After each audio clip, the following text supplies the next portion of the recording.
with like Coral Island, they've got like the big box store with Joja Mart.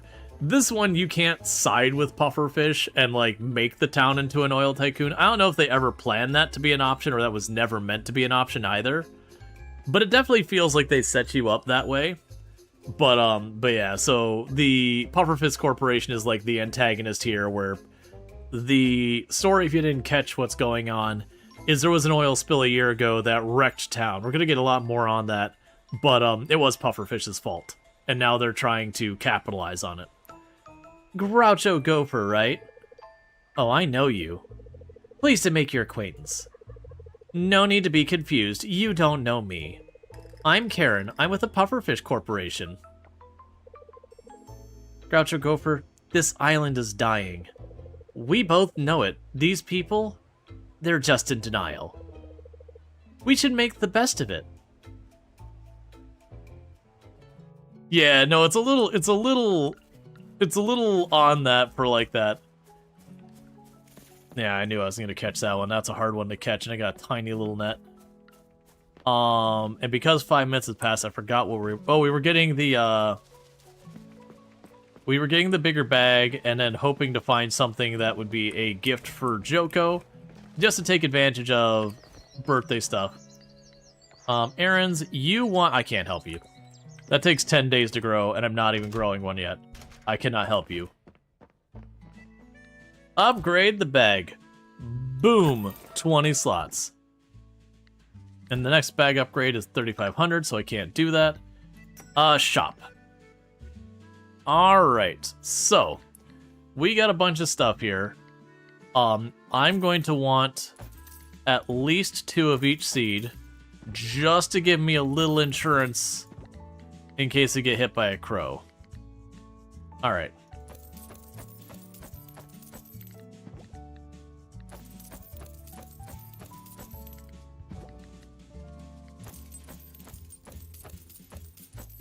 I'm actually surprised that worked out that way. That's perfect. So I can get basically 3 sections that are going to have all the stuff there. But yeah, I know it's a little like on the nose with like the whole like, you know, they make her act all self-important and everything, and you know, walking all over other people, and then, you know, leaning into the Karen, which is, it's like, I understand why it is. Karen is just a name that's chosen for a certain age group and all that kind of stuff. But it's kind of unfortunate because there's a lot of people who actually have the name Karen who aren't anything like any of that, but unfortunately do get kind of lumped and looped in, whatever you want to say. Oh, you probably should go in this spot. Oh, no. So it is unfortunate with that whole thing that you're effectively like collateral damage.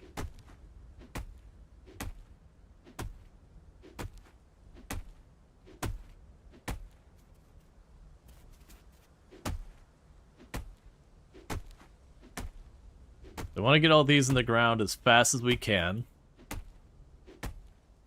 because the cauliflower takes, I think it was 10 days to grow.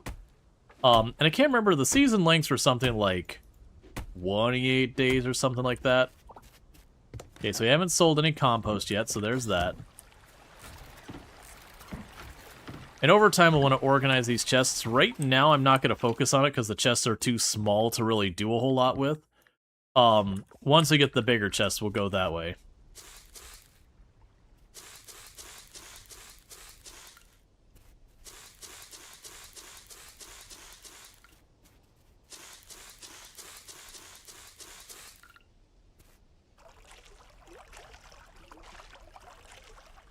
Okay, so that should be all of the first spring plants I can grow. There are a lot more flowers and plants and all that you'll get over time. As you expand the store, their inventory expands. So, like, right now where it's like, oh, we have all of these, it's like, well, kind of not really.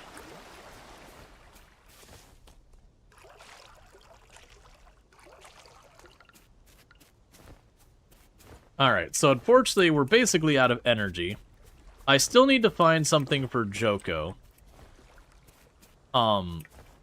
Which I don't know where we're going to even do that. Wait, didn't I have another copper? I do have another copper.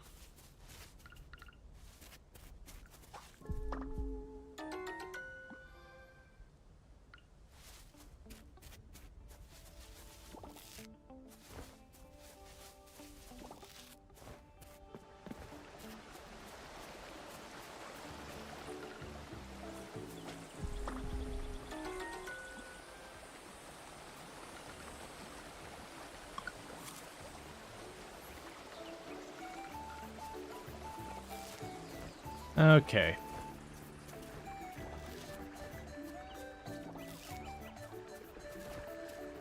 What did I hear over there?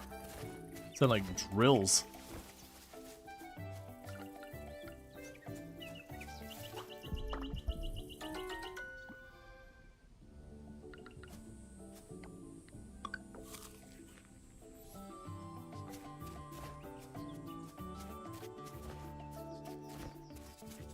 I need to be careful. I keep pushing my character all the way to the edge. I was going to get that one. But let's try and go up here.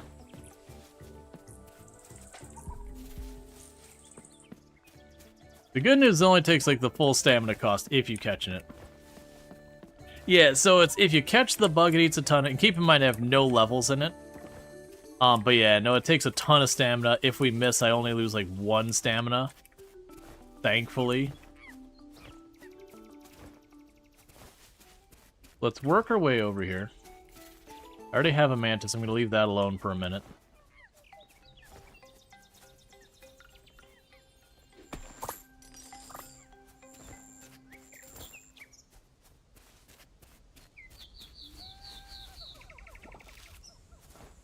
Oh, I forgot about these things.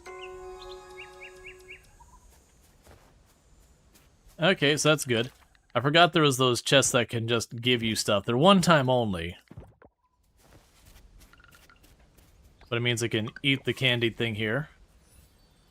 Give myself a bunch of energy.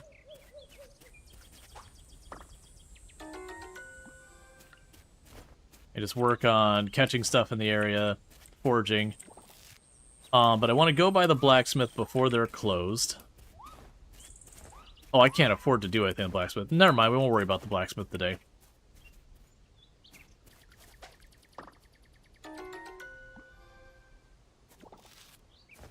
I like the Red Admiral. It's like not actually red.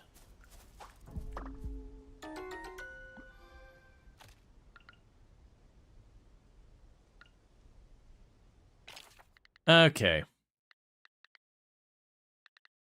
We'll eat the regular shiitake. Clear up the inventory slot.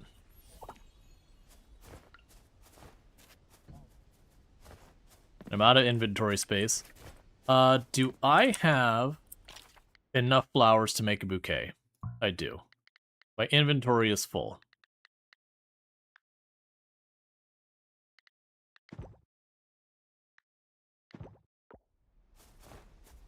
Alright, we'll have to deal with that.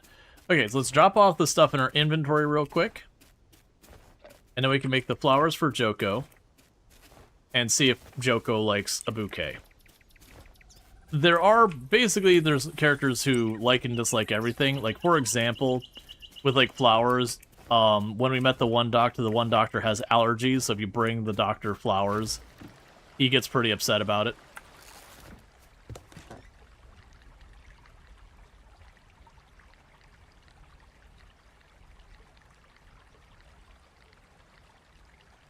Okay.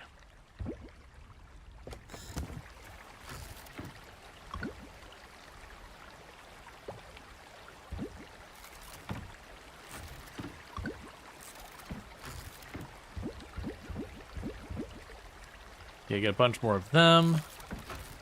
Let's see. I think that's fine to be holding on to that for right now. Yep, alright. So what we can do here is really quickly, let's make a bouquet. And let's run that bouquet over to, Joko for their birthday.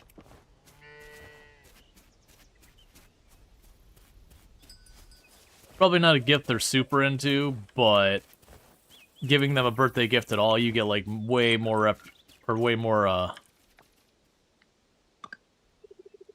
Thank you, Groucho Gopher.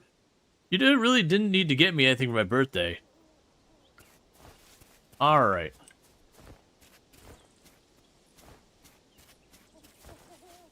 So we've run around, we've done a bunch of foraging, we did some bug catching. We can run on down to, like, the beach. Maybe find some shells and all that. Let's, before these damage my crops, let's push this back.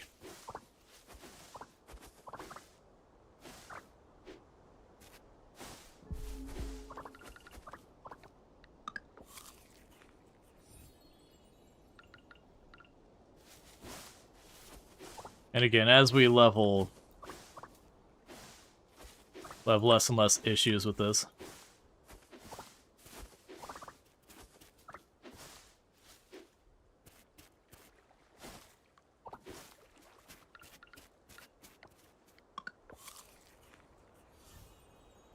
Alright. We can just keep cleaning up the property little by little and all that good stuff. But yeah, you sleep well, Bassett. Thank you again for tuning in. So we'll get to harvest the first of those crops tomorrow. And I'll be making money doing more than just foraging everything and hoping for the best kind of deal.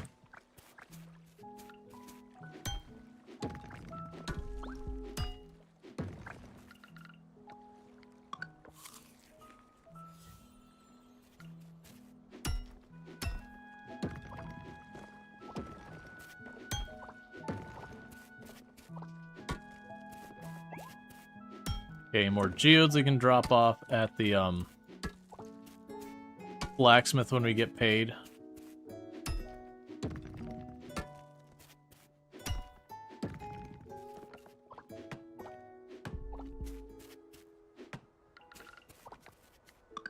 And the stamina becomes less and less of an issue as you play through the game. You get more ways to restore it. Your stamina bar gets larger, just broadly speaking. As you level up your various activities, they take less stamina per action kind of thing. So it is kind of those things that early game can be pretty limiting. But, you know, there's enough things for you to work on that you can, you know, work on activities that aren't stamina hungry. Or, I mean, there's no rush, so you can literally just... You run out of stamina, you go to bed. Bring on the next day.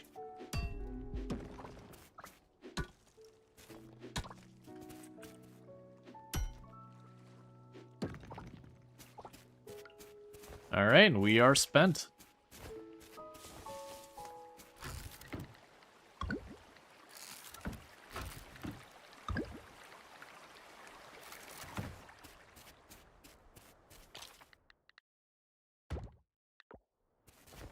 I lied. Enough materials for one more of these seeds.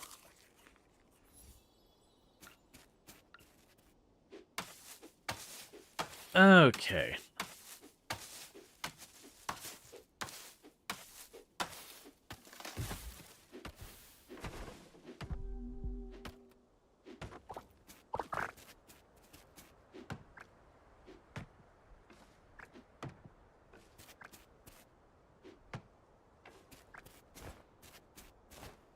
Alright, we keep dropping it all off. Because all these end up being crafting materials we're going to want anyways. Alright, this time I don't have enough materials to make another seed, so it is bedtime for the character.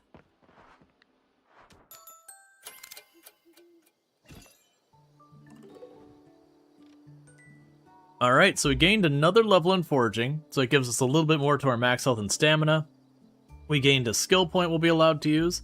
And we can now make a kiln that lets me process some materials up. We didn't make a whole lot of money because mostly I didn't sell much. And no one's birthday's today or anything.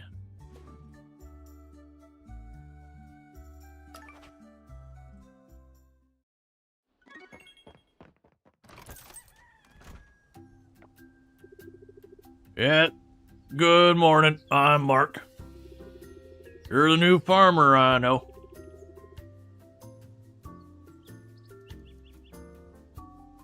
And thank you, Hundaman, for the Prime Gaming sub. You only get to use one of those on Twitch per month, and you used it here. And it means a heck of a lot, so thank you so much for that. I really do appreciate it. I'm here to give you some info. The cavern northwest of here is now open, right through the forest. When you see Jack's Ranch, go left, follow the path. It was closed? Yep, it was closed. Now it's open. Catch any of that? The band of smiles cleared the top levels of the cavern. It's safe to roam, no monsters anymore. Just don't go too deep. Your garden rake won't help you there. Monsters. It is dangerous. That's all. If you want to know more, ask Kira. I'm done here.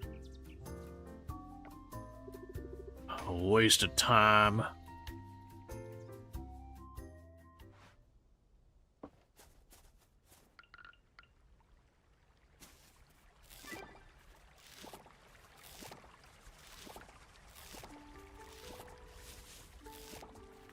Alright, let's gather all these crops.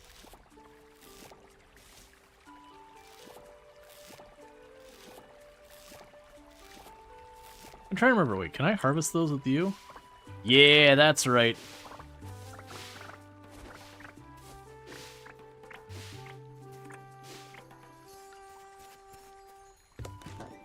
Alright, so we definitely need to sell one of each of those.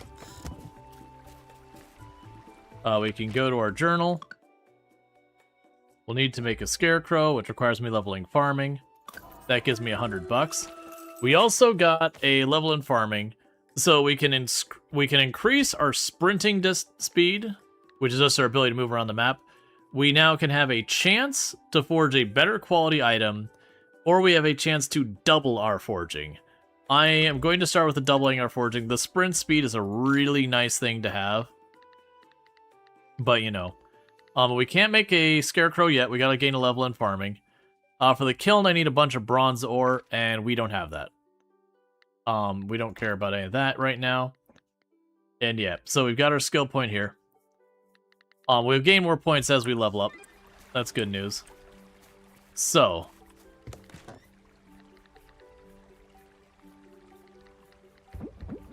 let's save at least 2 of each.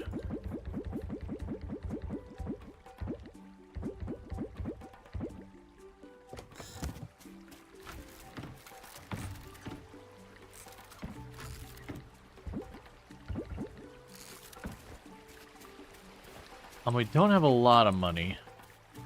Now, I can go and sell stuff to Sam directly. I'm going to avoid doing that. I don't remember if that counts for the purposes of shipped. And stuff related to that. Oh, I did get credit for that. Okay.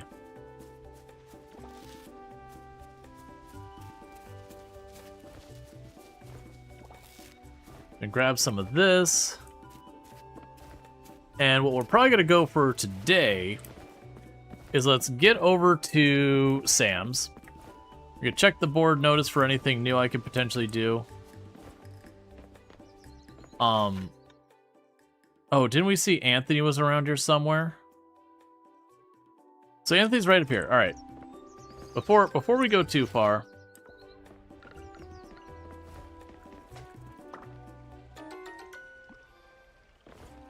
let's race up here and see if I can't catch Anthony. By that I mean, get distracted by literally everything that isn't bolted to the ground.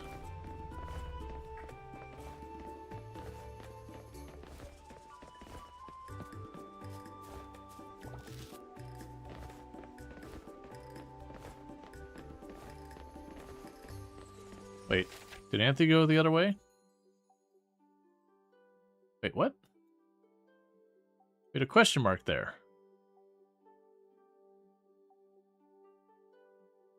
Oh, the question mark took a left. Oh, that's probably not Anthony. That's probably, Kira. Because we want to at least get, you know, introduced to everyone.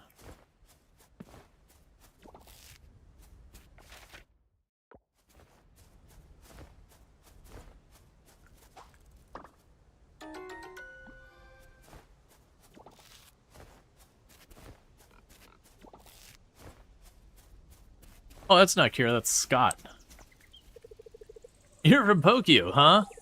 I came from the metropolitan area myself, the Big Apple. You've heard of it, I'm sure.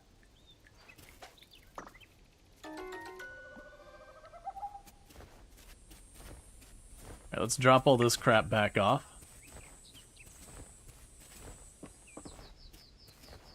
And you do get fast travel and all that later. For those who are going, oh my god, you're running around manually everywhere.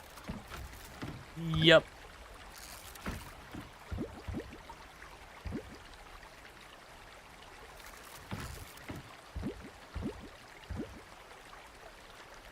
Alright.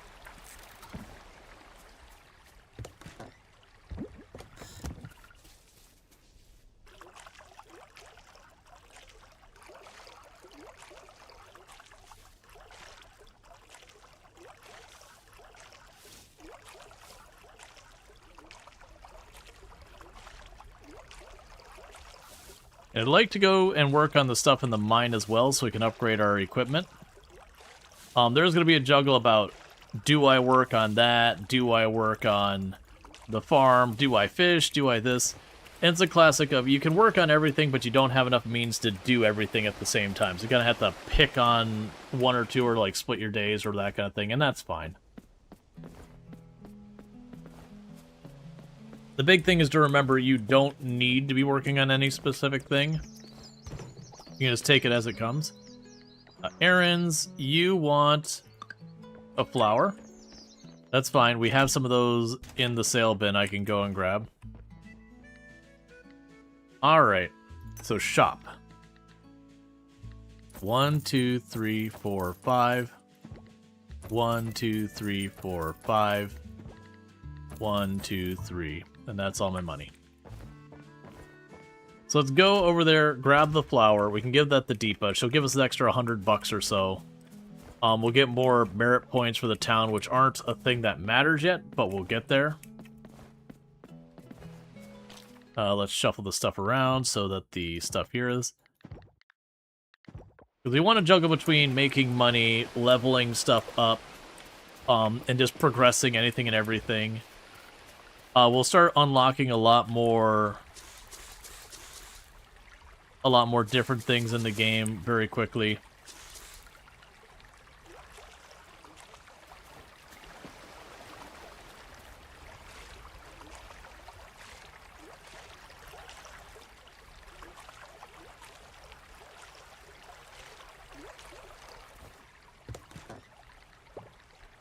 So take one of those back. Okay, so where is Deepa right now? She tends to be up here or over by, like, the lake. Yeah, so she's straight east by the lake doing her painting. So I'm going to go give her flower that she's requested for the quest. She'll give me a bit of money. We could go and use that to buy more seeds. And we can kind of assess what we want to work on after that.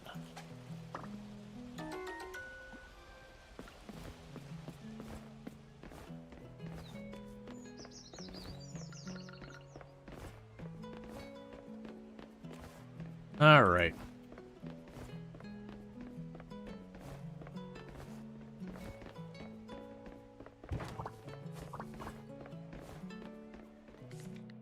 Interesting that they have the shop here. Yeah, so you can buy all these clothes. They're out of my budget right now. Also, is Anthony here? Because he runs the clothing store. So I'd expect him to be here if that's open. Okay, so that's probably Anthony down there. Alright, let's drop the flower off with Deepa. Get that knocked out. See if we can't run down Anthony before he leaves.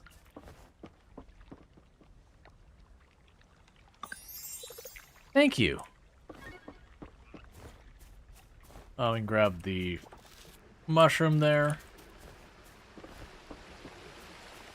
So you're over here on the right, hang back maybe to your clothing store. And a lot of these, once I've met the person, I don't need to be running around chasing them everywhere.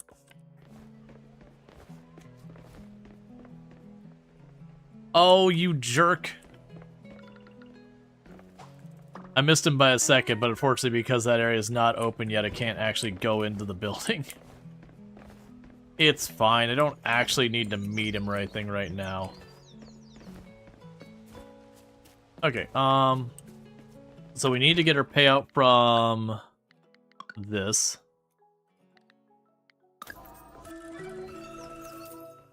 Get ourselves a little bit more money to buy a bit more crops.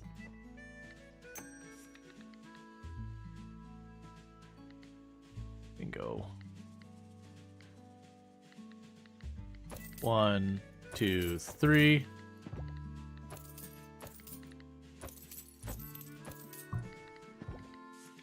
That'll do.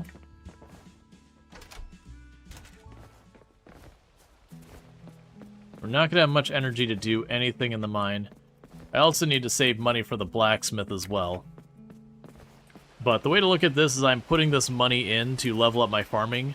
Each time I buy a seed, that's ultimately going to be a bit more money when, when it's fully grown.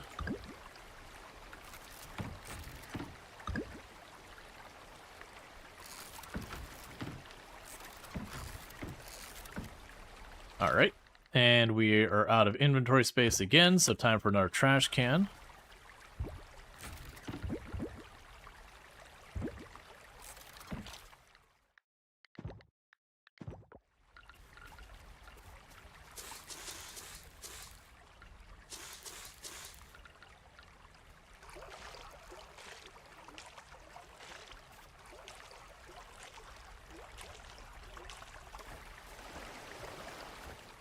Okay, so let's go up the left side here.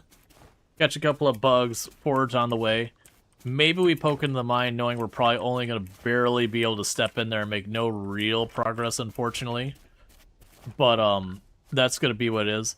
Most likely we won't really make any progress in the mine until we could, like, dedicate a rainy day or something to it. Or, like, we hit the end of the season when... a bunch of the stuff is just going to, there's no point in me watering it or whatever.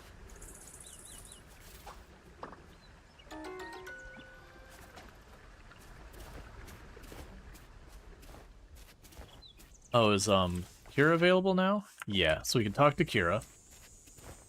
We're not chasing her around later. A farmer? Okay. I'm Kira.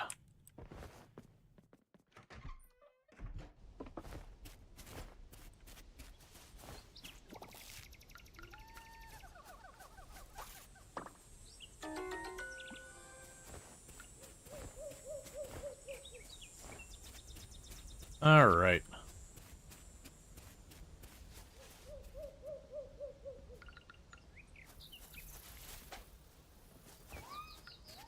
It's fine, I missed it. Moment, a few words. Fact.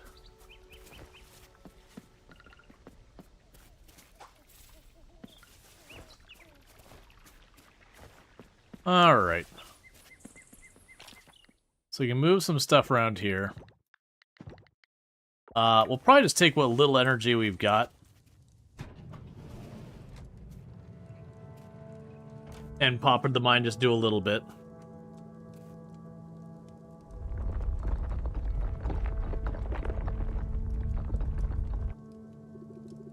Get back! Get back! You, the weak-looking farmer, get back! Get back from the months... Wait a minute. Where are the monsters?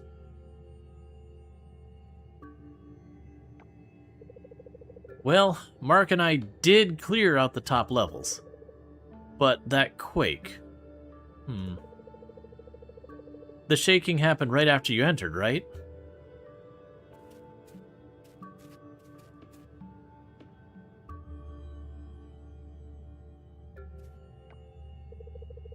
There's an old myth about certain curses reacting to a presence, but that can wait. My name is Kira. I assume you're the new farmer? Being a farmer and all, you're probably here to do some mining.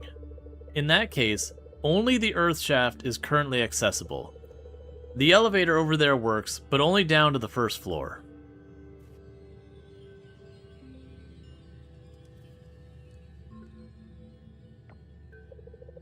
From there, you'll have to descend by foot. If you go down deep enough, you can restore access to the other floors.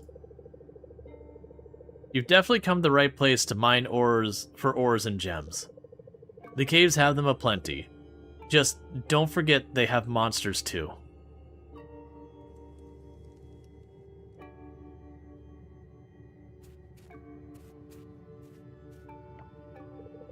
Take this sword. You'll need something to defend yourself with. The long descent, so make sure you're well supplied. Be careful down there, and good luck. Yeah. It's like, yep, farmers definitely are known for mining.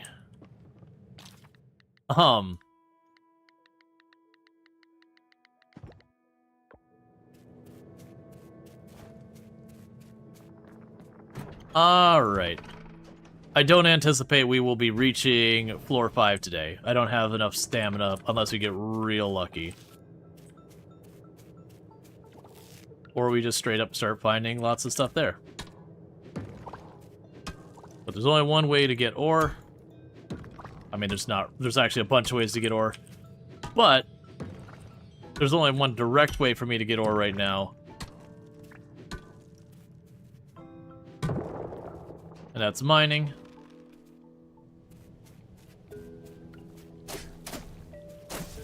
Oh, they changed this.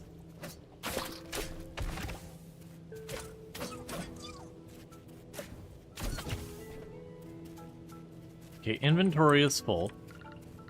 We will eat a mushroom.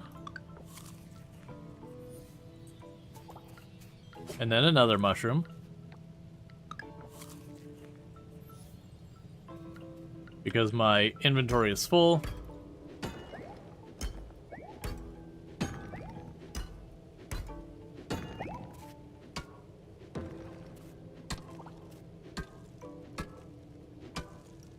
Alright. Bronze ore? Was it bronze? Oh yeah, it's bronze in this game, not copper. But yeah, same idea. It's just your first ore.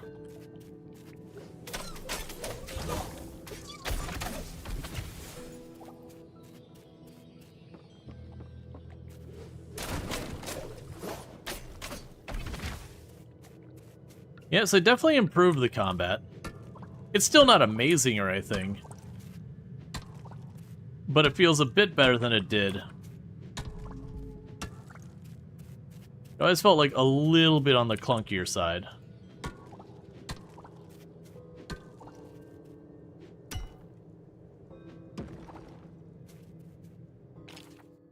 Okay, is there anything else we want to eat? We can eat the wasabi.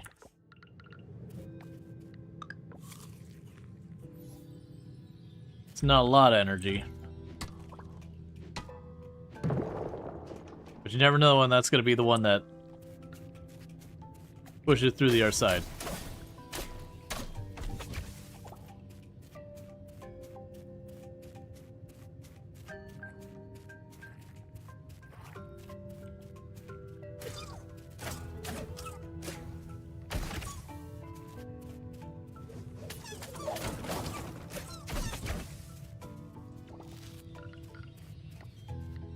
Okay, we can eat the mushroom. I'm deliberately targeting the enemies first. Get some combat XP. Maybe get some useful drops out of them.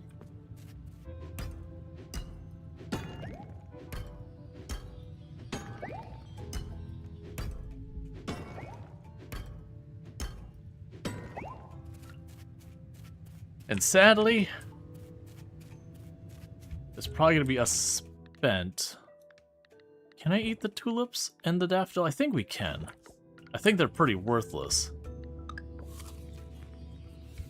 Oh no, that's not as bad as I thought it was. They're pushing a little because I might be able to...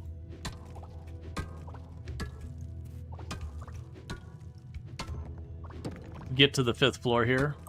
Depends a lot on our RNG.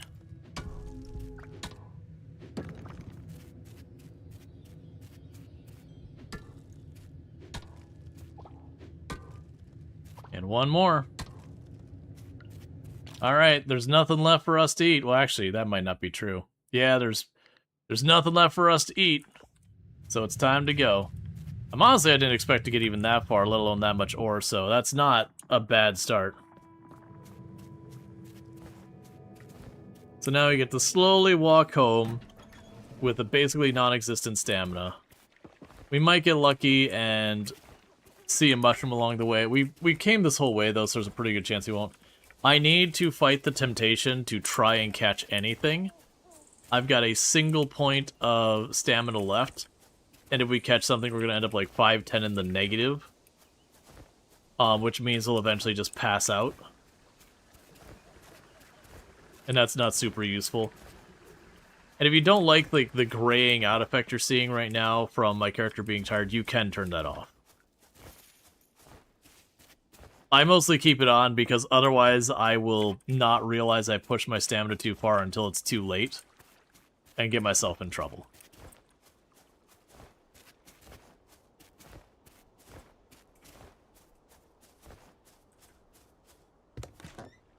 Okay. So you can sell one of those, one of those, one of these. One of the bronze.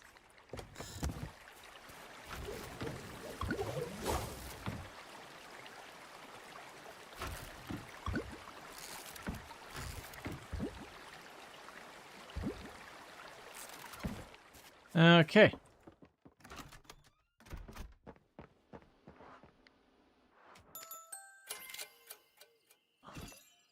Farming level 1. Okay, so we got the ability to make the scarecrow and the fertilizer. And then we have here, we got ourselves a little bit more max health and stamina. We gained a level in mining, same deal, a little extra there. We can now craft explosives. We gained our first level in catching bugs, same deal. An extra bit there. We can get insect scent, which makes it so you don't alert them as fast.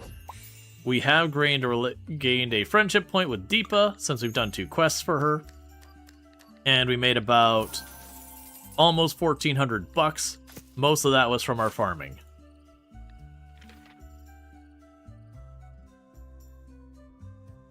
Okay.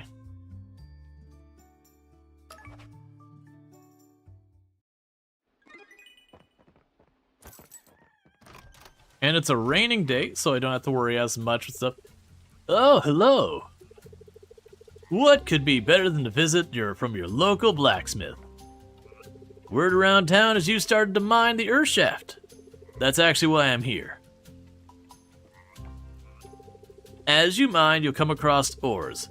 What good does that do me, you might be thinking? Well, you can turn certain ores into bars. With enough bars, our shop can upgrade your tools. Work smarter, not harder, as I like to say. For a fee, of course. To make bars, you'll need a furnace, which you now can craft courtesy of this blueprint.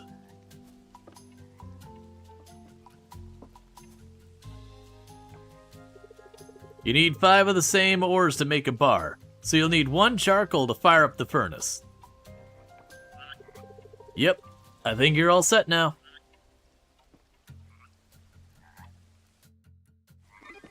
Okay. Sprout, it's glad to hear the rumors of a new farmer in Starlet Town are true. You've been doing excellent work in the fields. Give this fertilizer a try. Apply it to tilled soil and it'll increase the chance of harvesting a high-quality crops, which fetch more coins when it's time to sell.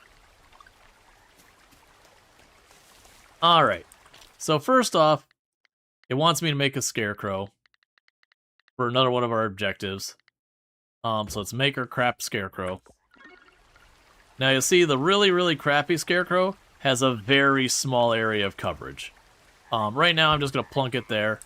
We're going to want better than that, but that's where we start. We're going to need more bronze ore to make either a furnace or a kiln or any of that stuff, so we're not going to sweat that right now. As far as the fertilizer goes, we'll deal with that here in a second.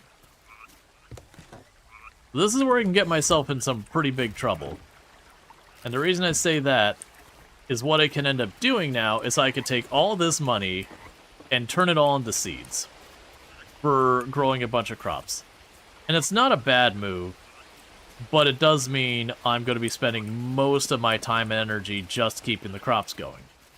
And that can be a little laborious, but the advantage of doing that is then you can kind of bootstrap up your farm early on to have the money to be able to, like, grow a bunch of crops as needed.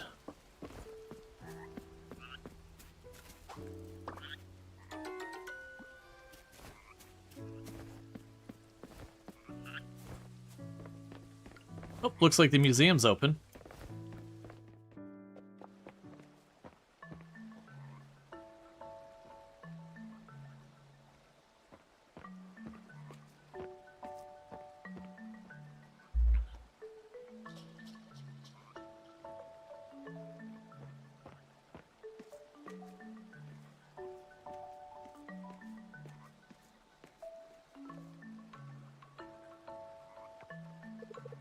Nope, they've not magically returned. Oh, hello there. You're Groucho Gopher, right? I'm sorry you caught me at a bad time, but... just look at this. It's so empty. My life's work. So we could say, I'm so sorry. What are you talking about? Displaying nothing is so high concept. It's great. Which clearly is not the answer when this is not the face of someone who's having a good time right now. I'm just gonna go with, I'm so sorry. Thanks, Groucho Gopher. I worked hard to fill the museum.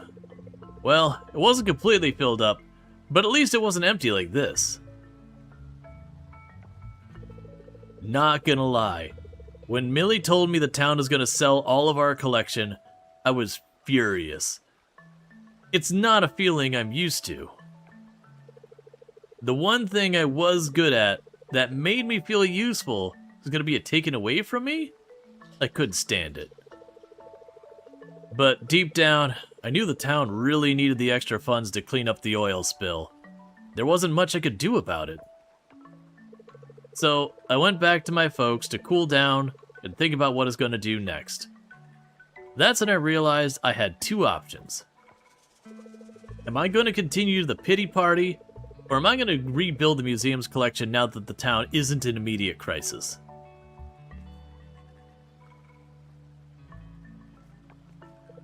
That's right, I'm going to rebuild the collection. By the way, Groucho Gopher, I've heard some things about you. People tell me you're good at finding things. Now, I'm not too bad at it myself, but I certainly could use your skills. If you find anything interesting, why don't you bring it over here? It's like, sounds like a lot of work. Maybe, will I get paid? Those are the real questions. These are the questions you should be asking, being like, hey, I am bringing something of value to you that you are going to presumably extract revenue and value from.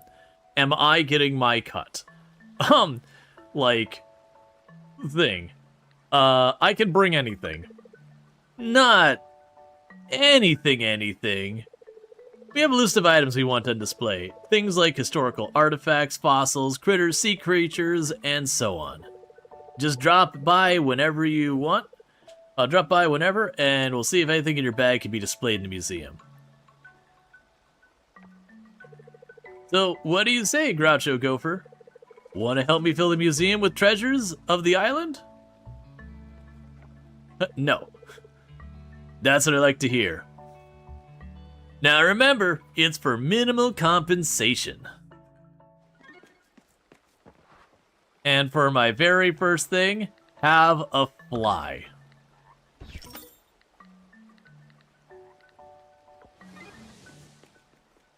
Oh, that actually... Okay, we got,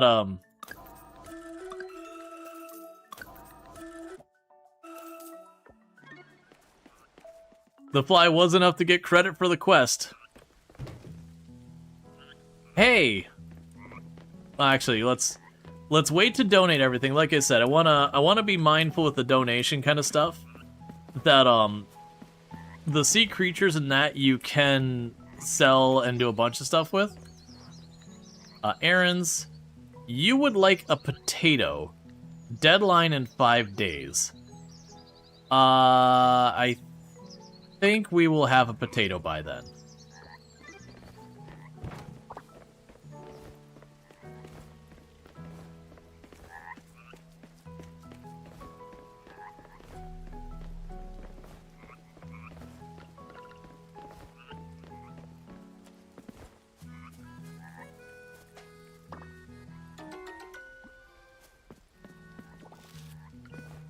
But what we're going to end up doing is all these ones that we've got spares of, and we're going to start donating them to the museum. So you should be opening momentarily, and I have enough inventory space to do that. You grab trash from the trash can? Yes. Come on, let me in.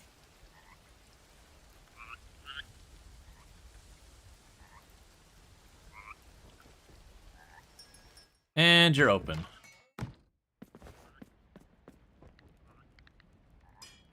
Processed geodes and all that. We got some charcoal. And we got some bronze kelp. That's fine. And it is a thing, if you're like, you know what, I just don't like, I just don't like combat, I don't want to go to the mine. I mean, one, you can actually turn off the combat. Nah. I don't expect to do too well in catching some of the stuff early on.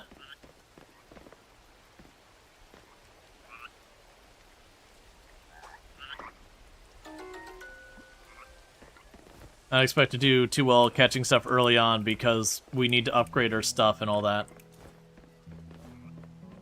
Well, let's race back home. We can drop this off. We can fish through our bugs and see anything we've got spares of, and same with fish, anything we've got spares of. And we can go and drop them off at the museum to get our first donations to the museum in there. Because that's going to help with the town rank and all that. I'm surprised I haven't seen the cinematic around the town rank, because that's a whole thing.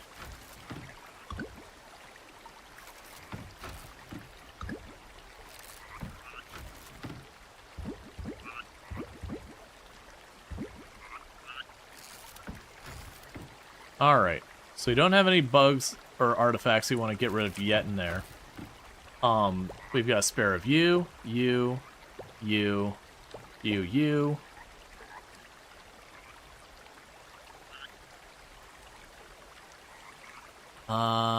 I think that's all I've got spares of.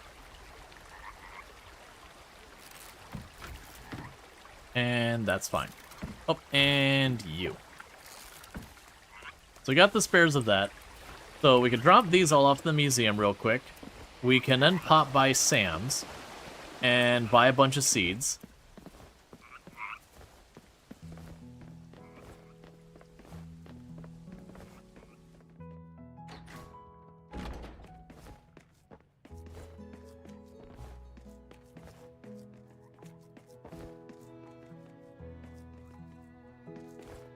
Alright. We have town rank stuff to do later and all that, but we'll worry about that when we get there.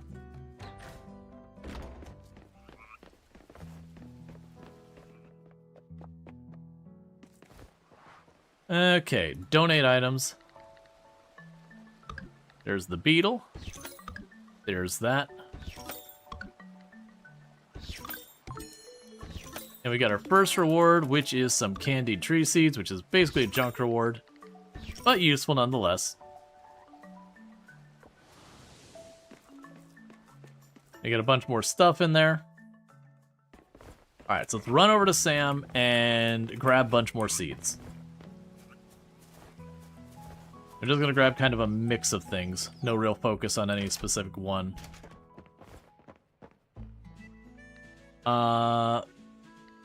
Shop. 1, 2, 3, 4, 5. 1, 2, 3, 4, 5. 1, 2, 3, 4, 5.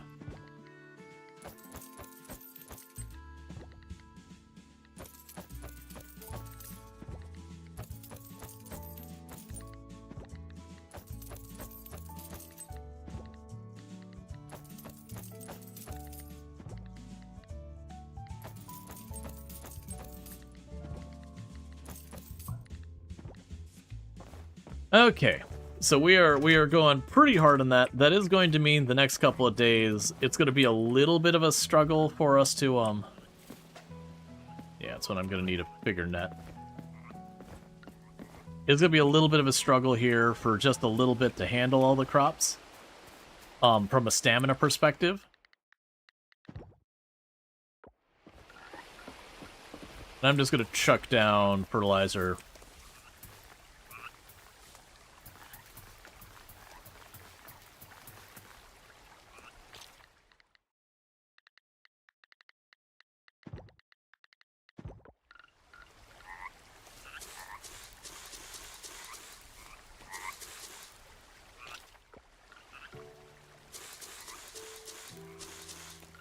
Alright.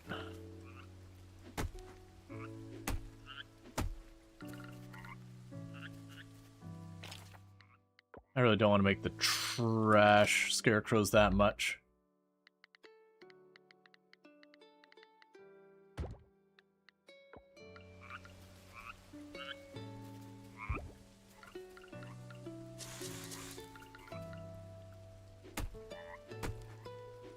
Because they just don't cover much area. But we'll get the bigger ones. It'll be a while till we get the big ones, but these will do in the meantime.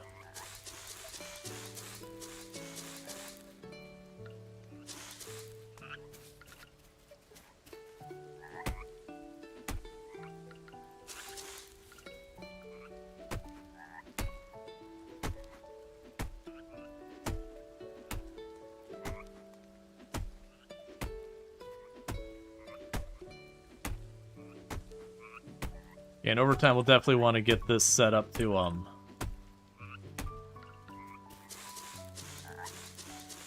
let me cover them with scarecrows, even if I don't want to deal with the crappy ones.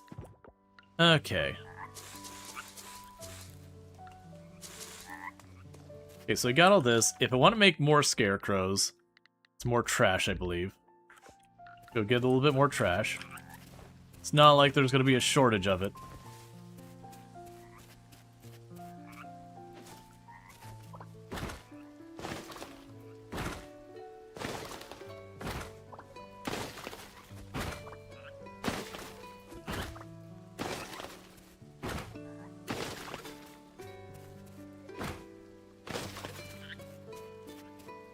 Alright. So we can make the scarecrow.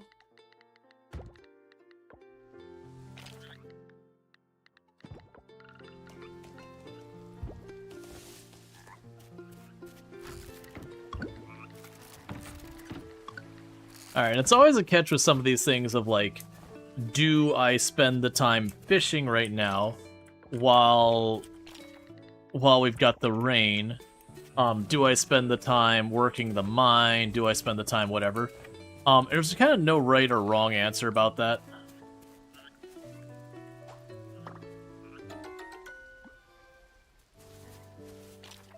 You know, they're just all things that need doing at some point.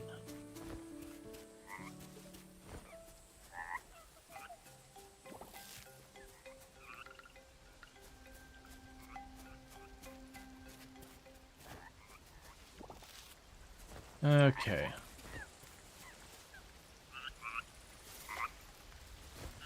That's fine. Just kind of zigzagging through here to snag some of the bugs on the drive-by. Get a couple of forageables while we're here. Monkey. Yeah, no, it's also a thing I should probably be, making sure to get farther off to the east to grab, like, the cherries and all that. Because those are seasonal forageables. I'm not going to sweat it too much. Realistically, no matter how much effort I put into it, I'm going to be missing some forageables. I'm going to be missing some fish. I'm going to be missing those things. Over time, we're going to get more and more stuff, and we'll be able to make more happen. Yeah, ginger's really solid for recovering energy.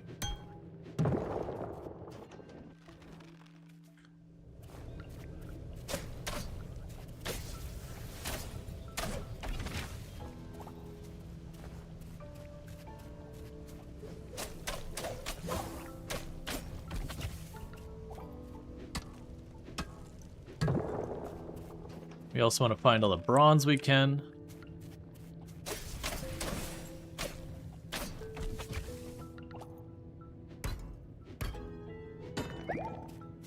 We're gonna need lots of that.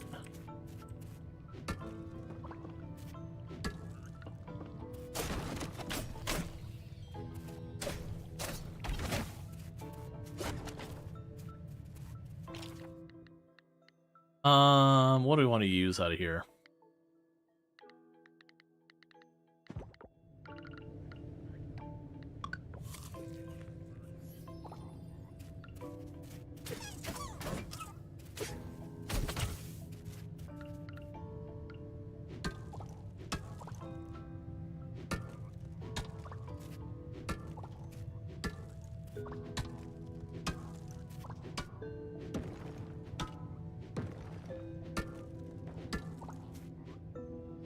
Stop giving me net new things I don't have inventory space for.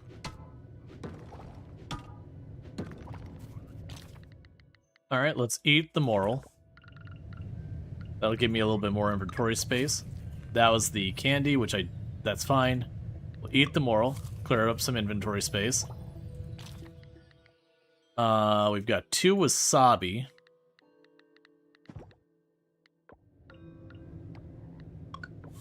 Just eat raw wasabi, as you do.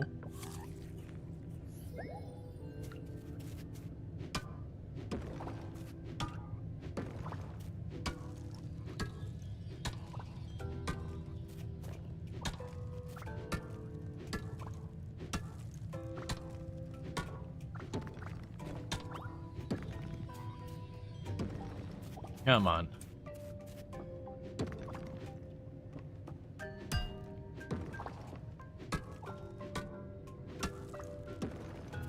But yeah, we're gonna get more and more objectives as time goes on to, like, go deeper in the mine, explore other areas. There's a whole, like, giant storyline that we haven't been introduced to. We haven't really been introduced to, like, the history of what's happened here and why the town's that. We've gotten, like, hints that there was the oil spill and all that. But we'll have the mayor sit down, like, actually give us a proper, like, here's what's up.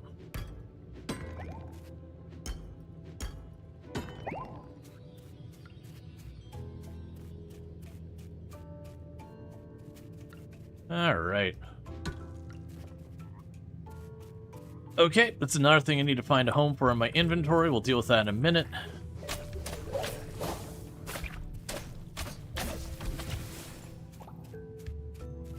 It's also a useful one.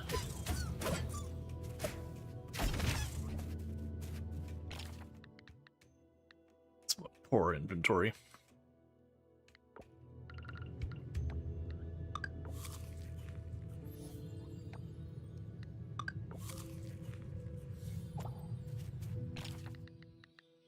Don't want to eat the root. Okay, we got rid of the compost because something had to go. And a mystery geode's pretty good. Because a mystery geode can give you pretty close to almost anything that a geode can give you. It's just the odds are real abysmally low because it's just a big loot pool kind of thing. Okay, any more bronze here that we're seeing? Nope. Alright, so let's pop back up. Mr. Geode could even be a boat. Not quite that broad of stuff. Alright, so we're gonna go and run down here. Because we got 5 levels deeper in the mine. I don't really have the time and energy to go farther than that. I want to drop off all the stuff we can at home. And as soon as we have the money to buy the bigger backpack upgrade.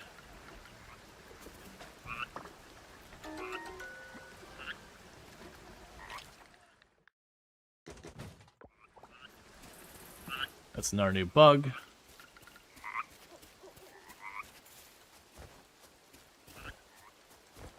Pretty sure that's one of the really hard to get ant bugs right there that got away. That's fine. I'm kind of expecting it won't be till year 2 that a lot of that stuff starts to get properly sorted, which is pretty normal.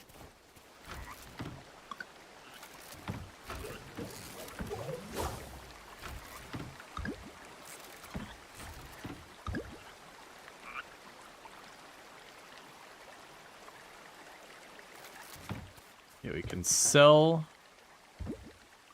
the geode and the ginger. That's a spare, and I have one in the box. That's a spare, and I have one in the box. We've already sold that. So chuck all of you in here.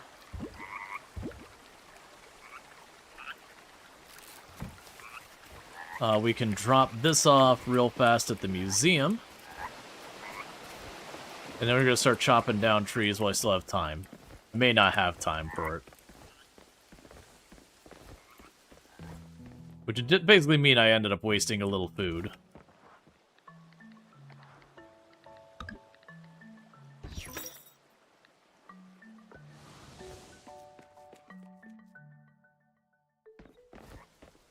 Museum at 11 p.m.? Absolutely.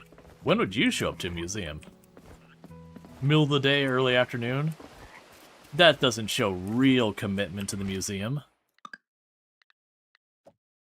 We can claim a reward from Into the Mines.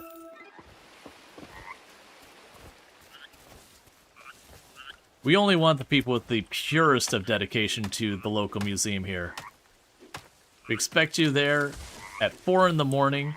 We expect you to not leave until after midnight.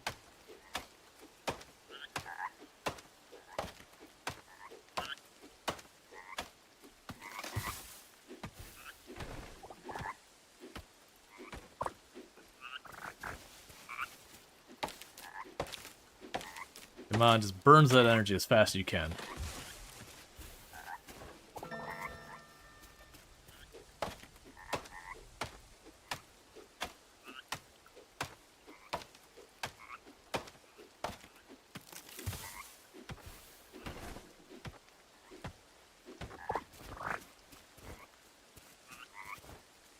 I don't have the energy to do more.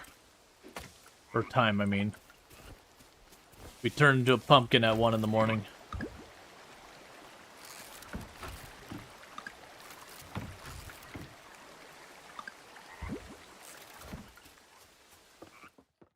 Okay, so we still needed 1 more copper to be able to make the furnace. Alright, we gained a level in combat, so more health and fitness. We can make a trap and a ball of goop, which I believe is something you can eat for health. Made out of slime bits. Alright, and today is Paul's birthday.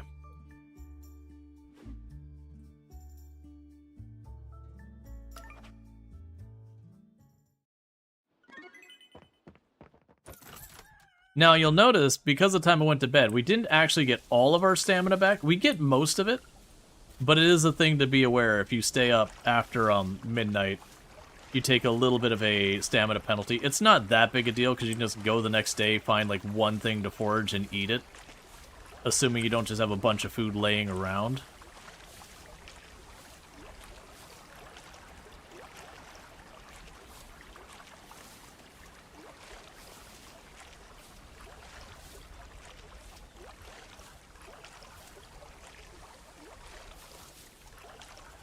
Alright.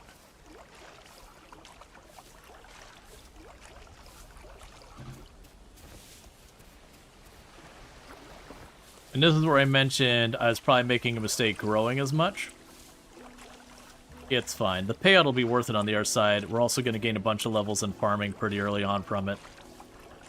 And that'll help a lot because then I'll be able to get the bigger scarecrows and all that. We'll get more stamina efficiency. If we can really push, we can start going the sprinklers soon and all that.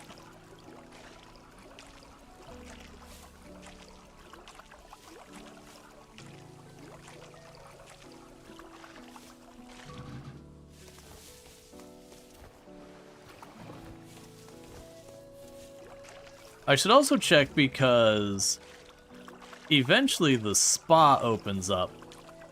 And then you can go to the spa and like just rest.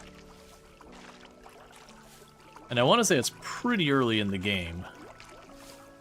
So when you have days like this where you start your day and you're like 2 seconds into it. And you're already just like spent. That's the thing. Do I have some spare flowers?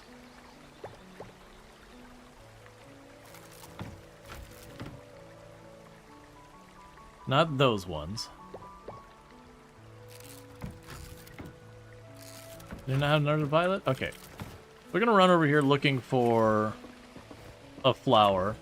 So we can make some flowers for Paul.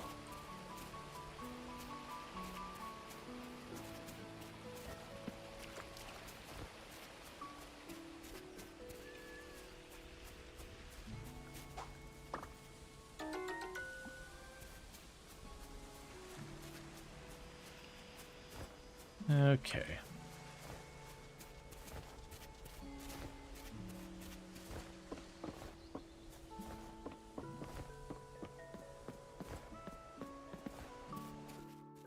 Oh. Ah, here we go. This is where we get backstory. Hey there, Groucho Gopher. It's good to see you. I'm just heading to Raj's coffee. Are you here to socialize? And go, yeah, by the way, what's with the pufferfish scene? No, can you tell me about Karen? Yes and no, who is pufferfish? I'm gonna say yes, by the way, what's the pufferfish scene? Ah, the scene. Yeah. It's easier if I show you. Let's head to the community center and chat there. My coffee can wait. Kind of just like, I'm just ready to start my day with coffee. Nope, instead it's gonna be a little bit of trauma, a little bit of ego, and no coffee. You see that large F on our town rank board? Yeah, that's us. It didn't happen suddenly, though. This room used to be the pride and joy of our town, proudly displaying Starlit Town's A rank. An A, Groucho Gopher. Sometimes we got a B, but it was never an F. Until... I need to sit down to tell you what happened.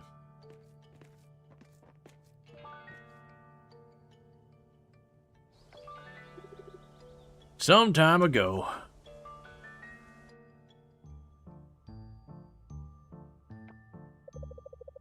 That's correct, Mayor. As usual, every season, we start by looking at why people visit Starlit Town.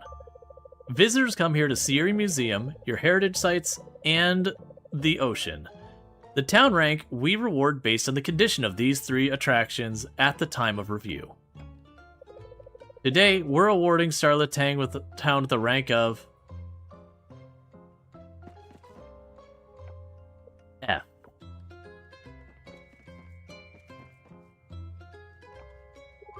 Say what?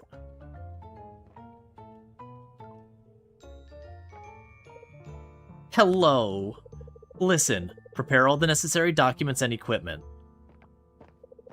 I found the perfect location.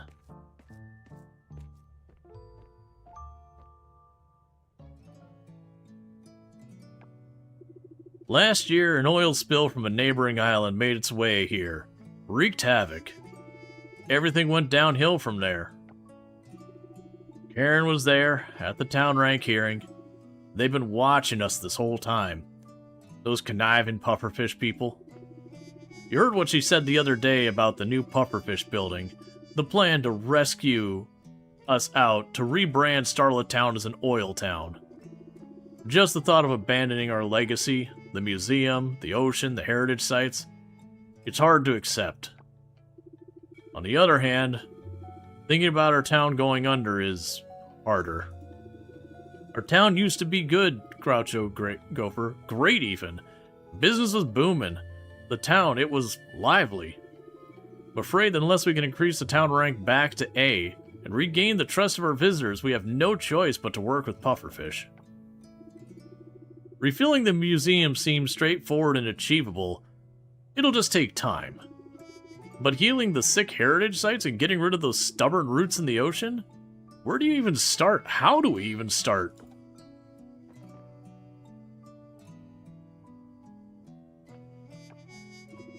Our town is in a difficult position. It's a lot to take in, I know. How about you join me for coffee? A walk in fresh air, it'll do us both good.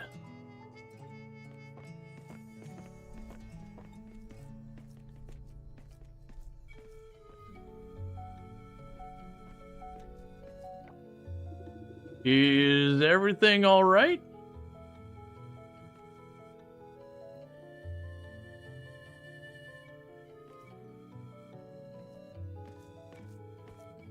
It's, okay.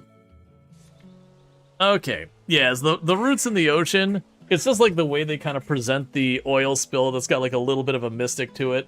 You'll see when we go to the beach next that there's like these giant black like Cthulhu root things going everywhere. And it's just like the areas that you've not cleaned from the oil spill yet.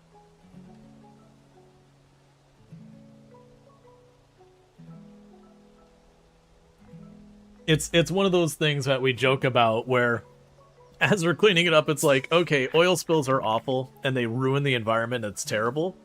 But also, in the real world, oil spills are not these giant Cthulhu root things that once you've, like, done the thing, just magically retract away from the area.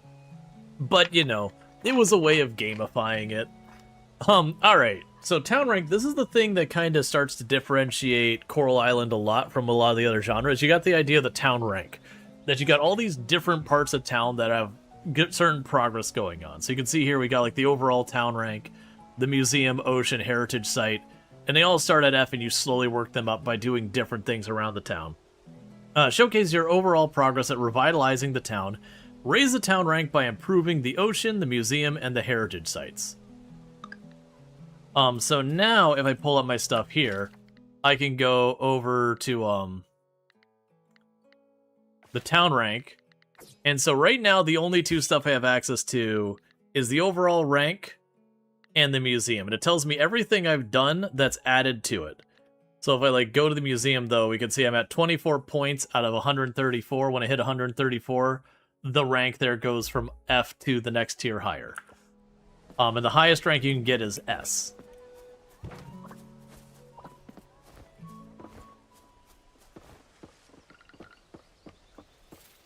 That's fine.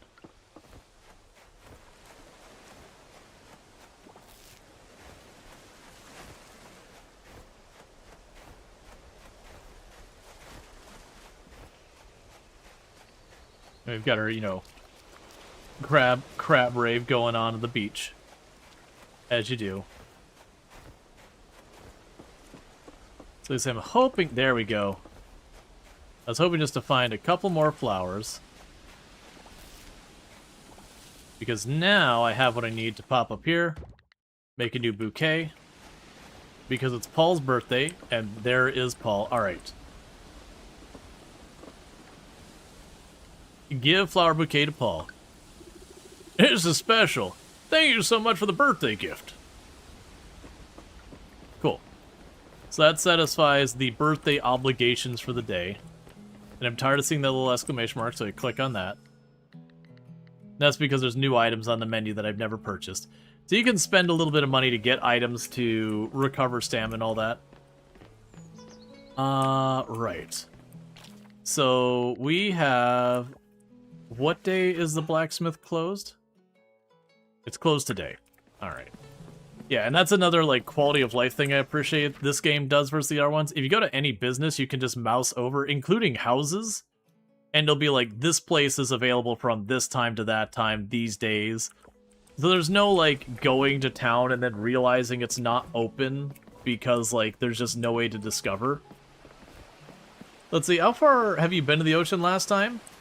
There was a lot of stuff not fished. Oh no, so last time I played, which was 1.1, we fully finished, like, everything is in the game in 1.1. Like, there was one of the achievements that was a bit buggy, at the time, but you could absolutely finish the entirety of the game at that point.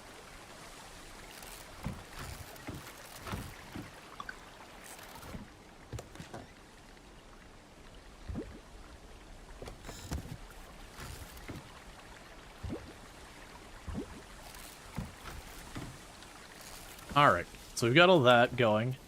We're on a windy day. So the things I could do is I could push the mine, which is probably what I should do. Or I could work on the fishing. So let's push the mine, because if I get one more bronze ore, I can make our furnace. And then for every 5 after that, I can start making, you know, getting the ingots. And then as we get the ingots, I will be able to, I'll be able to craft stuff. Oh, wait. Do I even have the energy to do anything in the mine right now? A craftable snack for desperate explorers.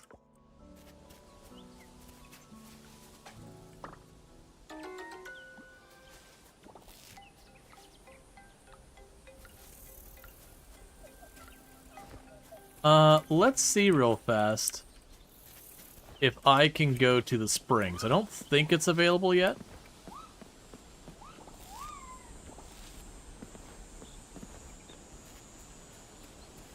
Oh, no, there was, like, the tattoo place, like, the actual, the store there. There was some stuff that wasn't available, like, there was the tattoo shop, you couldn't use it at the time. That's implemented now.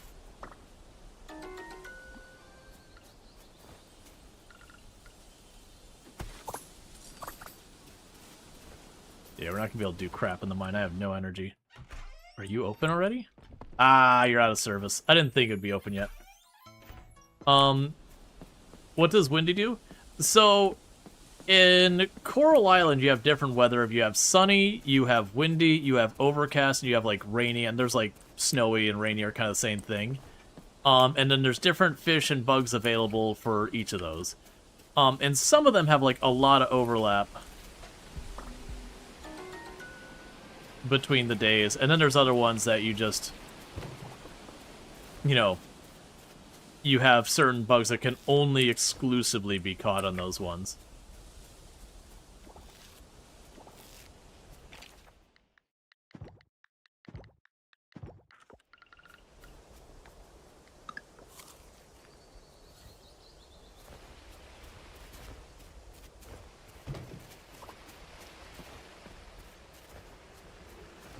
I want to check around here because I remember cherries being kind of hard to come by, and they're only in the spring. Oh, hey, it's... Yeah, there we go. Got more candied things. Like I said, those are hidden on the map.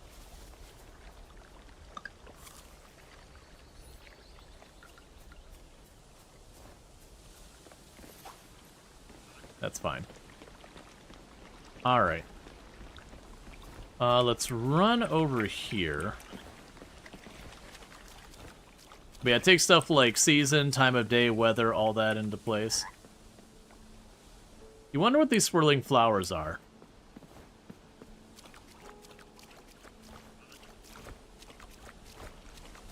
Oh, right. You don't understand what it says.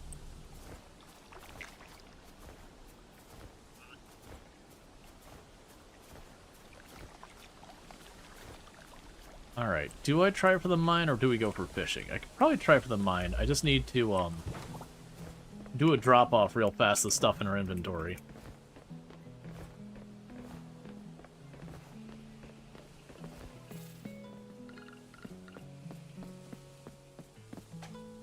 Yeah, once they're alerted like that, you usually can't catch them.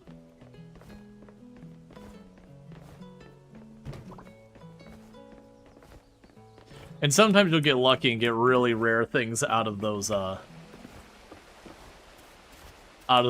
trash cans and all that.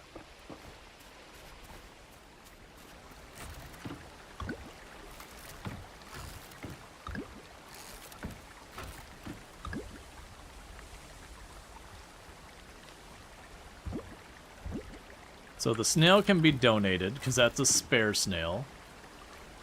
Pretty sure. We could ship one of the moths, that's a spare moth. We could ship one of the flies, that's a spare fly. And ship one of the... Well, actually, let's leave you there.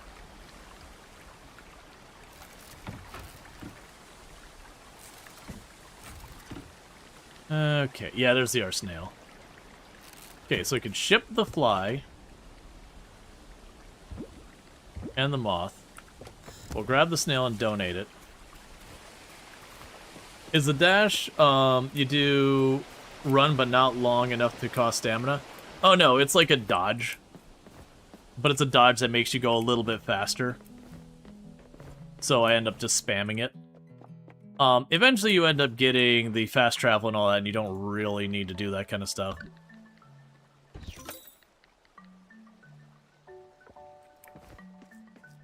So you still need to find the trash catalog in your Stardew multiplayer.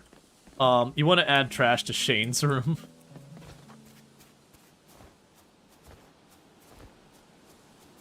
Yup.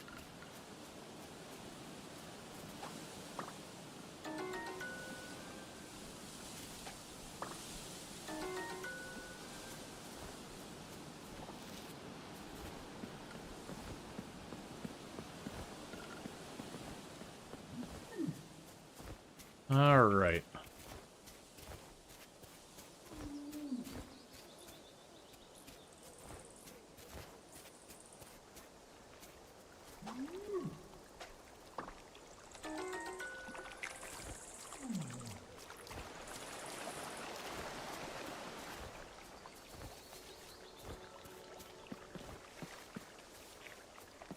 Can't see anything over there.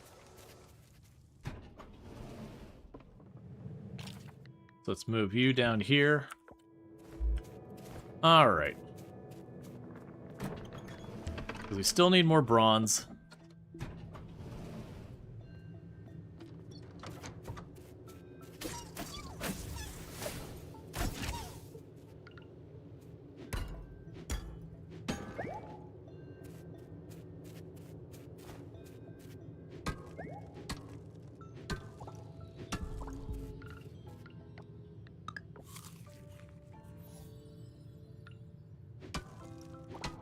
I do look forward to when we get a lot of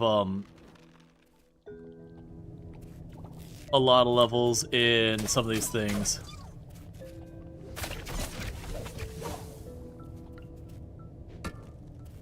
All right, more mushrooms.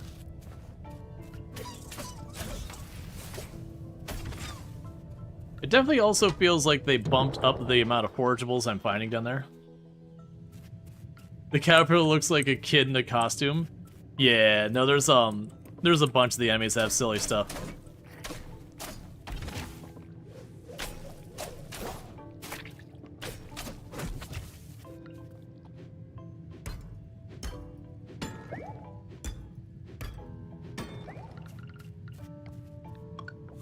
I'm about to be low energy again, so I'll grab you.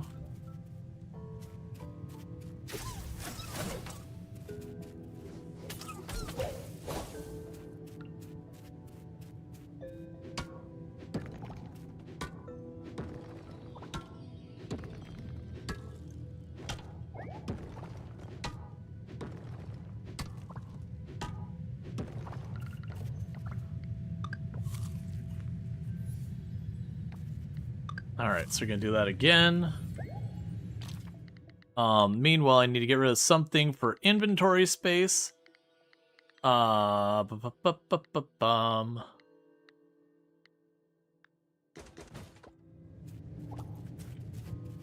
that's not what we're looking for.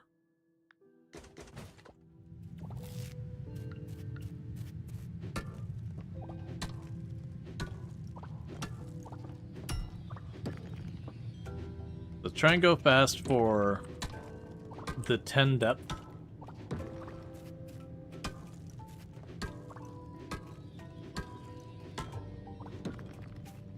Alright. And this is one of those games that you can take the time to like min-max your farm and make a huge area. It's totally unnecessary. You can also go through and like make your farm super pretty or whatever. That's fine too. Neither of those are required in any respects. Money is a thing you will end up using a lot of in the game, but it's usually not something that you're always just struggling for every penny or anything like that either. Because there isn't like, you know, taxes or anything else like that that's becoming a gradual drain on your money, you can just do whatever that's working, and that'll eventually get you the money you need.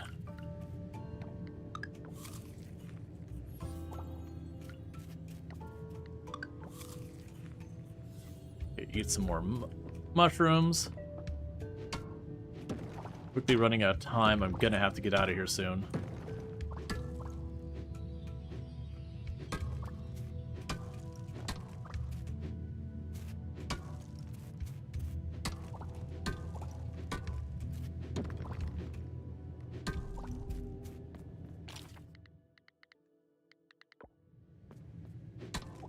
I think we just go.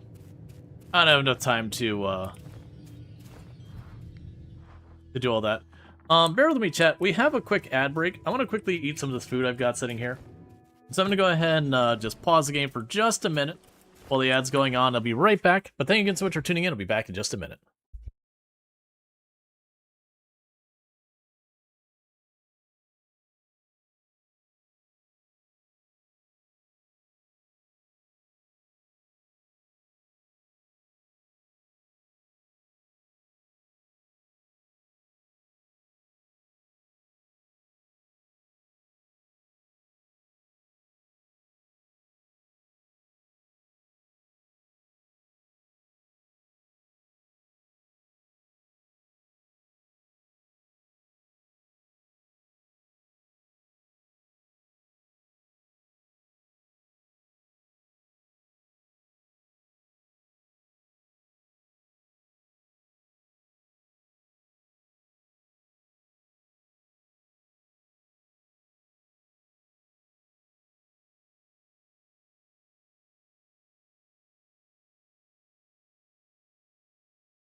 Okay, and we're back.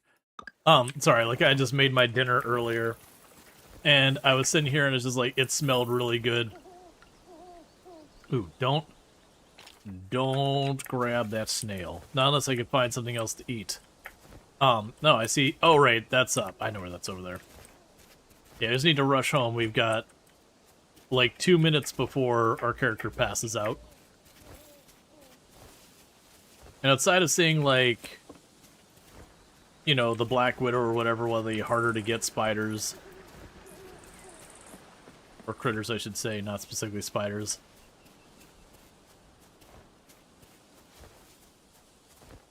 Alright.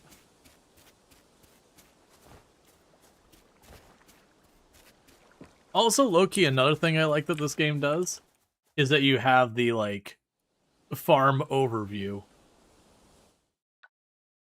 So you can kind of get, like, the whole, like, I want to glance at my farm and look at the whole thing. It's not an important mechanic by any stretch of the imagination. But it is just kind of a cool thing. Alright. So I got a spare of those so we can ship that, and I got a spare of those so we can ship that. I'm gonna grab you out and put you in there. Because we'll keep the higher quality version of the bug. Drop the ginger in there.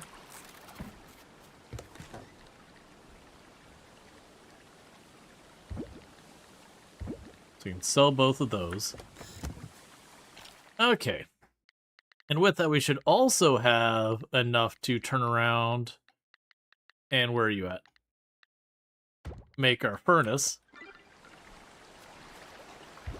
I don't have enough material to do anything with the furnace, but I do have enough for the furnace.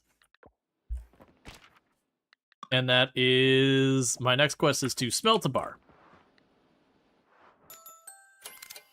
So you spent all day making your first loaf of sourdough. It's now proofing the fridge since baking at 3 AM doesn't sound appealing. Yeah. Alright. Okay, no birthdays today.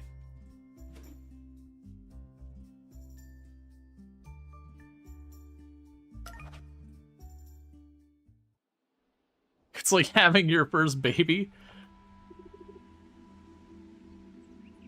You hear her voice, but you can't make out what's being said. Groucho Gopher.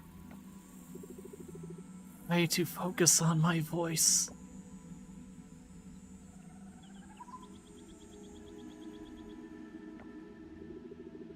Good. Now listen closely.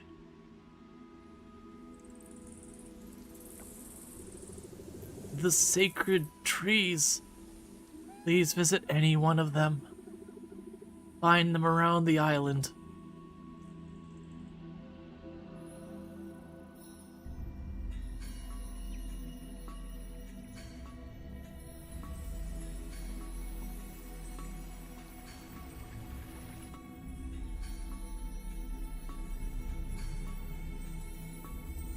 Oh, I never noticed very carefully that there's the miasma around it, but I didn't notice, like, the black goop underneath it. Touch the tablet to summon them. They will open your eye. You are my hope to heal the island.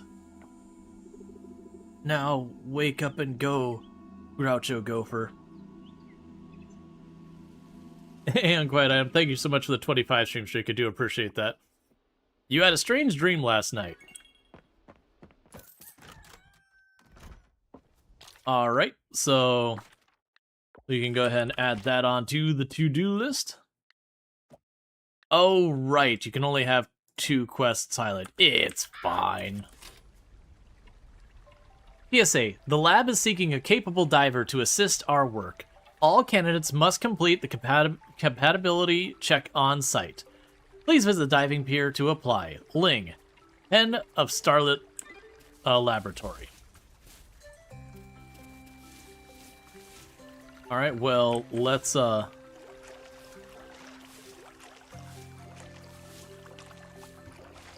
get to taking care of our crops.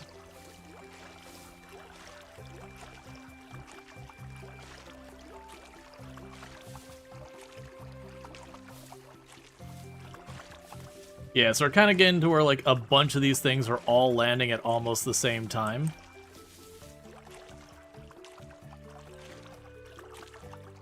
And that's not unusual. Basically, we're at that earlier phase of the game where they're kind of introducing us to the mechanics one by one. So you get, like, a lot happening at once. And then once you get introduced to the mechanics, it will be a thing that slowly it'll go from where they've just introduced the mechanics to you start, you know, engaging it more, you get more information about it, you get upgrades, you get advancements, all that kind of stuff. And as I said before, it's not a thing to sweat that a lot of these games, they will do this kind of thing where they're like, hey, you can forage, you can, you know, trap, you can fish, you can do all this stuff. They'll introduce all the mechanics, and it can feel like you need to do everything, and eventually you probably will, but it can be very overwhelming at the beginning where you kind of feel like you're being pulled in 3 or 4 different directions and you're not really sure what to focus on. And just kind of our natural tendencies to want to, you know, kind of min-max, speed run, whatever you want to go with in games, really does not like it. Like, you know, a lot of games can be very linear that you work on this, and until that's done, you don't touch anything else. Alright. So we got that sorted for the moment. We can drop some of this stuff off. We've already shipped those before, so you don't need to worry about that. Oh, I haven't shipped silver ore yet. So we'll ship the silver ore. I actually could get a gold bar as my first bar.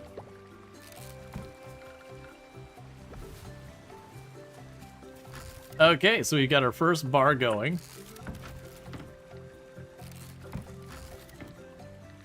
And the rest of this we're not worried about. Okay, so that's the immediate thing out of the way.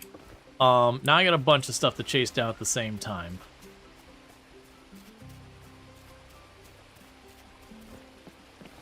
Because we can check out Ling to the south.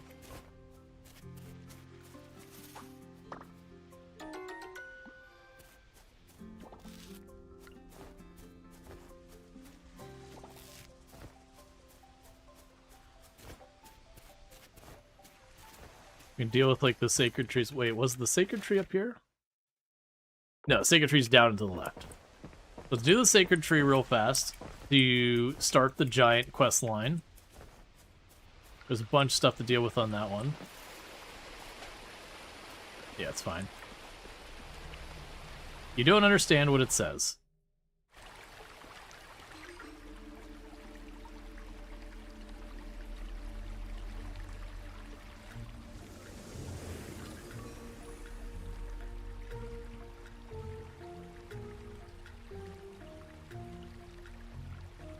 Ah!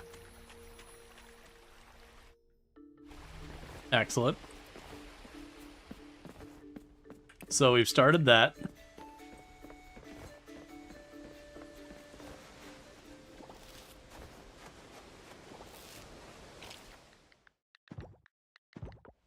So we got that done. Yeah, so this is what it's talking about, the roots. Yeah, it's definitely what an oil spill looks like. Don't worry about it. It's definitely Cthulhu monster tentacle things. That's just what oil spills are. Don't worry about it.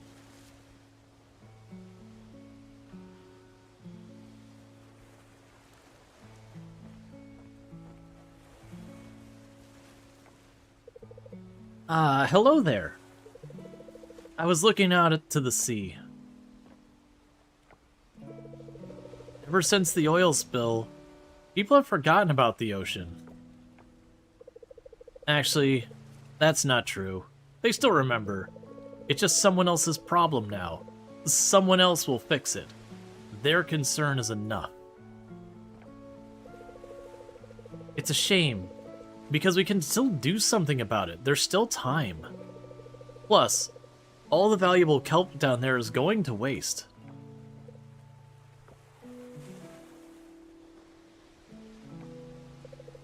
Sorry to unload on you like that.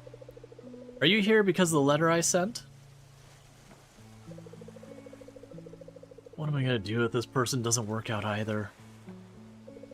By the way, my name is Ling. I run the lab in town. Thanks for showing up. Here's the deal. You need a diving suit to get into the water, and I need the right someone to activate my science down there. For now, let's do an exchange. If you can activate 5 solar orbs in the ocean, you can keep the diving suit. Here's what a solar orb looks like. You want to bring a scythe to clear the trash, because the orbs are most likely buried underneath it. If you're able to activate 1, and let's assume something happens, because something will, you'll have questions, I'm sure, but we'll cross that bridge when we get there. Whatever happens, just know that the solar orbs are the key to restoring our ocean and healing the sick coral. Since I can't go in the ocean myself, you'll be accompanied by Kibble, the bot. You'll learn more about how it works when you're down there. Let me know how it goes. I need to head back to my lab. Good luck, Groucho Gopher. Alright. And this is one of the mechanics that is very unique to Coral Island. That was weird music going on there, but okay. There is so many different quests piling up. Alright, let's go dive in the ocean. Oh yeah, and they did add, so, if you found, Kibble the robot would sit there and, like, have dialogue while you're down there. Some people found it very obnoxious. You can turn it off. If you want. But, you know, Kibble is adorable and all that stuff. From trash to treasure, let's get the scrap. Go scrap for that measure. Alright.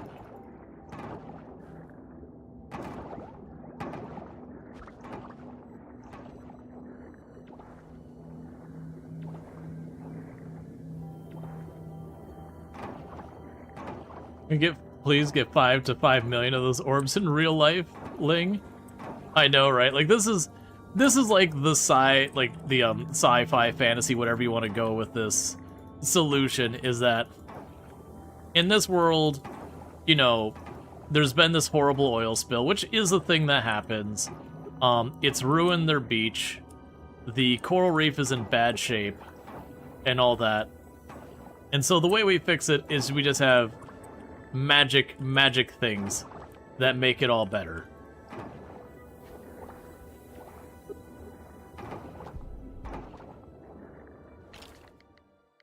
Alright, so let's grab the daffodil. Can I eat you? I don't think I can eat you.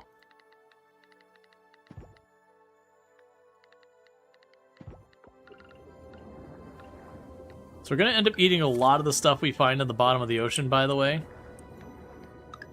It's one of the reasons I kind of like this mechanic so much, is you can usually find enough stuff to snack on to keep going. You know, sometimes you might have to travel a little ways and you'll run out of time.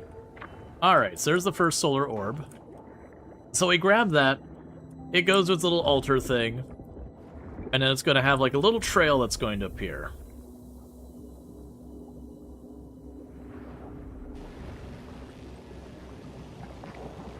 So we follow its little trail, and we have to clear up. Well, that was an easy and uneventful one. Alright, what I was going to say is you follow the trail, and it starts clearing things up. That one was very easy for us. Usually end up having to like follow through the trash a little bit. And so now the oil in the immediate area will start to dry up and disappear, and we'll get openings to new areas. And so now we have access to a little bit more of the ocean. Diving. You can exit the diving at any time by pressing X to call the anchor. And some of the big valuable stuff down here is you've got the kelp, which is what I just grabbed there. There are underwater critters that you capture, like that sea slug I just got.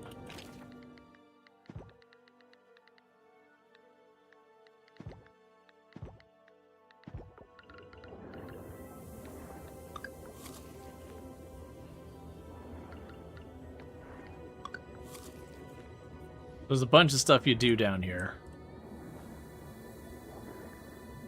But, like, the clearing the ocean floor is kind of the big one. As you can see, the entire ocean floor is pretty much overwhelmed with trash. It is one of those things that, like, in the story, they make it out to be, it's like, oh, yeah, big bad pufferfish. They cause all this pollution and all that.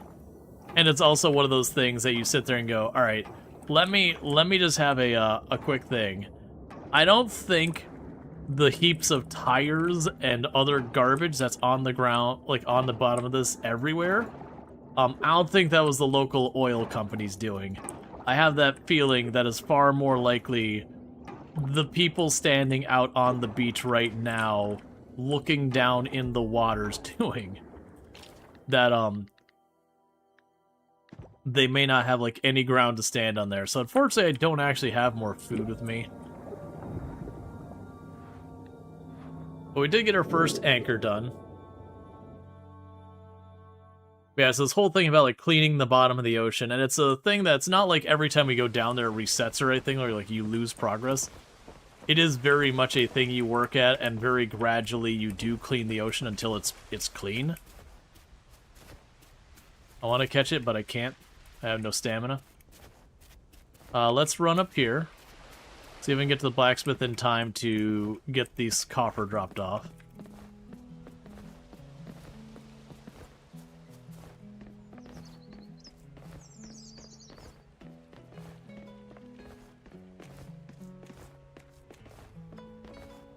It definitely did not take the more reasonable route.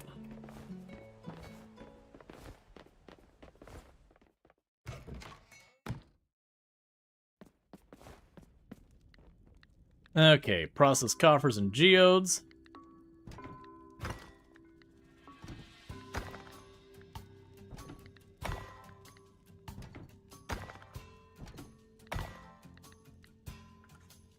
On the bright side, those are all new things we didn't have before. So that's a positive. The downside, rip my inventory. Right. So let's take a look at our quest real fast. Right, so you want me to get the orbs. We have to smelt a bronze bar. We need to get a potato to Waku. And then the other one is basically weight. That will get more dialogues and all that stuff. And these will all be things that will end up having like 2 or 3 long-term quests kind of get set up. And in the meantime, it's just going to be one of those things that we're working on. As I mentioned, there were like 4 different categories we're dealing with so far as maintaining the town.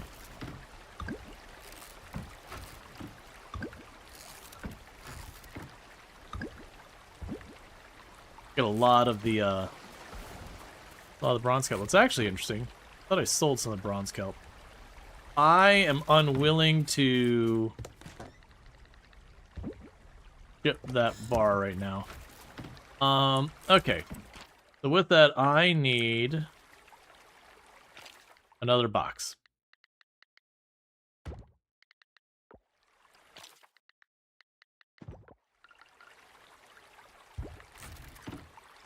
And I think as far as organizing this stuff, we'll start organizing that stuff. We'll start organizing all that stuff when we get to the point of,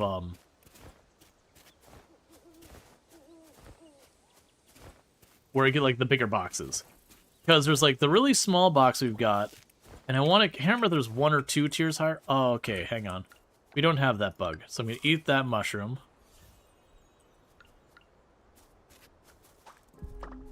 And now I do.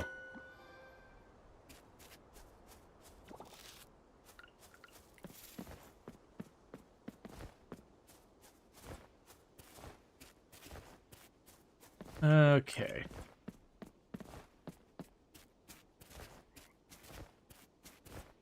Just zip around here looking for forageables real quick. In some people's trash cans.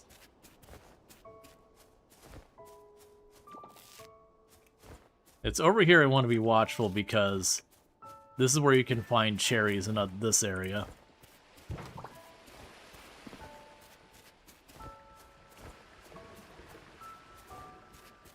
It's only spring.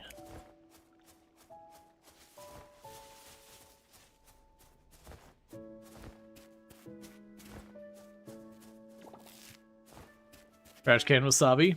Yum. Yep. Very genuinely, it's worth it to, like, run around and hit people's trash cans. Most of the stuff you'll get is junk, but every once in a while you get some stuff worth a little bit.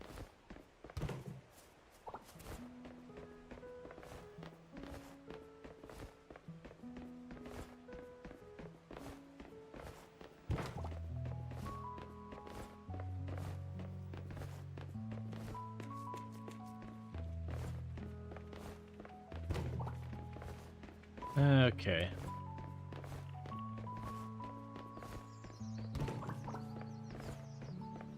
And they do have the thing where if someone sees you rifling through a trash can, they say things. I don't think you take, like, a negative penalty to people's liking of you or anything. But, they'll be like, ew, gross, come on, man. Like, that kind of thing.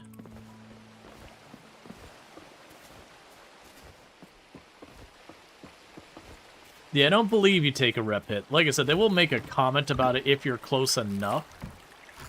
But, I don't think it actually penalizes you. I could be wrong in that.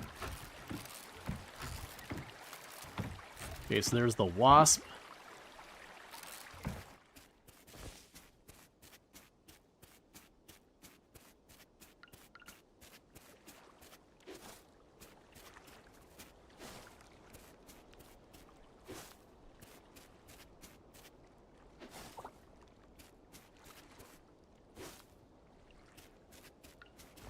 Alright, that's all I already spent. Yeah, and Stardew is Mind of Friendship, and you hate it because you're secretly a raccoon. But yeah, that's the thing. The thing about Stardew, that guy walking by did not seem to react. Yeah, no, it's they gotta be pretty close to notice it. Our character's just very sly when he rifles through the trash can, that's all. Alright, so we didn't get a whole lot of money yesterday. Alright, so today's Kenny's birthday.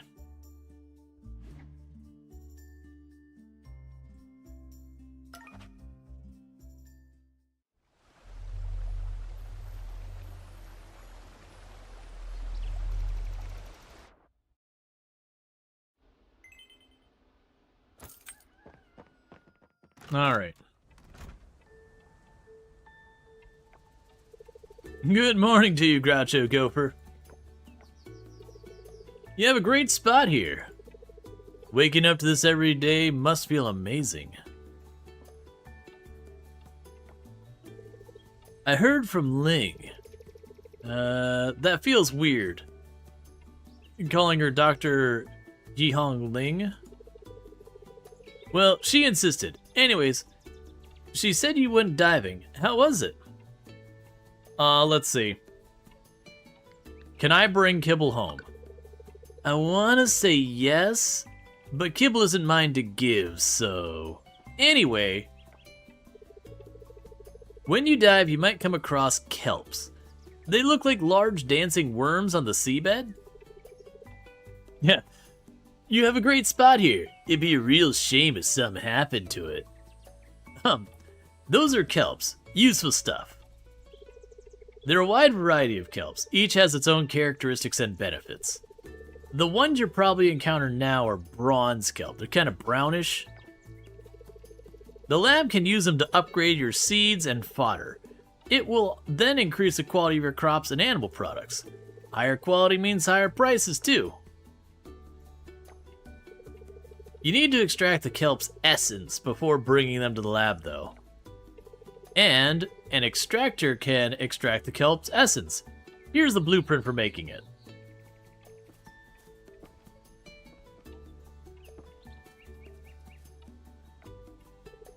To make an essence, you need 10 kelp and a glass inside an extractor.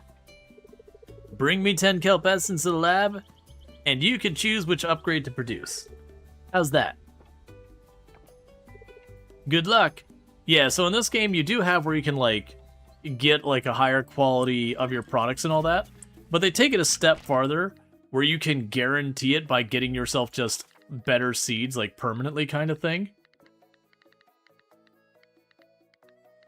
And that's from the kelp stuff. Alright, so we'll need more scrap. That's fine.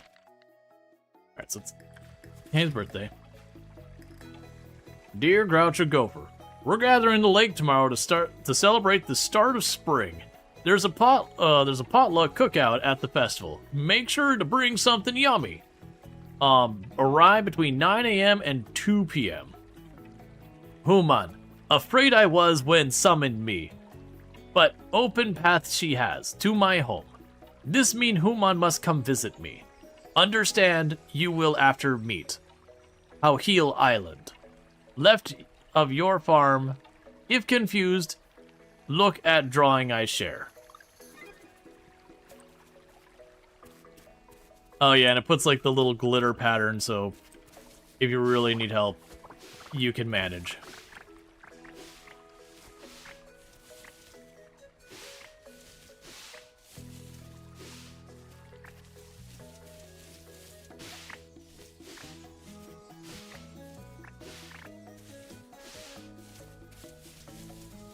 Alright. So,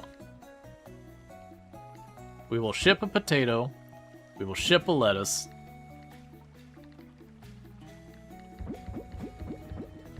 I already have spares of all those, I believe.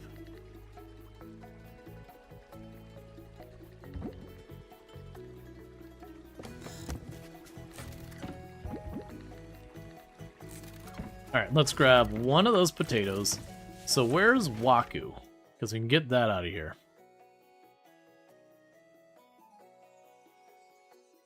Waku might already be up the observatory.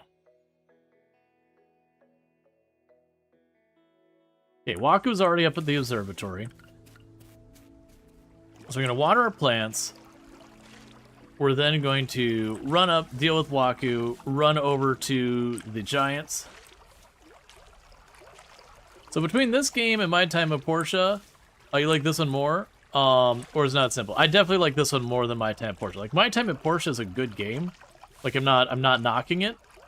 But between the two, this one is a strong outlier for that.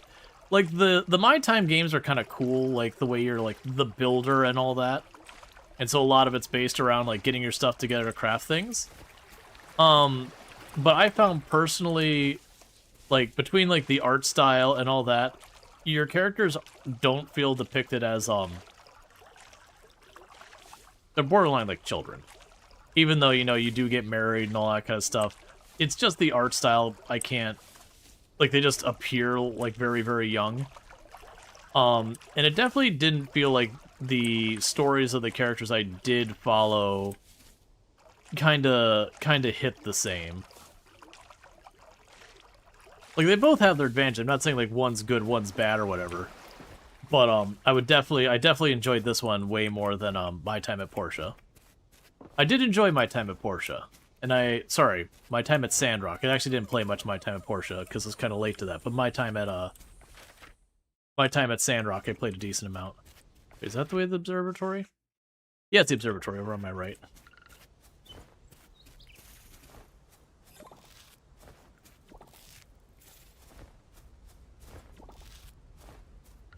Okay, so we run up here, turn in the potato.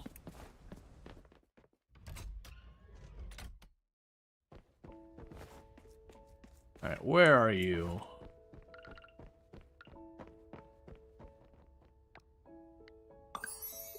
Thank you. Alright, so we got that quest done. Give me my money. And then I have a bunch of main story quests. Those will start to clean up in time. But yeah, no, even though they're like vaguely in the same genre, I would say there's distinct differences between because like My Time at Portia and My Time at Sandrock, I wouldn't even really compare them that closely against, say, like Stardew Valley. There's certainly similarities in the fact that you're doing like slice of life and you meet people and you romance them and yada yada. Like, I'm not saying there's not that similarity. But at the same time, that's kind of where a lot of that stops. Because as, like, the mechanics, yeah, there's farming in both of them. But, like, to a certain degree, Stardew Valley, the farming is, like, one of the absolute core aspects of the game. versus when you go to My Time at Portia, that's a really small part of it.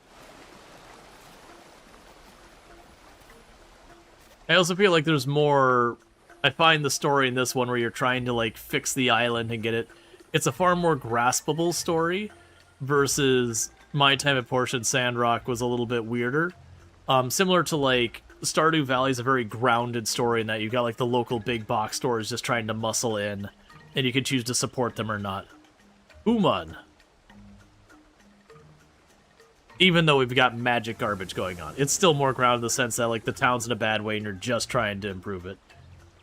I, chieftain, thank you, Uman, to come here. You're what are you? Goom? I, chieftain, is giant. For long waited I have for you.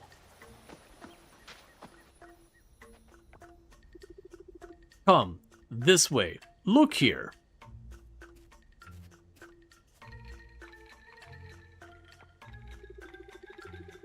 Seeing you have these writings, but understand you do not. See you not power of shrines, but see you must. He they are to help goddess.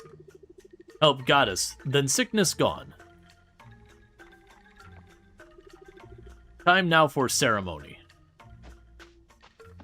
I'm doing good, thank you for asking. Fast, we must do. Hurt only little, will open eyes will. Starting in 5, 4, 3, now. He's not that big, he just has a big head. Yep.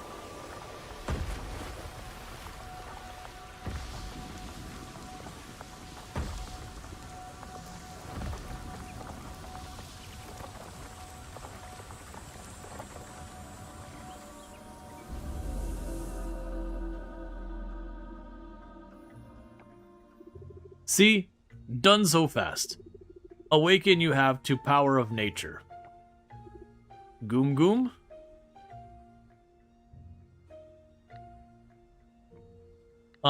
Goddess who? The goddess must answer, not come from me. Ready you are to meet goddess. In Lake Temple, there her home. Speak no more. Rest now I must after ceremony. Again will I speak to you, Human. Not now, later. Goombai.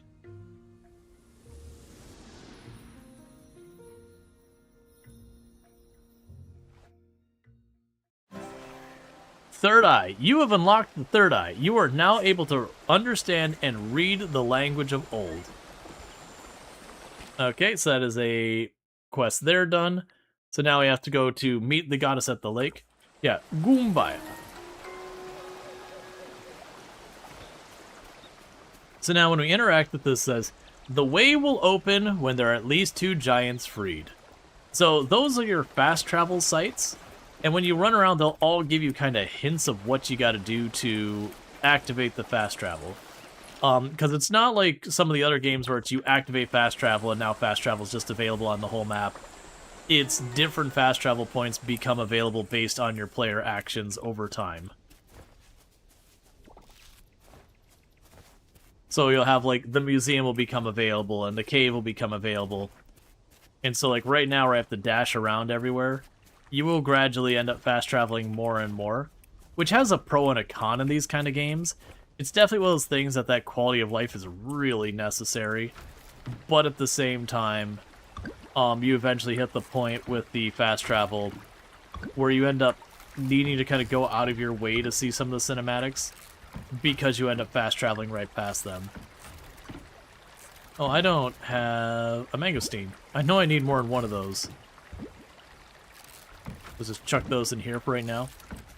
Oh, and I have donated and shipped you, and I have a spare of you floating around here. Yes, I do. So I'll do this. Offer your best aid to nature, thus nature will aid your travels. Alright. So let's run over here real quickly to meet the goddess kind of thing. And that'll unlock where we do, like, the offerings and all that.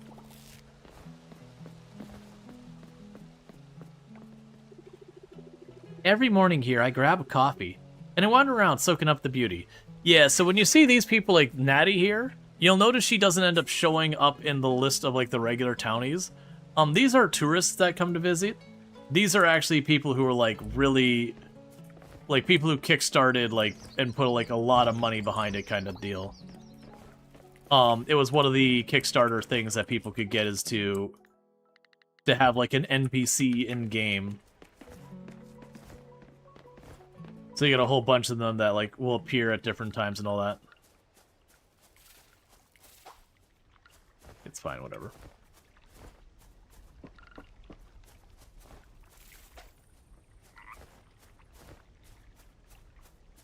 Alright, before we leave...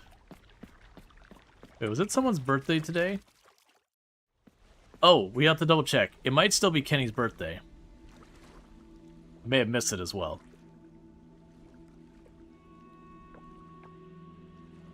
Groucho Gopher. At last. But my time is short.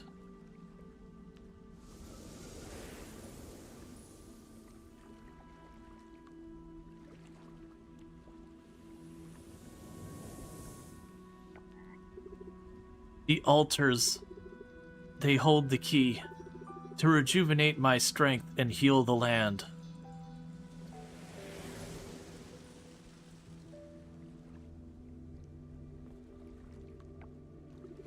Begin with an offering at this altar. In return, receive my blessing to traverse the shrines. I will aid your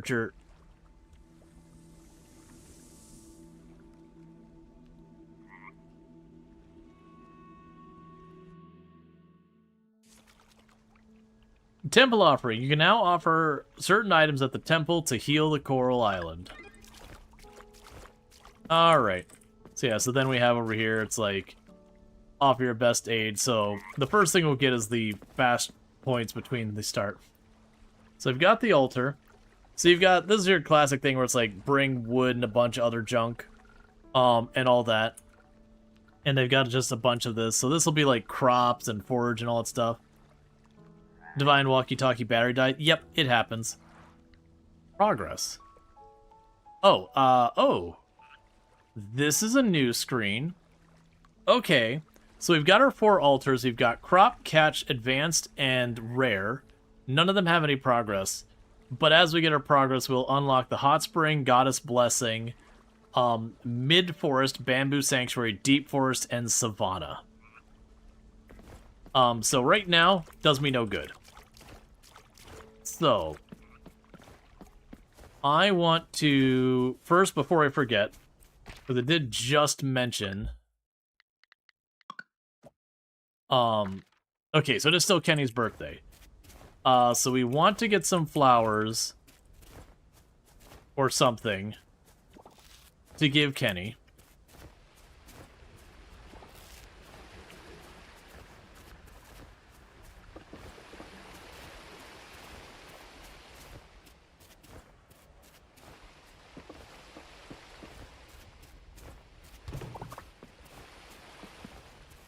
Oh, that's where we want to go.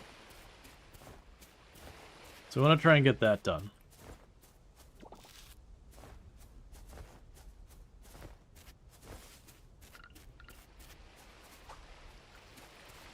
Whatever.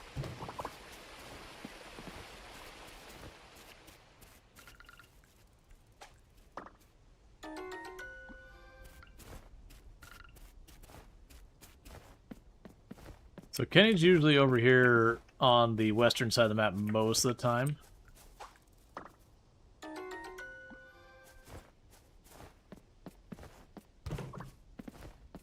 Okay, candied tree seed, that's lovely.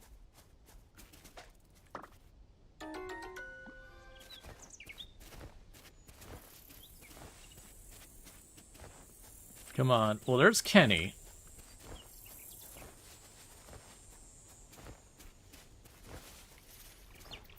Like I said, I want to try and get enough flowers for a bouquet, because most of the people like the bouquet. A little bit. Like, it's not a favorite gift for, like, almost anyone. It's a super low-effort gift.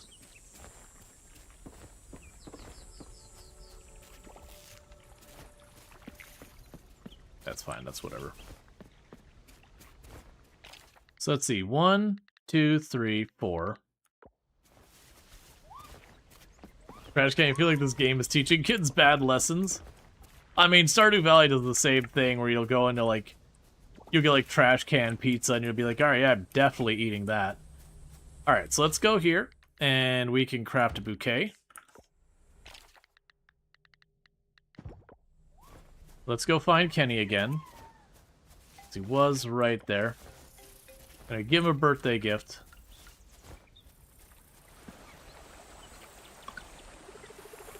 How did you know it's my birthday today? Thanks a lot.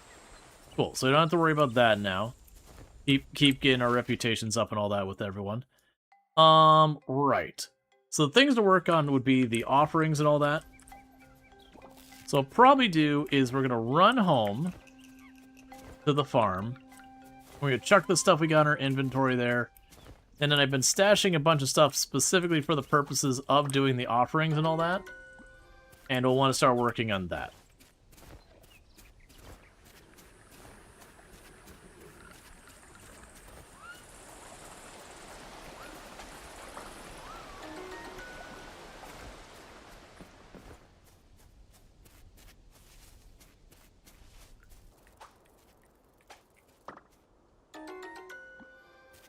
Okay.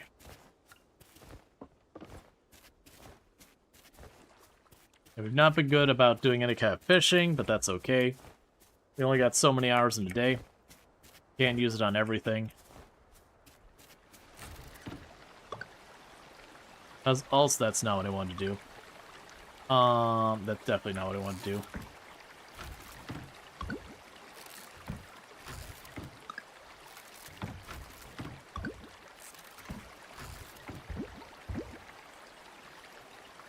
Okay. So give me 1 wasabi to offer. That butterfly can go. Alright. So wood, stone, grass, sap. I don't know if those seeds will help right now. We've already got the wasabi.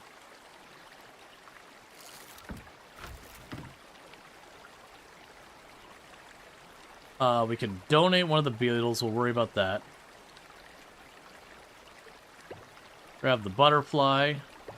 And actually grab a spare of the butterfly. So one of you gets sold, the other one gets offered. There's the flower.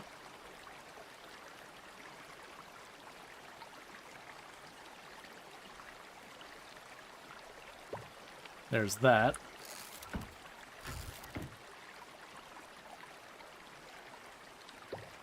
The acorns.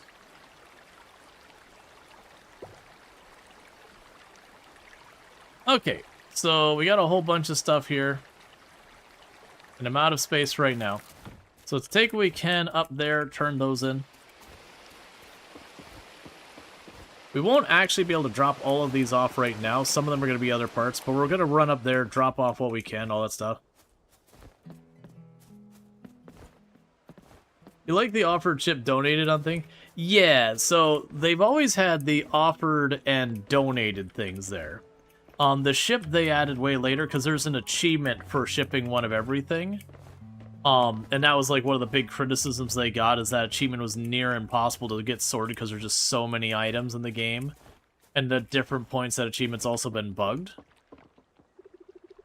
Raja's Coffee Corner is absolutely amazing. Every time I come here, I end up getting several bags, taking several bags back home. Can't miss it. Yep, and that's our Kickstarter person.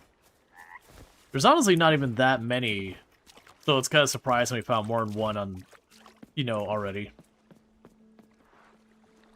Alright. So. We can go you, you, you, you. And I need one more, but I don't have enough of those to get those out of the way. You. So we need a carrot and a moral. And then the other ones I will need to go back.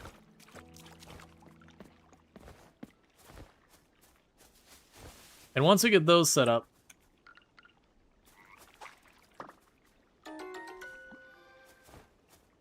then I can not have to go and like do this run all the way back and forth. We can just fast travel straight to it.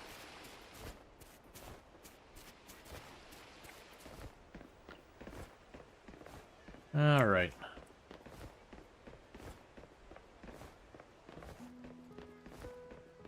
Yeah, so it looks like you need to get any of the tree seeds, and you just get 5 of them. And I'll take care of one of the segments.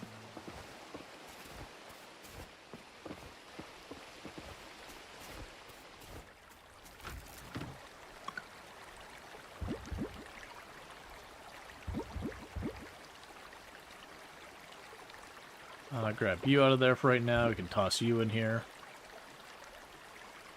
I wasn't able to do the bug yet.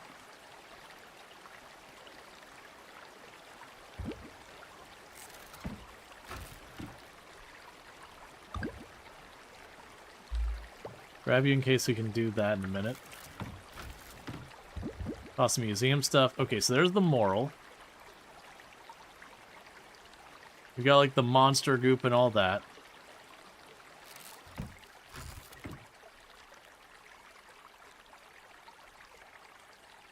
Did I not harvest carrots? I should have a carrot in here somewhere, right?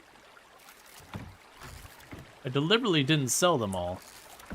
I mean, I'm gonna get more, so it's not the end of the world, but I must have accidentally sold them all.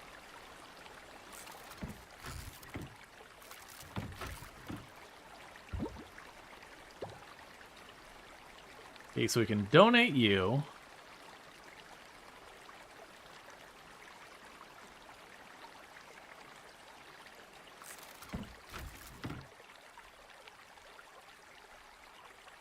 Donate you.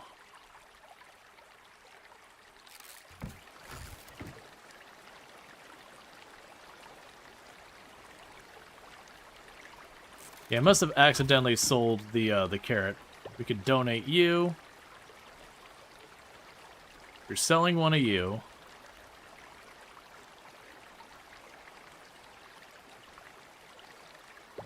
So, well, actually, put you back for right now.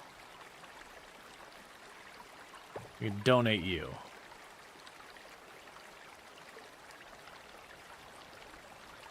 Alright, let's run back over. So you should get another batch of carrots very soon, so that'll be fine. So let's donate these ones. Because we'll also have over here... This one is, unseal the lock passage, donate splendor yet to be displayed. So basically we donate enough stuff, and this fast travel also becomes available.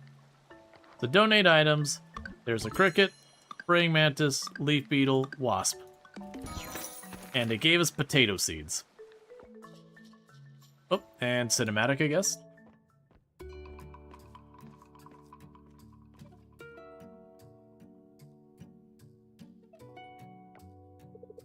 Maybe if we do this...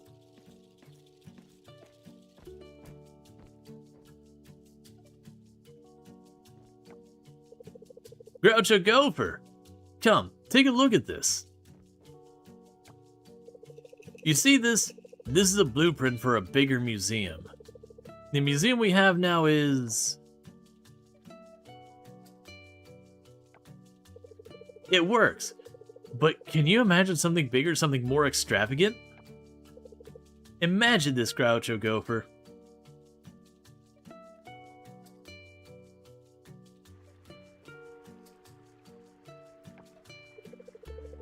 We have one section dedicated to aquatic creatures on the island.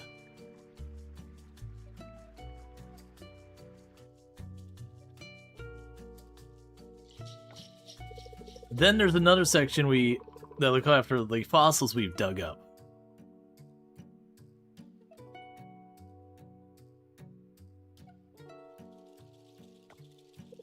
Oh, we can have a bigger and better section for the ancient artifacts.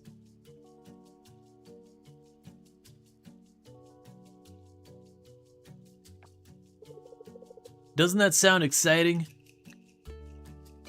That does sound really cool. Isn't it? But there's one big problem, though. The town just doesn't have the budget for this museum. At least, not yet. So, what if we raise the money to build it? By that I mean, I'm gonna start a Kickstarter campaign. Do you know what Kickstarter is? I don't know, can you explain?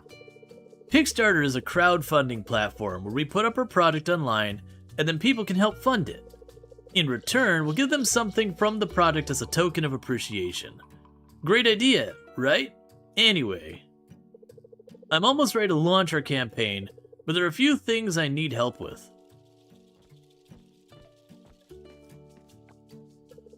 Based on my research, the most successful campaigns are those that already have something significant to show.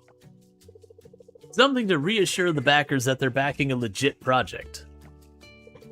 If I show them an empty museum in the campaign, people are going to think the project is a scam or something. Now, my dear hard-working Groucho Gopher, this is where you come in. We're really happy with what you brought in the museum so far. They're all amazing, but it's not enough. I asked Macy to take pictures of our museum yesterday and it just looked empty. No one is going to help us if all we have to show is an empty museum. But if you were to donate more items, do you see where I'm going with this? That's right. The museum won't look so empty, and we can convince more people to help fund our project. Now, while you help us gather more artifacts, I'm going to prepare the materials to upload the campaign page. I'll scan this blueprint, then I'll ask Billy to write something awesome for the campaign. Oh, maybe I should get Lily to make us a website. Look at that. It's all coming together. Now go forth, Groucho Gopher. Collect more items so we can launch our Kickstarter campaign. For those who didn't realize, the game we're playing was kickstarted. So this is kind of the devs, to a certain degree, like, you know, putting themselves reflected in Scott. And it's also a way they can kind of like talk to the people who did fund the project by treating them as the ones who bought the museum in the game's story. So it's kind of a cool way of like giving a nod, inclusion, whatever, to the fact that this game was ultimately supported by you going through Kickstarter and all that. Alright, so let's run over here. We could drop the moral, and I believe that'll be enough to finish the first area here so we get fast travel unlocked. I am wrong. Okay, so we need the carrot. And we need to get 5 of any of those seeds. So, the bad news is I won't be able to finish that this in-game day. The good news is, what I can do is if we rush home, I should be able to then, you know... Sorry, I should be able to go and run down there really quick. We could put down the potato seeds that they gave us, and then start chopping down a bunch of trees and hopefully get the seeds. So we should be able to get the first offering done tomorrow.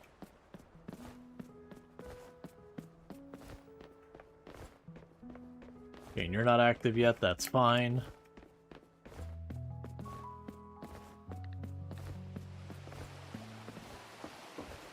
Alright.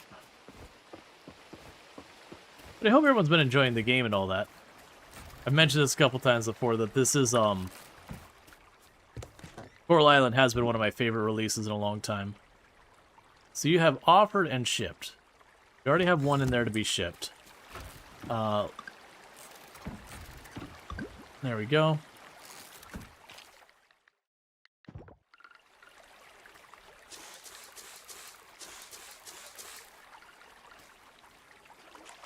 Put those all under this scarecrow.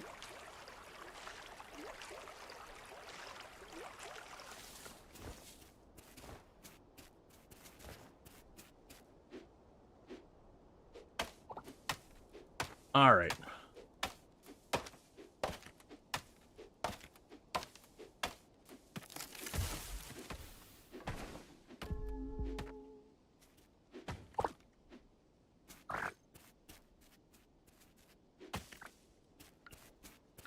You know, just tear up just a little bit more till we're completely spent.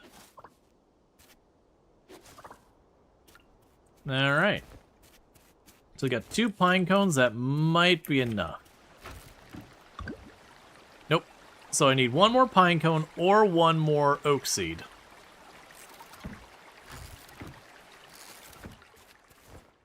I'll go sleep real fast. All right. So big day so far as things getting done. So we gained another level in farming. So we got another skill point. We got a bunch of XP, and we've got our first sprinkler that we can make. So that's a good thing that we can start working on getting our sprinklers and all that. We got our compost bin, which I don't care about, and we got more fertilizer. We gained a level in foraging. That's just gonna let me make like walls and fences and all that. We got another level in catching, so we got a skill point. Where now we can make bug jerky. And we made ourselves a bit over $1,000. The Cherry Blossom Festival is today. Well, crap. It's fine. So for the Cherry Blossom Festival, I need something I could put into the cauldron. It's very similar, like reminiscent of the luau in Stardew Valley.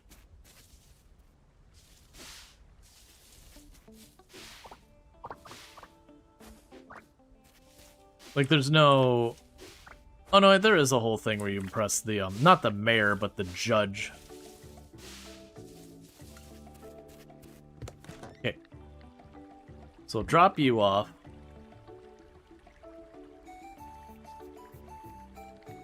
The turnip might be the best we could put in there.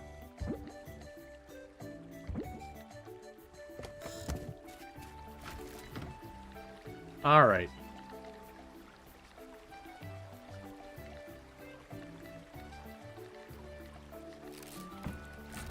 Yeah, so we've got some spare flowers. So I won't worry about the flowers. We can sell these.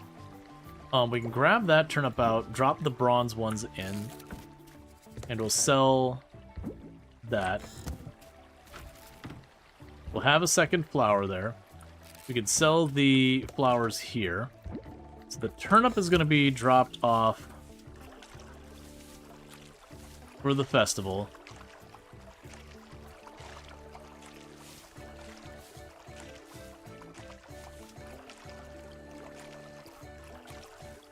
As you can probably imagine, pretty quickly we want to be able to use the sprinklers and that kind of stuff. The faster I get that going, the faster farming is chuck seeds in ground, collect when done. The sprinklers, however, cost, I believe it was glass, kelp, and scrap to make.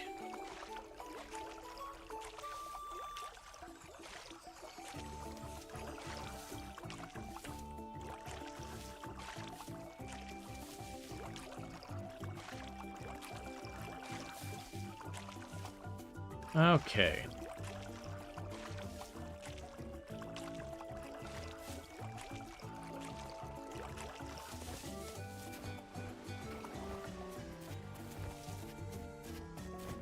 Alright, so we've got all that kind of stuff.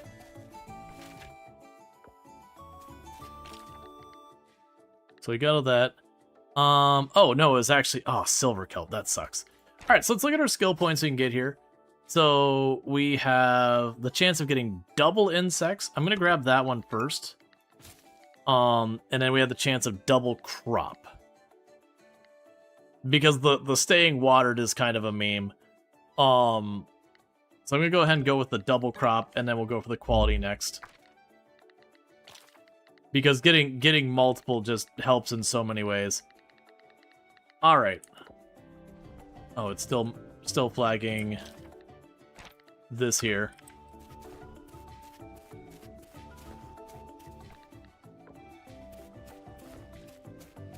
Okay. So let's see. Later on, we'll get some other things unlocked. Yeah, we got the thing here that tells us about the festival and all that.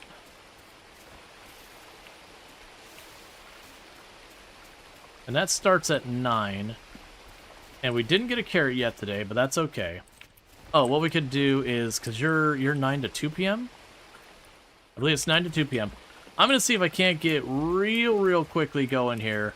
And if I'm lucky, I can really quickly get a pine cone or a acorn. Because if we can get one of those two really fast, we can get the offering done. Because that's kind of in the same area that the festival is.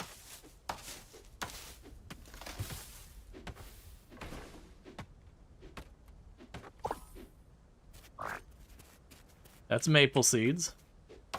Oh, no. Oh, never mind. There's the pine cone. That's what we needed. So drop all you off.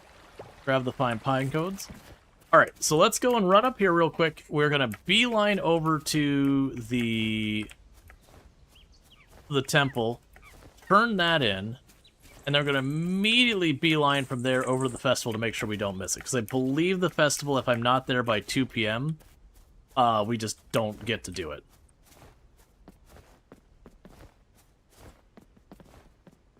Alright.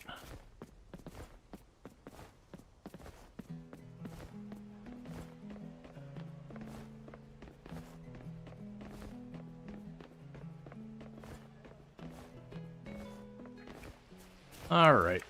So we can run over there and get that all squared away.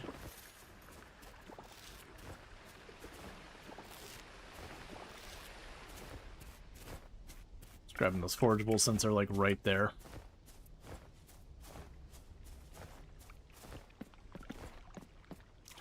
Alright, so that should take care of the first set, and then we're just basically waiting on the carrots to grow for the second set. Altar. Okay. Pine cones.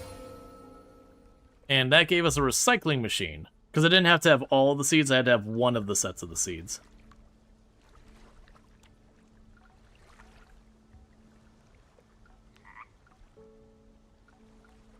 Okay. So for the ocean loot, I would need to find sea salt and a bunch of different oysters and all that. And then the other ones are the different seasons crops. Okay.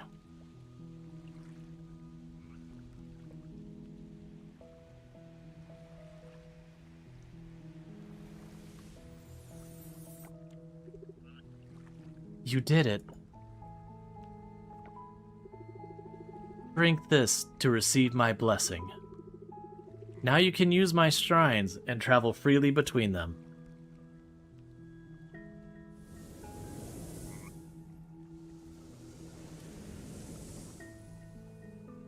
Okay.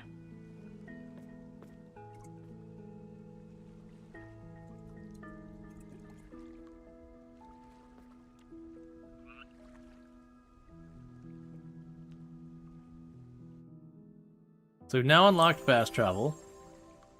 You've unlocked the ability to use teleport shrines.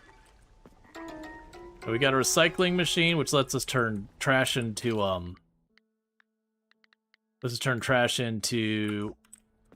scrap. So now if we look at this one, this is the one that's got like all of our fish and all of our bugs. And that'll unlock the dig site. We don't have any of that stuff on us right now. Well, I wonder if I can cut through it this way. Because this should take me to the festival area. Start the Cherry Blossom Festival. Yep, so we don't want to miss this.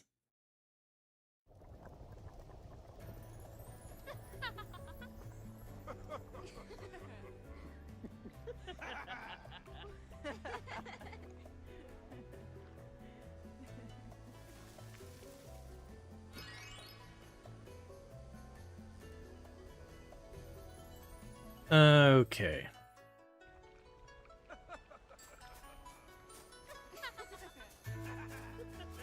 It's weird because they didn't have that laughing in the background, so it's weird to hear it. So there's no time while you're at the festival. So that's the thing to keep in mind. But if we go to the flyer here, it'll show you that there's the beanbag race. That's gonna be or burlap race. It's very unlikely we're gonna win that. That depends heavily on your stamina, and early game you're gonna be low. You can win it, but it's really hard. And then we had like the shop and all that. But what does happen is an exhausting amount of dialogue. Are you saying hi to everybody? You poor thing. It sounds exhausting. Smells good, right?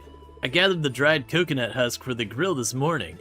We've been grilling with dried coconut husk for generations. Frank's super excited about it.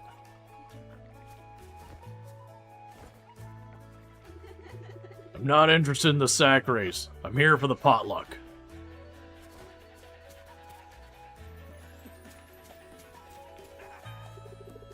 I hope they don't strain themselves during the sack race. You included, Farmer Groucho Gopher. Mr. Theo is so good at singing. I want to be like him when I grow up. What do you want to be when you grow up? We've already had that existential crisis. We don't need to revisit it. Yeah, Mr. Theo is finally singing a good song. Good food, good weather, good company. It's fine by me. I don't crave durian all that bad. As long as Frank here grills enough apples, we're A-okay. Walter's asking me questions about my coffee bean dealer, and I'm not telling. I know what he's doing. It's always a pleasure to spend spring here. Well, part of my spring anyway. You look like you're having fun. It's not all bad hanging out in the open air like this, is it? Please wait just a little longer. We're still preparing for the main event. You should try the mini-games. I should have brought little Stefan. He would have enjoyed this. Sing along, Groucho Gopher. Come on, you know the next part, right? No, I don't. So heartwarming to see the kids out here fishing. They're naturals. It's so darn cute with their little fishing poles. Well, that's new. So they didn't used to have the Kickstarter people at the festivals very often. So she wasn't here before. Ah, the wind, the song, the food. Perfection. The tumpang is over there, dear. I hope there's enough for everybody. I'll bring him some Loda next year. It's a delicious dish with coconut milk. You'll love it. More people told me they saw beavers on the lake. Thankful, Paul got his camera. If we're lucky, we might get a picture or two. Archie, be careful with the worms. There he goes again. Time to absorb the good vibes. Breathe in the energy, breathe out the stress. The songs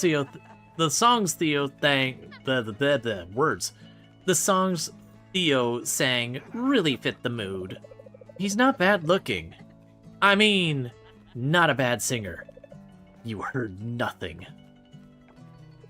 Hey, come over here, Groucho Gopher. Let's dance. Already, 10 out of 10, already better than Stardew Valley, where your first spring festival is your heart being utterly crushed as everyone systematically rejects you one after the other. You don't even get a pity dance. I'd better go tell Charles to calm down on the unsolicited doctor advice. He could ruin the festival for everyone. The food is way too heavy for me. It's nice to see everyone enjoying the festival. Today is a rest day for me. What? My baby brother Frank is the guy grilling stuff. A lot like Dad. Cooking is relaxing. But it's more relaxing to sit back, eat, and look at those cherry blossoms. I did say there was way too much food, but I think that's okay once in a while. Alright. Wow, the potluck looks amazing. Oh, but... oh, never mind. I think I spend way too much time at my PC.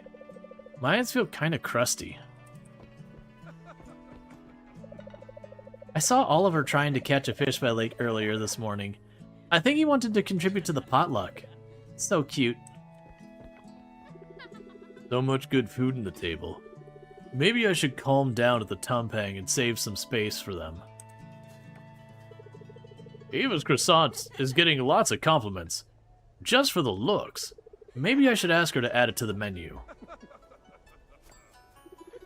It sure is pretty today. Can't ask for better potluck weather. I love the food here. Everything is delicious. They're just working through everybody. Mom spent the whole night baking. I'm glad to see her having a good time today. Hey, Groucho Gopher, how's the festival? There's more to come, don't worry. Inspect. Have some tempeh, and don't skip the veggies. Alright. Meanwhile, donate. Place item in the potluck. We're gonna put the silver quality turnip in there. I expect it to be solidly okay. I don't expect it to be bad. I expect it to be solidly okay.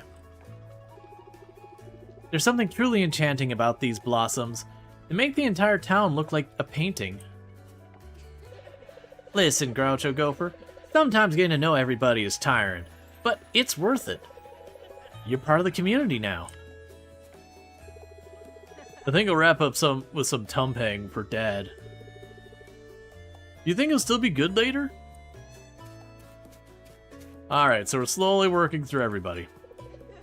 It's chill here. It's comforting. And then we can go and buy stuff here. I didn't bring money with me, but it's mostly just like decorations and all that. So nothing I'm worried about this early in the game. That could be a later thing. Just like our wine festivals, here are the identity of Coral Island. Don't you agree, Groucho Gopher? No, your wine's crap and you should be ashamed. Wait, what?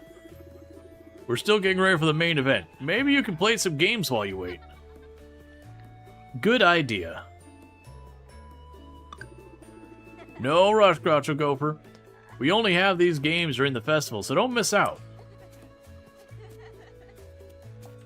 Okay. I believe at this point we have talked to everyone. Just doing a quick mouse over, seeing if I get any text box icons. Oh, that's just more for the tumpang. Oh. Please wait a little longer. We're still preparing for the main event. People are still playing games. How about giving them a try? Alright. Oh, wait, no. We've got Joko in there. Mom told me to keep an eye out for beavers while I was fishing. Did you see any, bestest friend Groucho Gopher? I got some fish, so I gave them to Mr. Frank. I hope he can make them like Jim's smoked salmon. The kids aren't even stopping for a break. Looks like I managed to reel them into fishing. What about you? Are you fishing these days? Okay, so at this point, we've got them all. Alright, so burlap sack minigame. So the idea is if we win, every one of them will give us the candy, which is nice. But this one will give me $1,000 and then merit points. That's what you want. The merit points are the big one. The money's not a big thing. But like I said, we're gonna be at a pretty bad disadvantage for the first year. Second year we'll utterly dominate. We could practice, but you know. I actually don't know what button I'm pushing.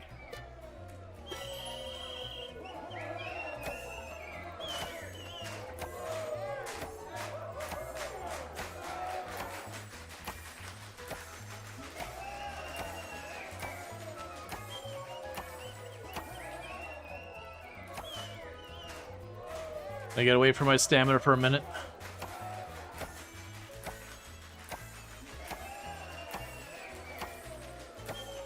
Yeah, we're gonna lose to Lily because we collapse now because I'm out of stamina.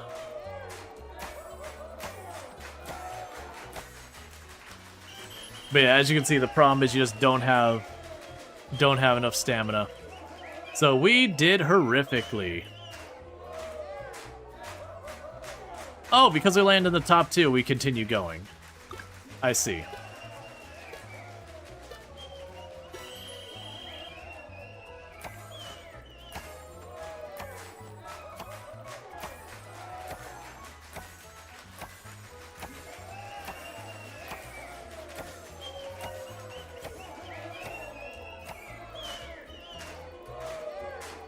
Come on, give it a minute.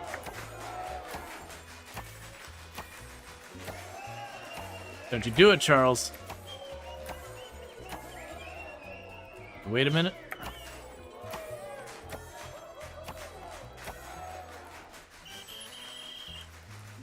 The computer nerd beat you? Yeah, no, it's because it's based on your stamina a lot is a big factor in this. You do really struggle with that. Apparently that was enough to get us into the next round. I think this one, it's kind of like make it break it kind of deal.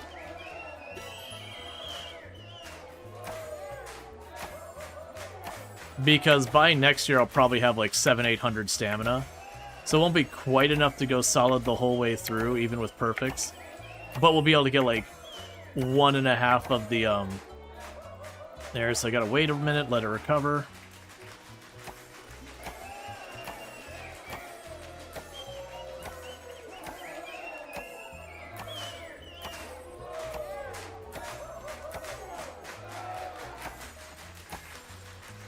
I got second place because I had to stop just in. Oh no, I got first place.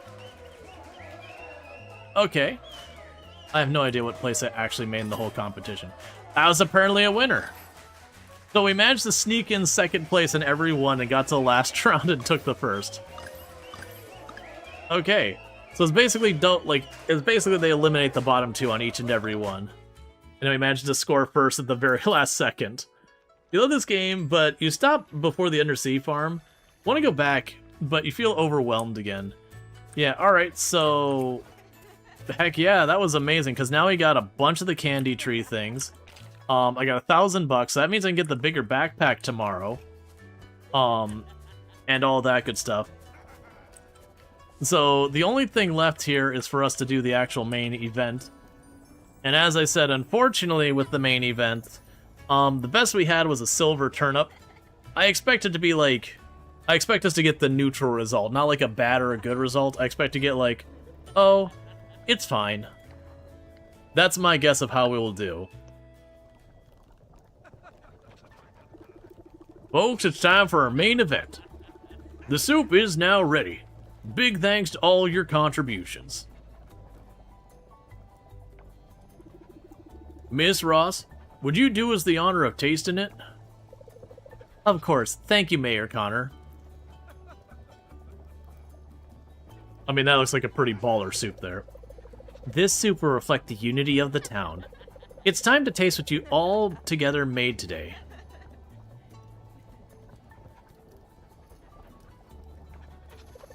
It's... okay. I taste nothing special with this soup. Well, as long as it's edible, everyone can consider it a success. Imagine you're like doing this like big honor of a festival and you're like, thank you for putting all your time and effort. You've made a very adequate soup. It is a very okay soup. And you're like, you know what? F you, lady. Being all judgy about my soup.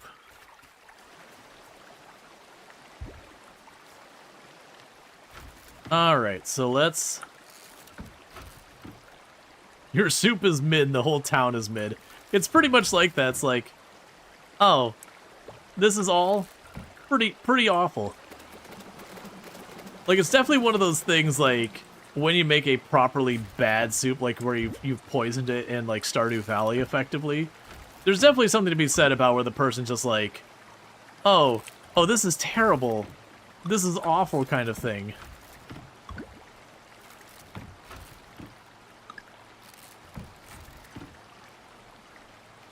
Okay, so we got a silver one. We'll chuck you in the box. Oh, we got a little bit of time left. So let's look here at things that have the offer tag on it, that we haven't offered yet. That one we can't, that's fine. I mean, you can, but I need 5 of them, and they're not... I can't remember. Oh, it's auto-sort, that's right. So I can tell these to stay auto-sorted, which helps a little bit. So we're looking for...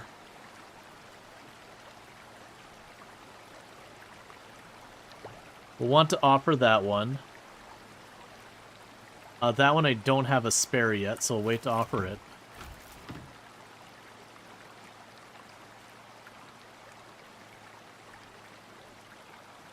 The monster essence won't be one of the ones available yet either.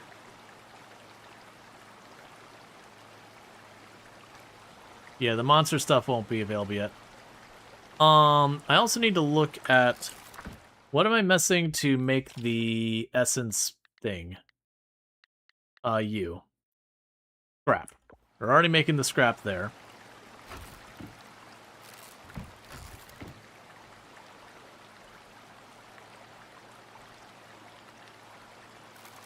Okay, I do have one bug I can drop off. Okay, so I can apparently go to the diving pier, the lake temple, and all that. So let's jump to the lake temple really quickly. I'm gonna huck this butterfly at the altar. Boom, done.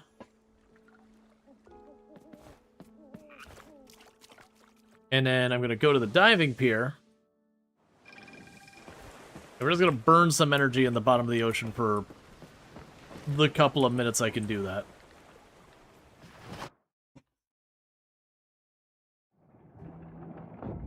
Oh, there is some kelp. Give that all to me.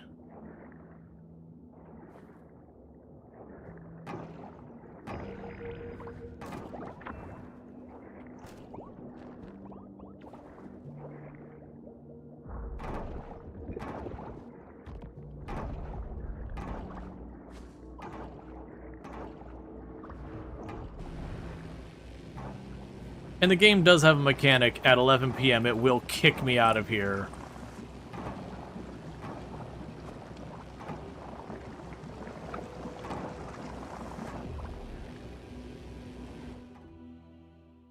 Alright.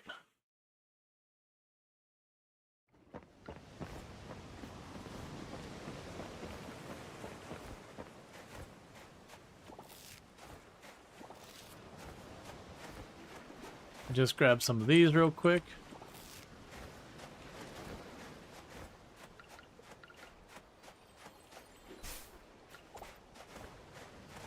And now we'll fast travel back to the farm and be on our way. That's good that we started getting the next spot cleared up.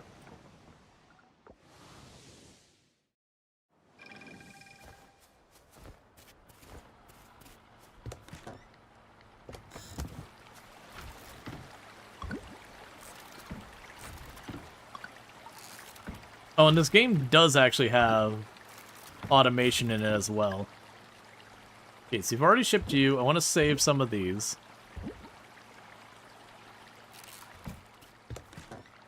And we'll ship you.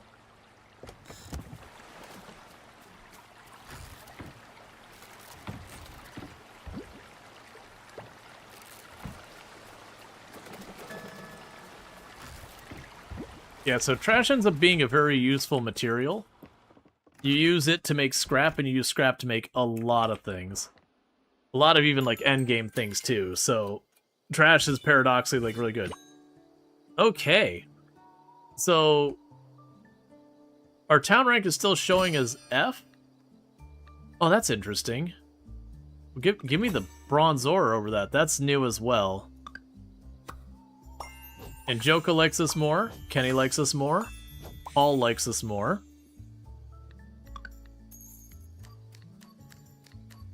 We got a bit of money here.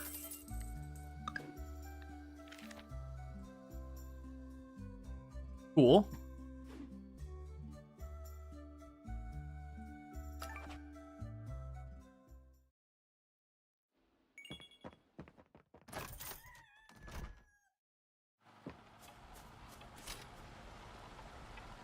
Sprout, looks like you're ready for this. A basic sprinkler. Place it in your field and it'll water some of your crops. And the best part, you can craft as many of these as you need, as long as you have the necessary materials. Greetings, Groucho Gopher. I've been starting a new initiative called Merit Points, an award system for community involvement. I'd love to explain more in person. Join me at the community center soon. Looking forward to it. Alright, so let's go here. So I've got those grown. Got you grown. Alright. So we've got a bunch of bronze. Let me grab the charcoal. So I put the ore in so I can do that. We do have the sprinkler. So as you can see, the first sprinkler doesn't have crap for range.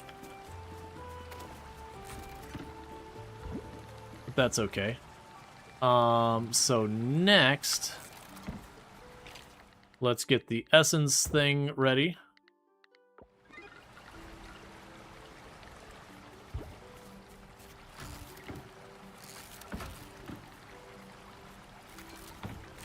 All right.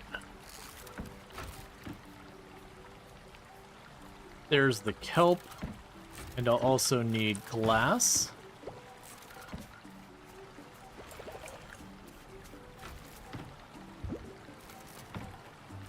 I forgot how much more convenient it is once you start getting like the basic automation stuff, where you can just like dump all the stuff in the boxes and let it just rotate through and do the things.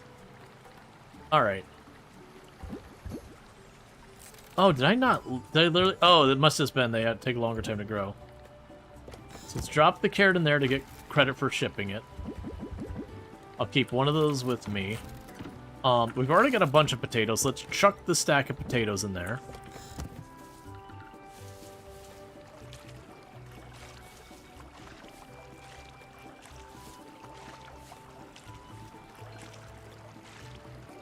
And then want to get the bigger bag, and then we're going to spend the rest of our money on seeds.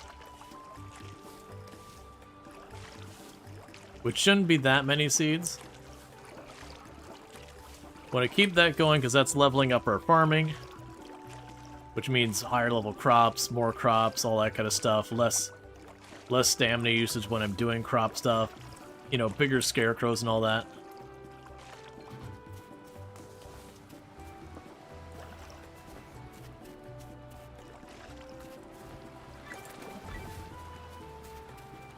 Alright, so we finished some stuff. So I smelted that, so that's off the list.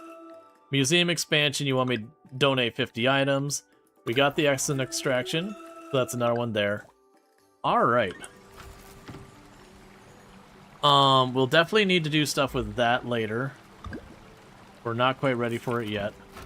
I will need more of all those things to do anything worthwhile.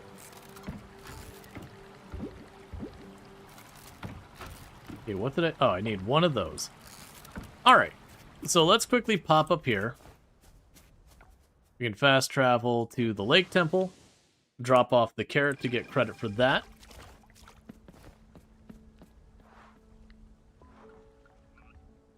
That'll be another thing done. Sugarcane seeds. Oh.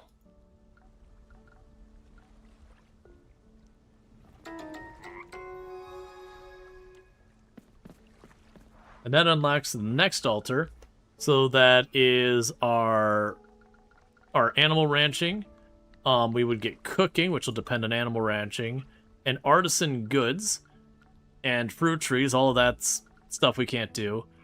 We can do this, and it's 5 of each of those between the slime, the sacks, and all that kind of stuff.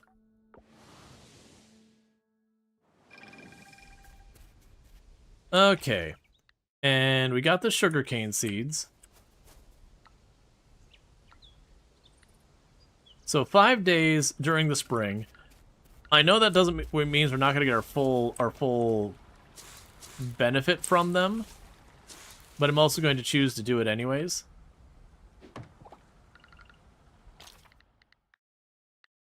Now we can get the sugarcane out of here right away. We can put down the scarecrow here and reposition it. So it covers all that. Same with this one.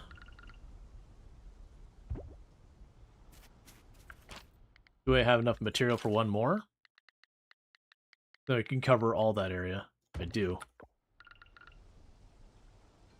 Okay, so all of our crops are currently covered by the scarecrows.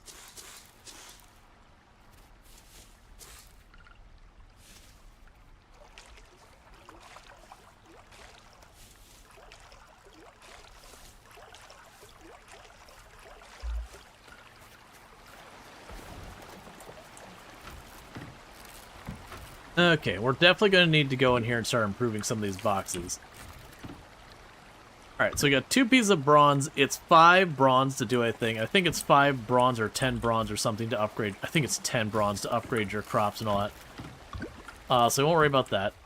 So then the question is, do I push the mine going for the tool upgrades, or do I push the ocean going for, like, the crop upgrades? I do see that we unlocked the lookout as well, which is interesting.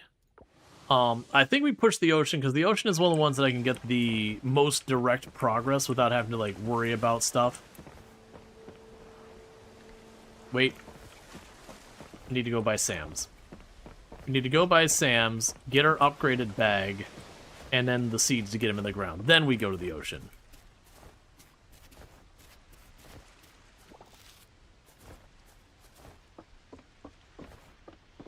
I should also check to see if we can't get the cherries to the northeast. Because they only show up, I think they only show up part of spring, not even the whole spring. It's one of the hard to get things. So upgrade the bag, boom, done. Bag is upgraded. Shop. Go ahead and just take the canola. Alright, so let's see here. So I don't have a lot. I'm gonna go ahead and just grab all of those.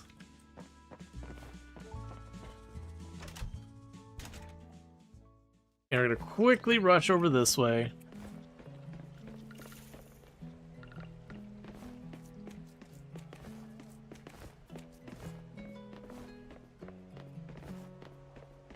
Because I want to check these paths over here, because some of them can give you,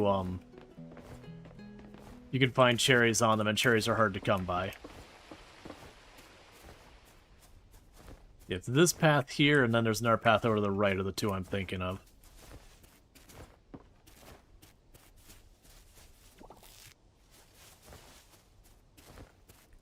So that path, and nope, it's slightly down here.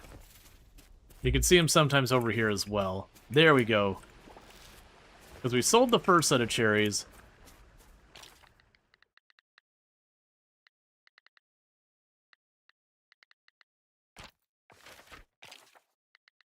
Let's clear the... Ah, here we go, just straight up inventory. Yeah, so I shipped those, and I believe you need those for some recipes and all that. Too slow. Okay, so now you can just beeline over here. Teleport back down to the farm. We'll drop off our spare cherries.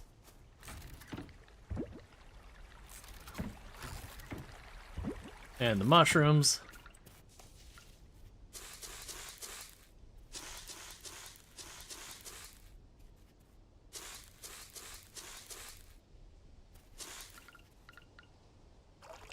And we got more crops in the ground. Okay, so big day. We literally added like a whole extra bar onto our inventory, which will go a tremendous way for giving us just a lot more ability to carry stuff. We got more crops in the ground. And with that, let's go ahead and pop into working on the diving stuff. Because some of the things that are your longer-term projects is clearing the ocean and then also reaching the bottom of the mine.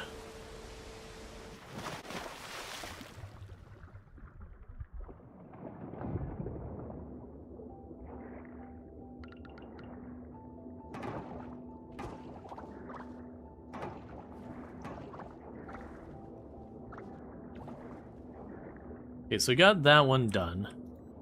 But there is 2 of them over there.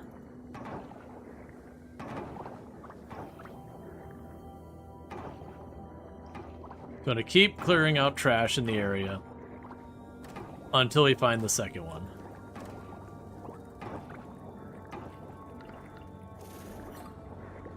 Okay, I got a common starfish. Means I can drop that off at the museum, because I got the double catch, because we got that perk. That's also why I get the double catch perks for, like, everything early on, is for stuff like offering and shipping in the museum and all that. Because we get the chance of just getting double. You can have something very rare, and if you get lucky and it pops the double, now you don't have to worry about it.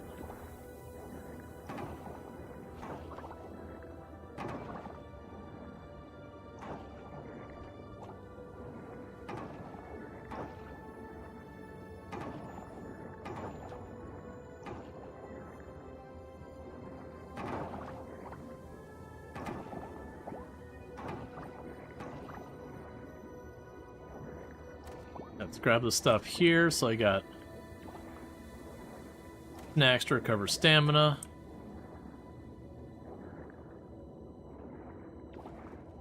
Okay, so now worry about clearing that area, because that's back where we were. We can take you. Got some scallops we can eat if we need.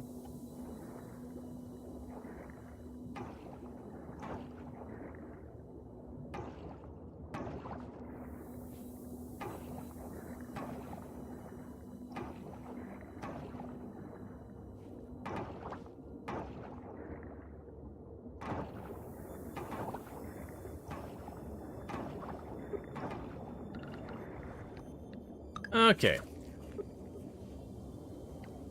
It'll definitely want to hop back and forth between this and the mine. So, because it's one of those things I've definitely played one time where I basically just did this the whole time and just, like, neglected the mine entirely. I had one where I went with the mine and kind of neglected this entirely. And both of those ended up with a, kind of a rough situation where I just didn't have what I needed to kind of keep things going. Oh, I just remembered. I got, like, an army of those things.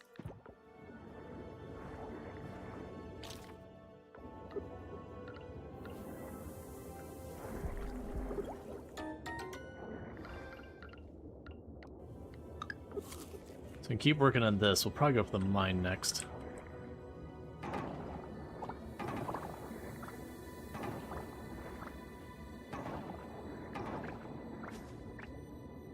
And sometimes when you're clearing these, you get lucky and you find the thing immediately, and it's no problem. And other times it takes a while. Generally speaking, and I'm not following this instruction right now, generally speaking, I've had the most luck looking for places like this where the oil's sitting and starting around there, because usually that's kind of where you'll end up finding the things, is in the general area that needs to be cleaned. Not like right on top of it, but like this whole area here.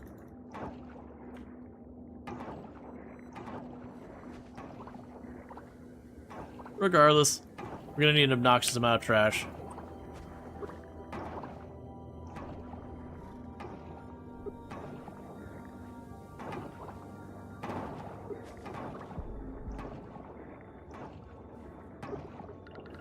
And it is a thing in the game that the trash does slowly respawn, like over the course of in-game weeks. There is stuff you can do to prevent it, though. But it's not super efficient and all that. But you don't, like, actually lose progress. Alert, low stamina detected. Yeah, like I said, some people find kibble really obnoxious, but it is a thing where you can go in and, like, turn off Kibble's dialogue and make Kibble just disappear now, if you don't like it.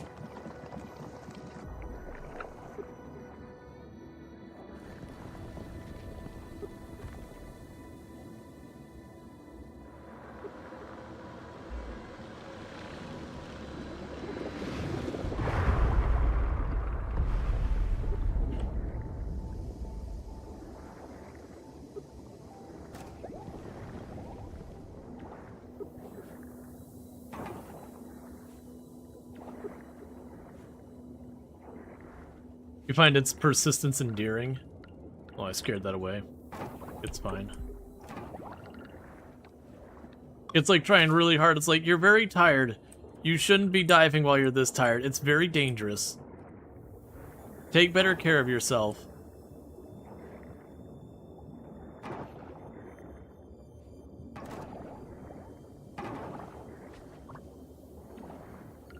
New thing to be caught, maybe, if I can get around the trash to reach it. Okay. Cannonball jellyfish.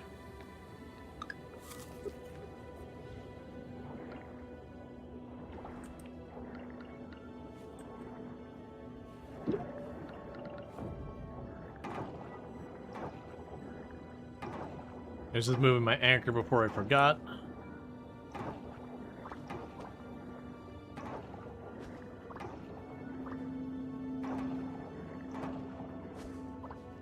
But yeah, so if we look down here, like, the ocean's a big place, but you do slowly clear out the area more and more. So you'll see, like, these are the ones I've already cleared. I'm clearing these two, that kind of bit.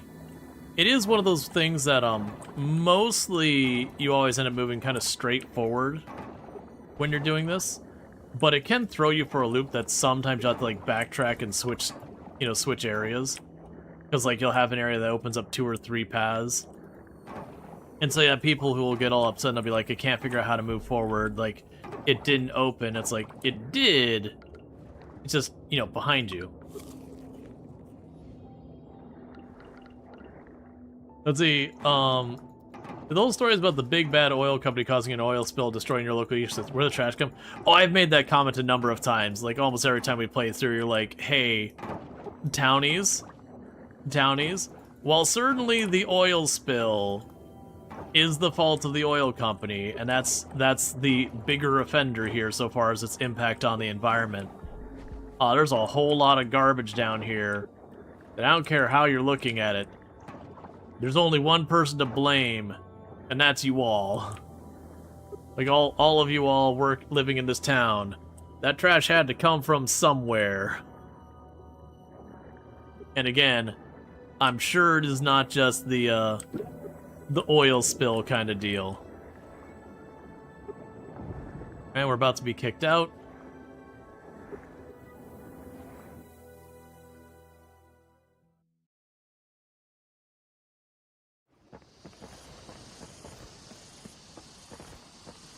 The connection is thematic. I mean, to be fair, there's actually, I want to say it's Theo, who is the town fishing person.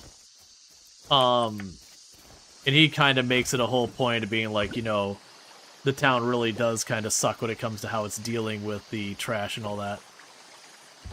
Alright, well, I'm not going to be able to do much of the essence here.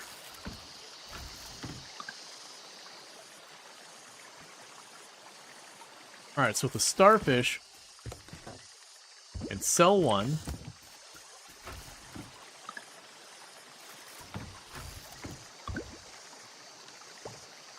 We'll donate another.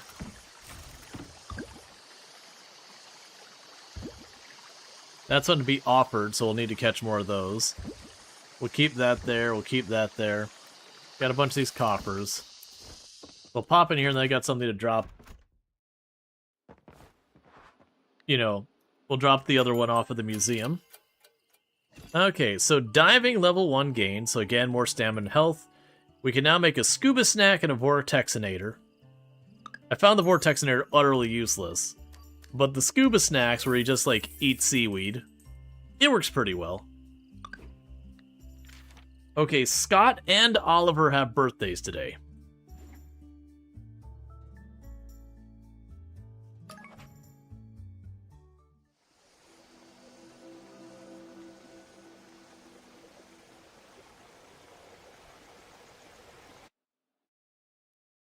And I believe that was, yeah, the hot springs opening. So now, if we run ourselves out of stamina very early in the day, I do have a means of recovering.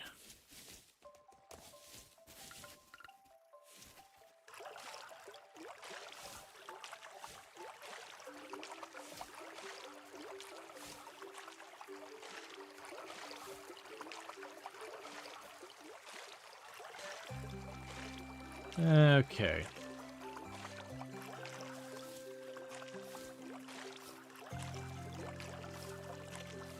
Very quickly getting everything watered.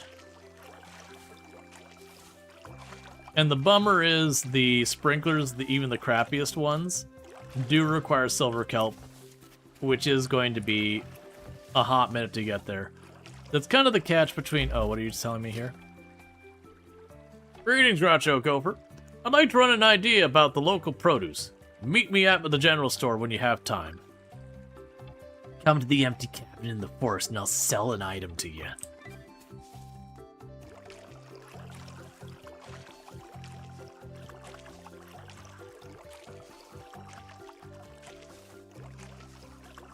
It's probably fine.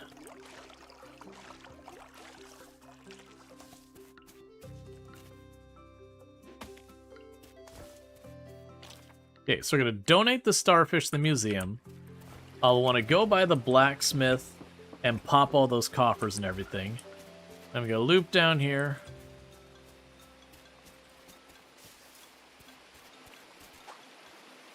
That's fine, whatever. I'll get a bunch of those.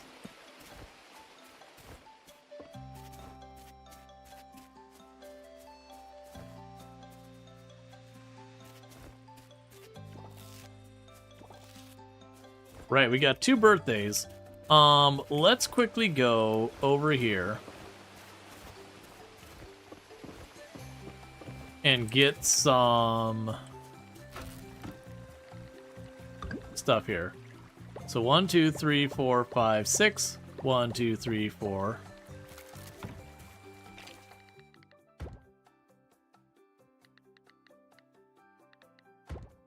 There we go. So I made some flowers. And for the recipes, it's Oliver and Scott. So Oliver is right in the middle of town, and then Scott is just north of the museum. All right, let's see if we can't drop those off. I don't think Oliver is going to be a big fan of the flowers. I think it'll be one of those like neutral sponsor, like, oh, thank you kind of thing. But like, clearly they're not really into it. Wait, are you? Oh, you're continuing to walk this way. Come back here. You're so thoughtful. Thank you for the birthday gift. Alright. And Oliver straight to the right. And we need to drop by the town hall for Millie's thing.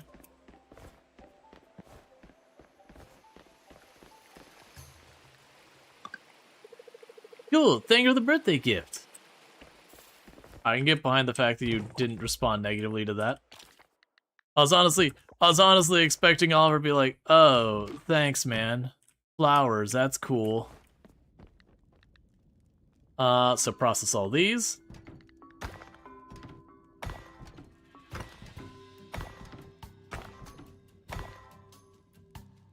Alright. That's all those done.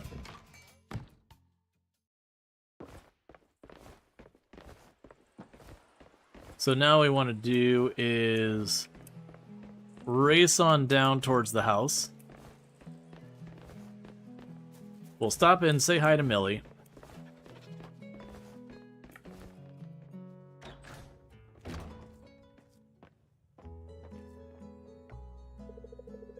Hello there, Groucho Gopher. I'm glad you can make it.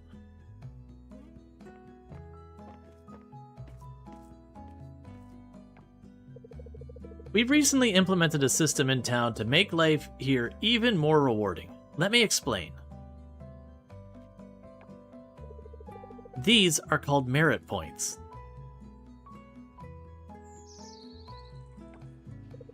You can earn them by completing errands posted on the town board right here in town.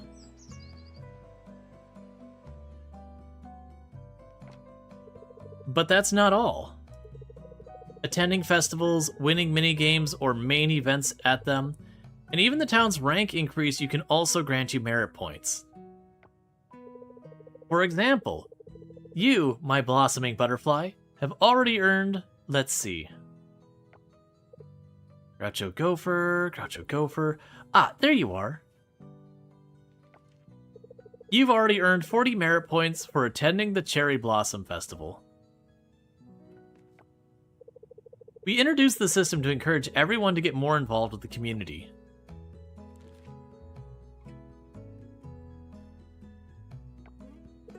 Over there, at the merit exchange counter, you can exchange your points you've earned for various items. Trust me, it's worth the effort. So, there you have it, Groucho Gopher. If you're looking forward to seeing you earn those merit points. I really find Millie to be very endearing, where she's like, my blossoming butterfly. You know, my cool cat or whatever. Like, she's always like giving these like kind of flower and animal-based like puns or whatever. Okay, so I actually have 200 merit points. Because we won the event there and all that. But as you can see, the big things you can get out of this is the stamina fruit, which permanently increases your energy. You can also get one that permanently increases your health. And then these ones down here also give you, like, you know, the different scarecrows and all that. Those also end up being really big. So we'll deal with that later. It's a social credit system. Yes. Yes, it is.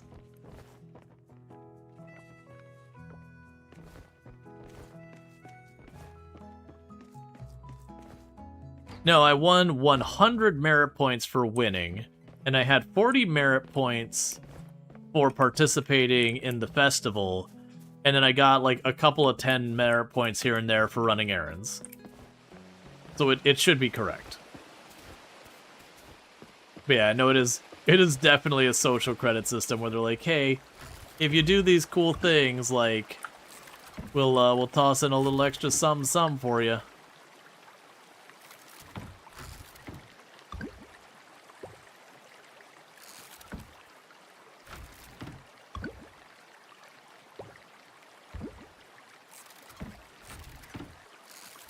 Well, been a couple minutes since the last time I made a box, so it's time to make a box.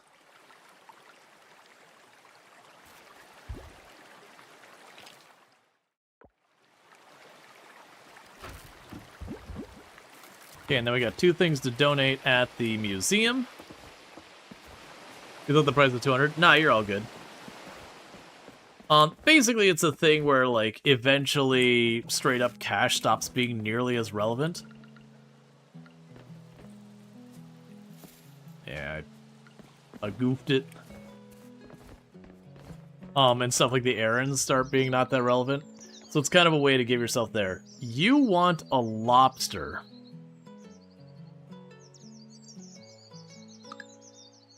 It's a maybe. You don't get a penalty for failing to deliver.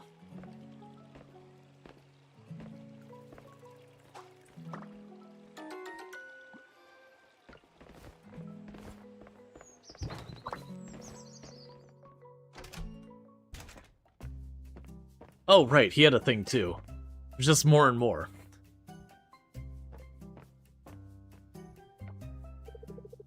Groucho Gopher, you've come quite the regular.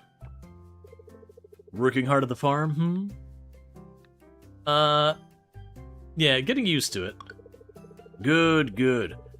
I see that you're also getting much use out of the shipping bin. Your shipment is always a huge hit with the town folk. I think we all miss the taste of local produce. Here, let me show you something.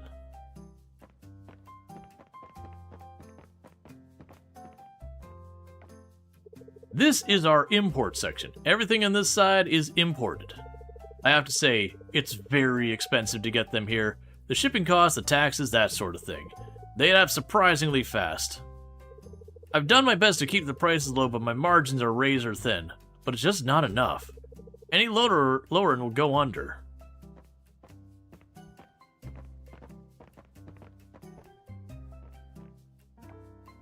And this here is our local section.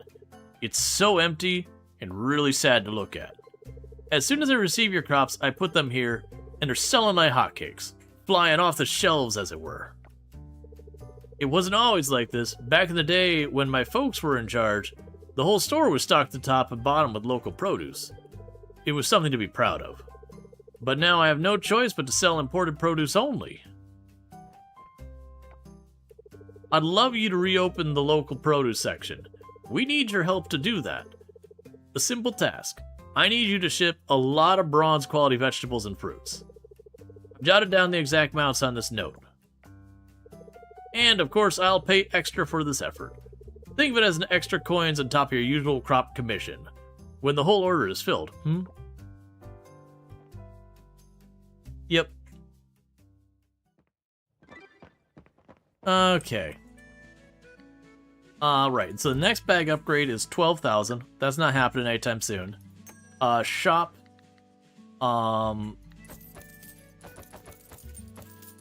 Give potato.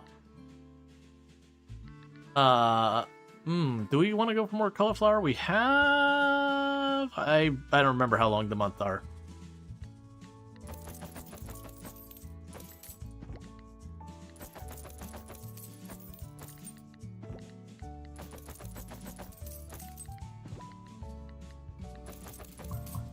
There.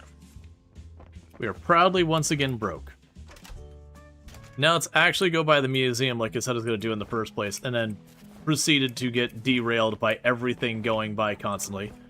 Bear with me, chat. We're in an ad break. I'm going to take 2 seconds to pop into the bathroom real fast, and I'll be right back. So thank you again for tuning in. I'll be back here in just a minute.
Okay, and we are back. Alright, so let's go to the donation bin here. So we want to donate the starfish and the mask. We're going to wait on the ladybug, because I don't have that all sorted out yet. Alright. We're slowly working on that. We have the seeds to plant and the other stuff to stash. And then depending on how we're doing in energy and time, we might go for the mine, or we might go for... Alright, that's a new box. Cool. Like I said, once we get the bigger boxes, we'll start making that not cursed.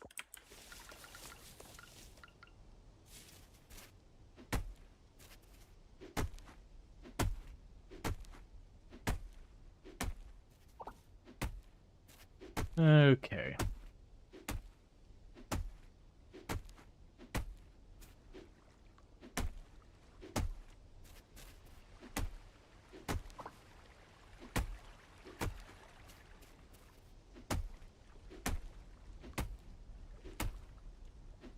And I won't be able to remove the tree stump till I get a better axe. Which is pretty standard functionality for these kind of games. Okay, so we got you.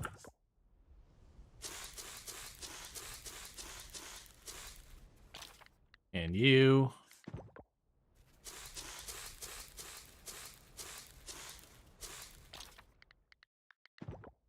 And you.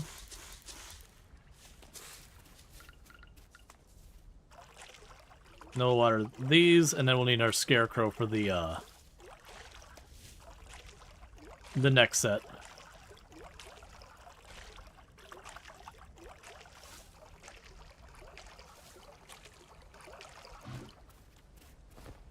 Yeah, it's always tricky of should you focus on the mine or should you focus on the ocean.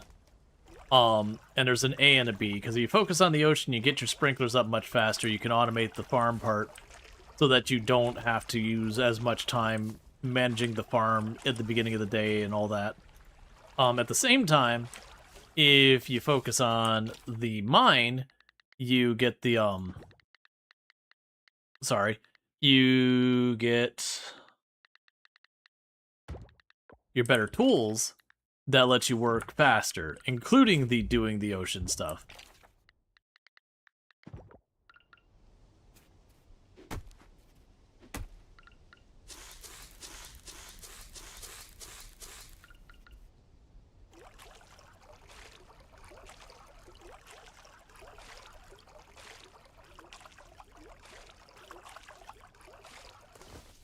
Alright, and I'm thinking with our time,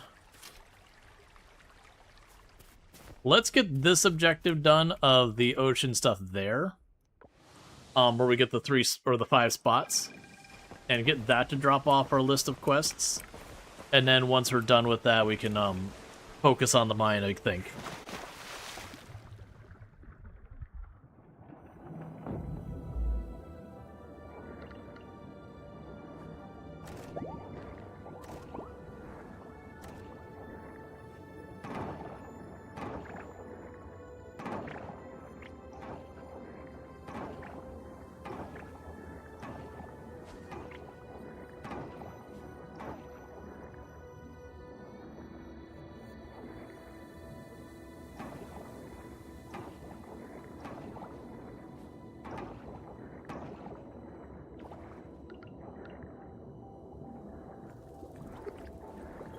All right.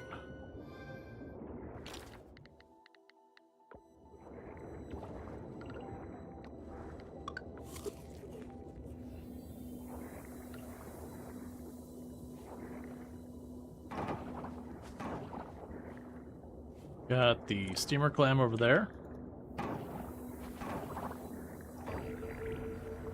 Cool, that's the first one.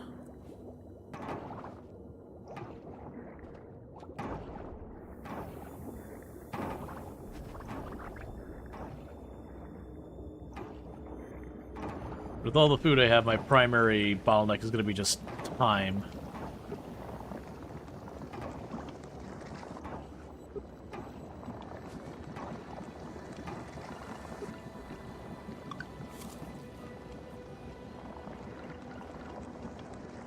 Alright, and for those who don't know, this game does have multiplayer, and you can kind of do the thing where, like, one of you just, if you're one of you's just, like, really into doing the ocean stuff, they could just do the ocean stuff and not have to worry about it.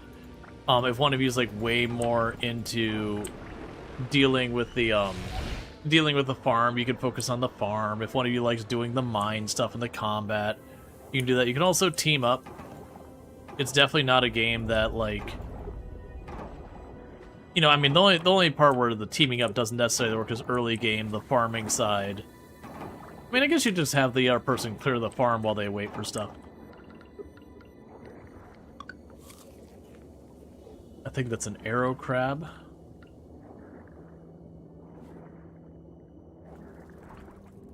There we go.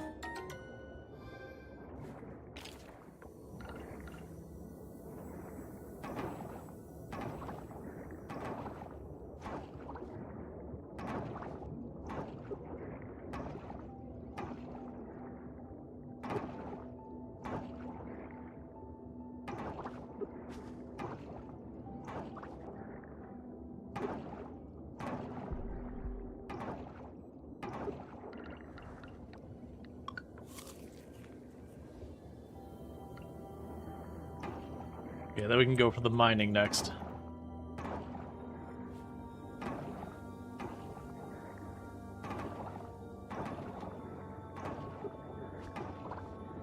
Try and push all the way to the bottom of the bronze mine. Well, that area is pretty much clear of all trash. Safe to say that's going to be a thing that gets done quick.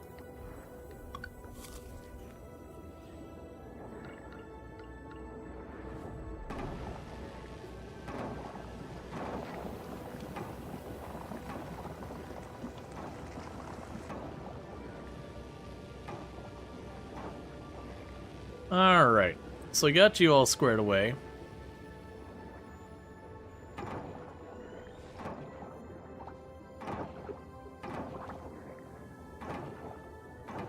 Now I'll open those paths.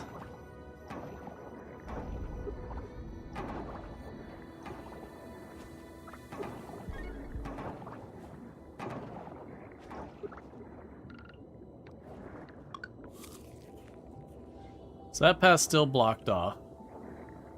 That path's still blocked off. This path did open.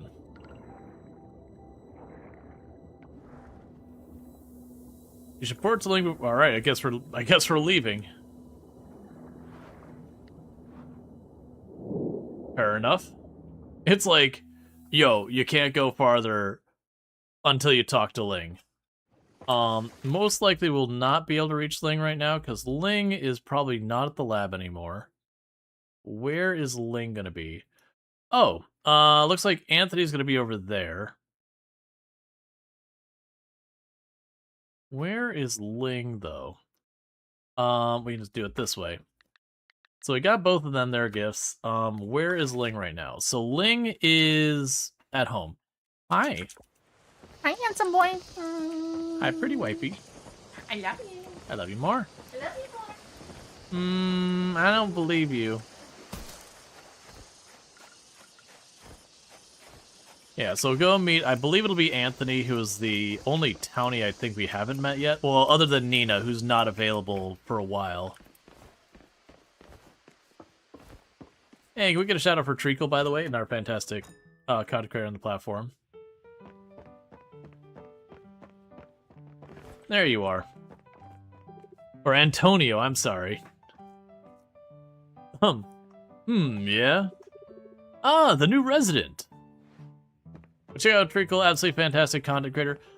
Plays a lot of games on the platform and all that, but does like RimWorld and a bunch of stuff around that area. So a lot of similar content to what we have, so again, if you like what you see here, you'll probably like what you see there. It's pretty much what you should expect. Alright. So we don't have enough time to really go and do much over there. I wish I was paying attention. That butterfly's pretty much gone. So all we can go ahead and do is just run right over here for a minute. Catch a fish or two.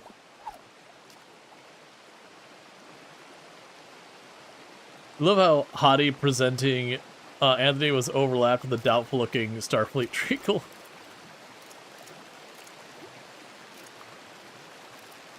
It happens.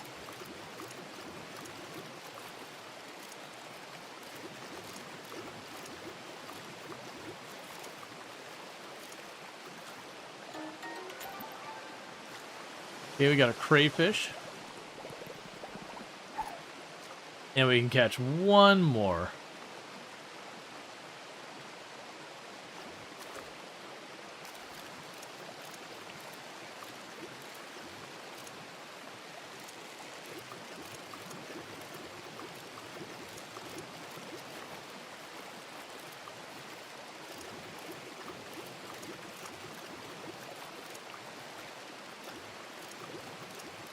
I need you to stop fighting because I need to get to bed, fish.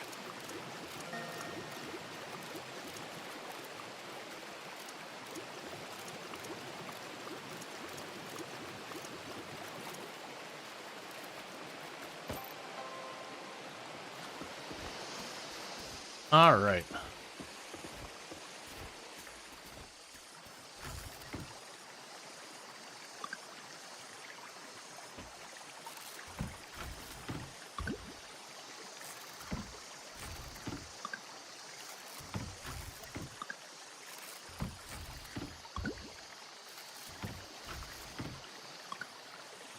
So drop all of you off.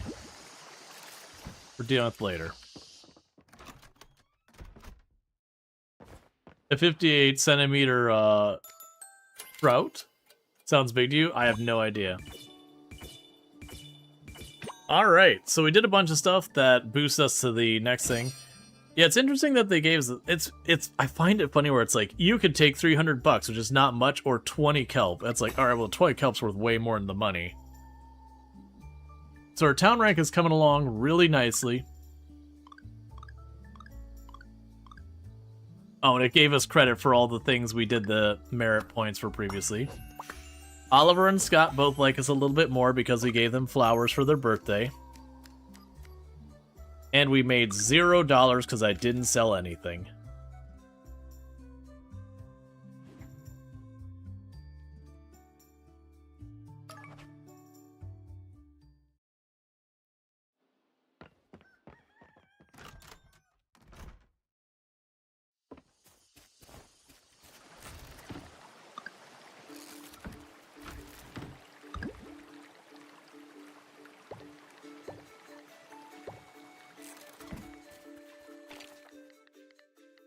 Let's see here. I'm trying to remember if it's using you.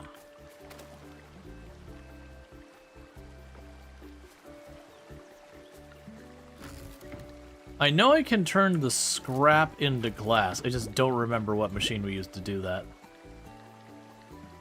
We'll deal with that later. All the rest of that's fine.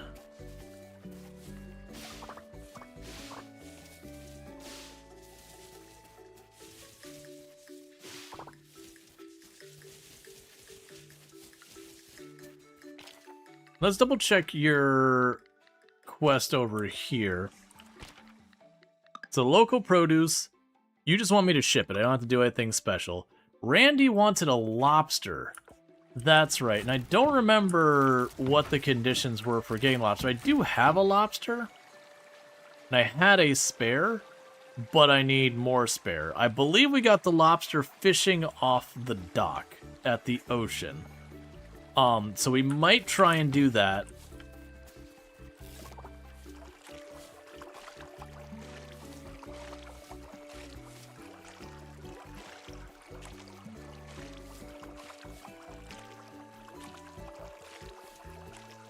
Because getting those merit points and being able to get the permanent boost to your stamina, or you can, I can't remember if it's like 1 or 2 extra talent points or whatever. Those actually do go a long way.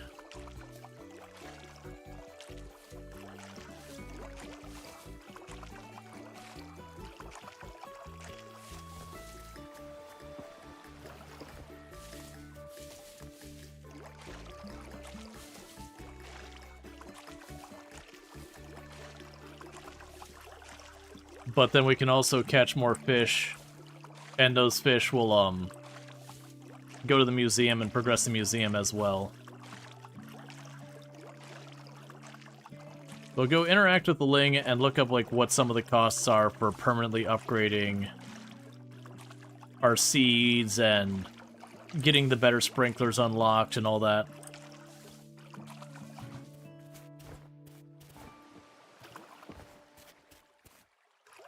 And this game also has it a little bit different. So like when you play Stardew Valley, it's kind of a meme that you hit your first winter, and your first winter is basically dungeon diving time. There's just not a lot you can do other than that. So you just start dungeon diving in a big way. So with that, we can go ahead and drop you both off. Got plenty of there. Alright, so let's go visit Ling. Then we can go to the blacksmith and get that sorted out. With the coffers. Ooh, actually, 1 second. One of the 2 of those are closed today. Okay, so we're not going to go by Ling, because the lab is closed on Saturdays. So we're going to go over to the blacksmith to get all the coffers popped. And then, like I said, I'm going to probably go down and see if we can't fish up a lobster to do Paul's errand.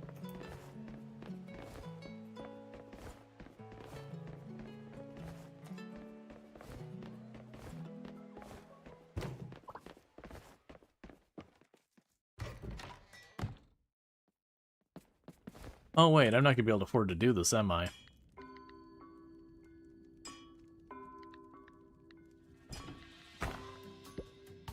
And we're broke.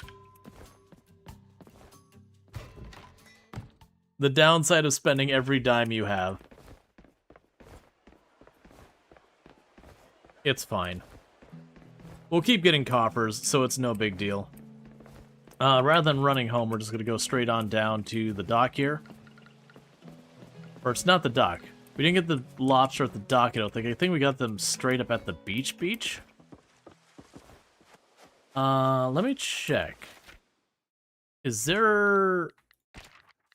Because sometimes with some of these, you can go...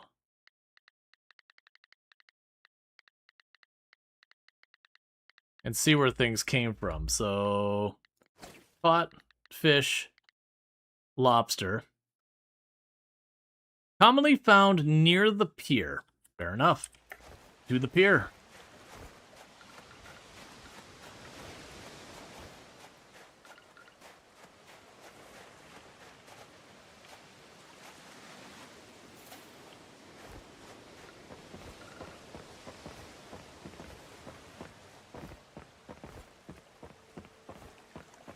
Let's run on down here and see if we can't get lucky and get another lobster. Well, 2 actually is the goal.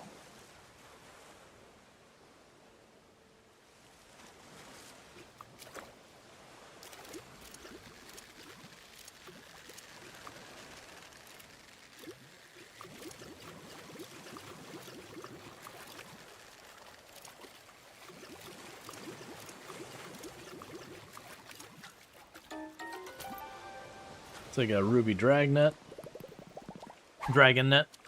That'll be enough that I could donate one of them. We also have the offerings to deal with at the temple, where we have the one for the bugs and the fish.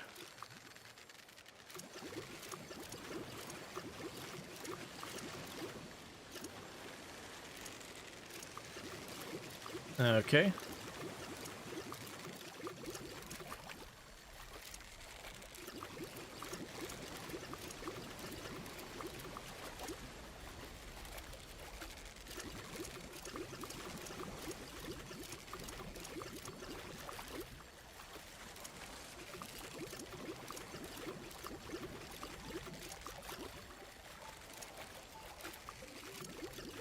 Should get probably in the next one.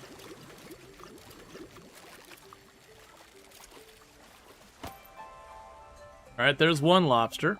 If we get a second one, then I can donate to the museum and drop off Paul's thing and still have a spare. And if we get that, we'll just back off.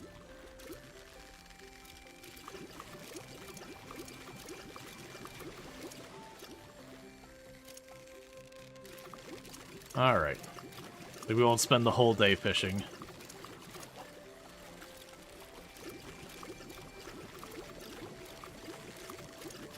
Because until we hit the later part where we start getting the computer, where I can see like where bugs are and all that,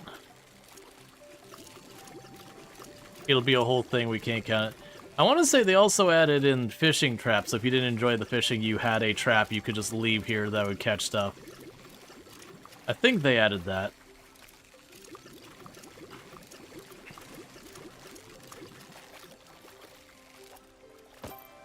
Alright. And we got our lobsters.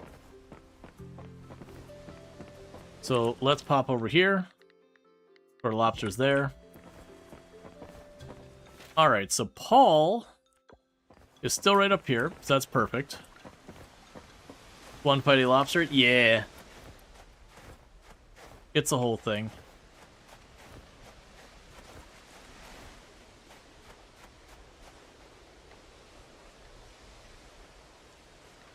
It was Paul first.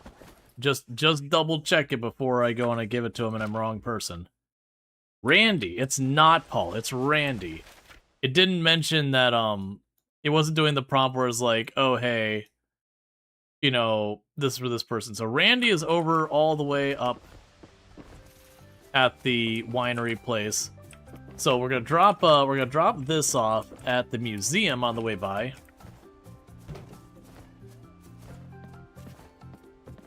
And then once we do that, we can pop over there real quick to the winery. And that's why it's good to double check. Because I've been pretty annoyed if I caught the lobster and then gave it to the wrong person, and the person's like, what the do you want me to do with this? Donate. So there's the ruby dragnet, I already had one. And there's a lobster. So it's 2 more things towards getting our next rank up.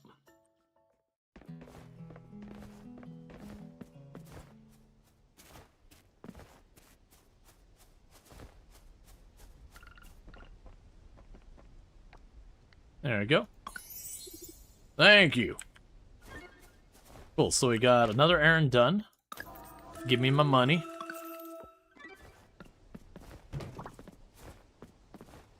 Now, one of the challenges we're going to run into is with the local groceries, is they want fruits and veggies. Good move, millimeters. Remote, you read 19.5 centimeter, cricket, you went, ugh. Yeah, you're just like, what is this monstrosity of a cricket? This is a thing of nightmare fuel.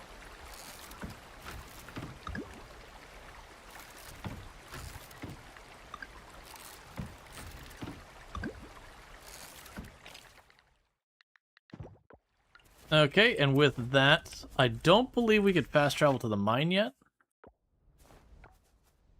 Not yet. That's fine. Let's start running up to the mine. We're going to see what we can get done in the mine today. It's not going to be a ton of time, but probably more than enough to knock out 5 floors real quick.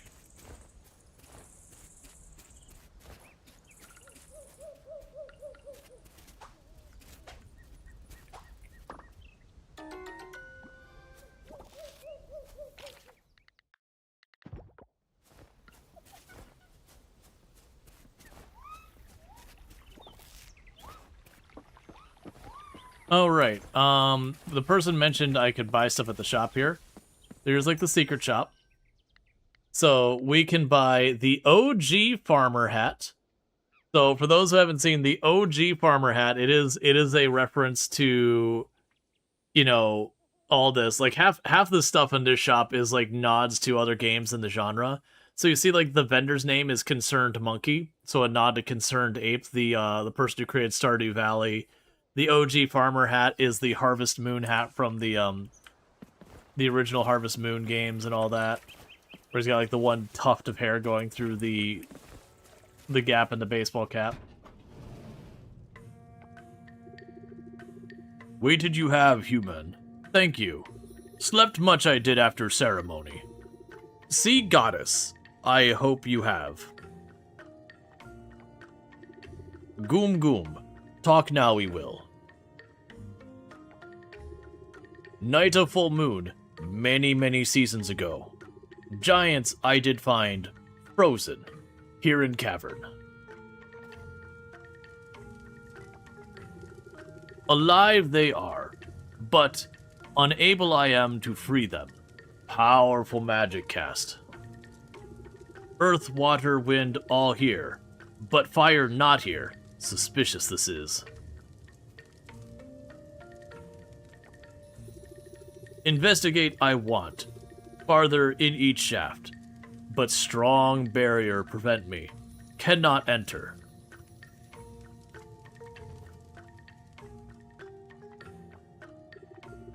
But you, freely enter Earthshaft, I have seen. Clues of why giant frozen must be inside. If go into shafts again, help me, will you, to investigate? If anything find I can sense, I will come here.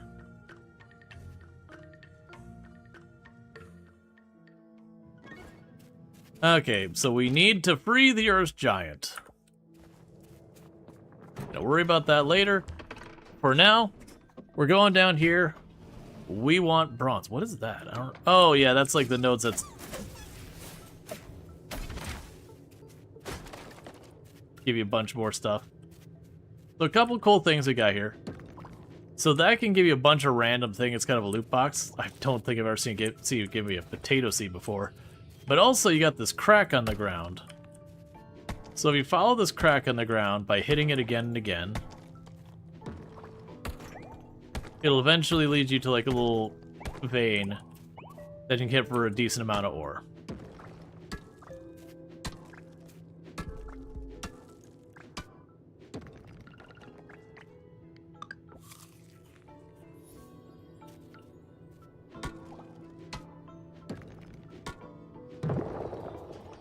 All right.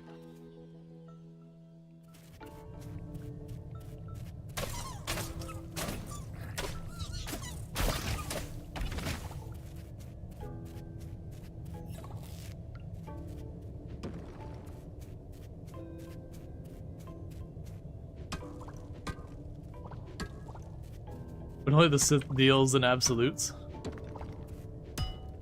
Yep. I do love the number of conflicting lines you get in the Star Wars universe. Where it's like the Jedi are like, this, by the way, the thing I just did, that's something only the bad people do. You're like, excuse me now?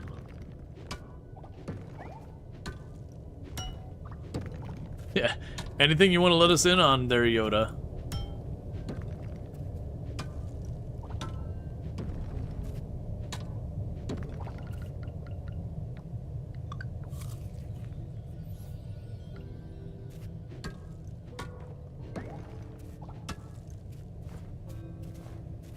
Alright, so the goal is we want to get to the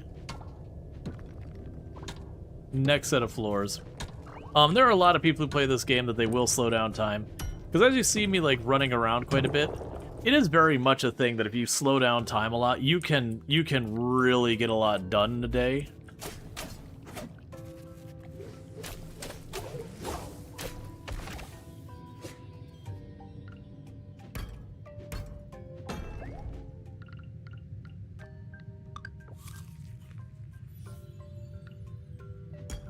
But at the same time, you know, I think there's also value in making sure time moves fast enough that you can advance the seasons in a reasonable, timely manner. Well, that's interesting. I still have one of those laying here from when I was here earlier, and I wouldn't have expected that.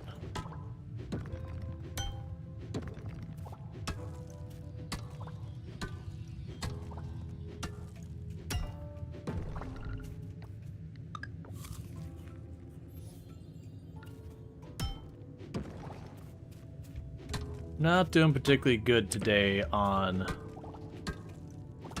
getting through this place in a timely manner.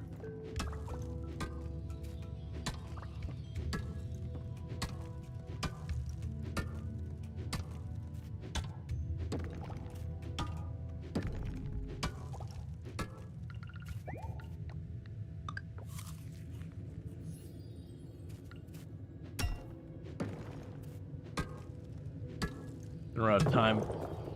Unless you get real lucky and get like one or two of these where you get back-to-back, like just drop on. Those worth running around real fast sometimes, because sometimes you get lucky and it'll already have just an opening for you to use.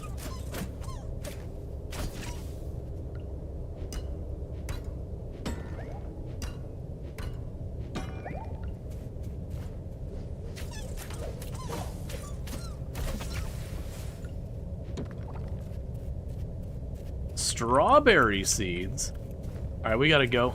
We're out of time. Like one or two rocks on the way out. See if we just get super ridiculously lucky. Okay. Strawberry seeds are an interesting one. Strawberry seeds... They take 10 days to grow and they produce every 4 days in spring. I might just barely be able to plant these and get a harvest of strawberries out. Singular.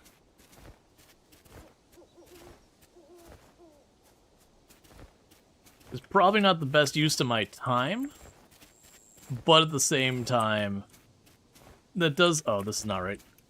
That does... It's interesting, because normally I want to say there's a festival later on you can get...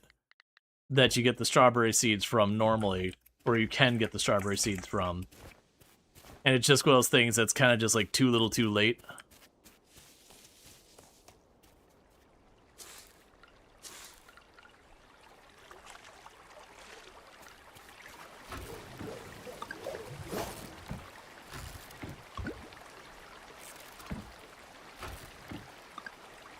Alright. So dropped a bunch of that off. We want to get those out of here.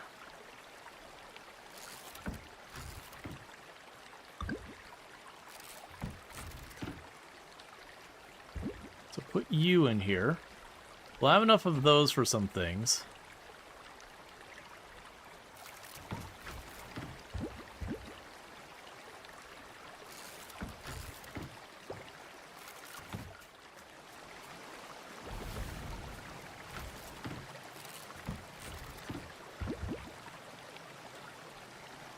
Alright. Let's grab you out of there.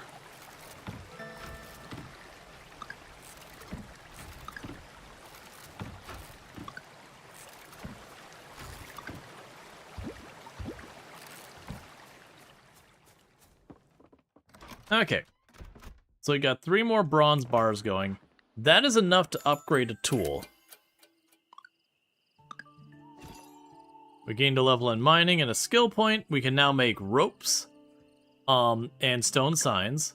We gained a point in fishing. We can now make small bait.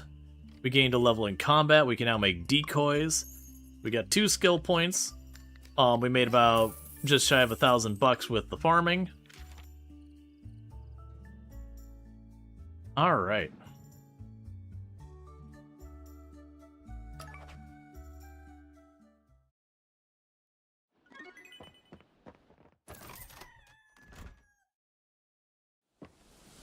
So let's go here.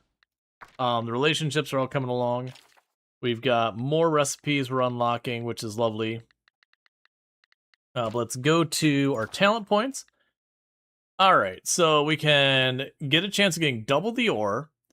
We can have a thing where you can chain react, break rocks, or we have a chance of finding geodes more often. Generally speaking, it's kind of a 50-50 on whether I should go for the geo finder or the double ore. I'm going to go with the geo finder because it's more likely to get stuff for the museum. But, like, obviously the double the ore will get me more upgrades faster. Now, for the combat thing, you can do more damage, have more crit chance, or double loot. The double loot for the monsters will be more valuable to me in the near term. Let's see. Groucho Gopher, if you have any fresh spring vegetables, please send something my way. To our Groucho Gopher, how are you doing, sweetheart? I heard Coral Island is beautiful this time of year. Grandpa Ashley and I miss you very much. P.S. Here's some money for you. It isn't much, but we hope you'll find it useful. Thanks, Grandma. I love the fact that you sent me cash in the mail. You're the best. I love cash. Just straight up money.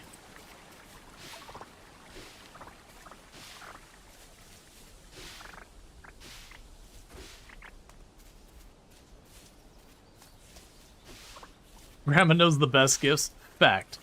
Ooh, a gold quality carrot. All right. Now we're talking. Give me that money. We need to ship the bronze ones. I already have tons of potatoes. I'll ship one of the cauliflower here. Let's see. What did you want?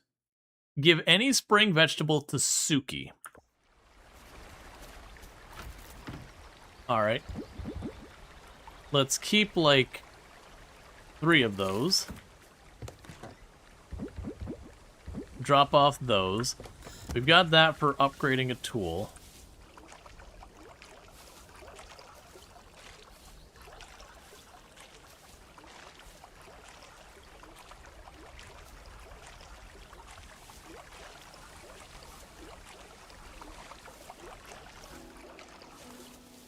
Because then the big question goes, what tool are we upgrading first?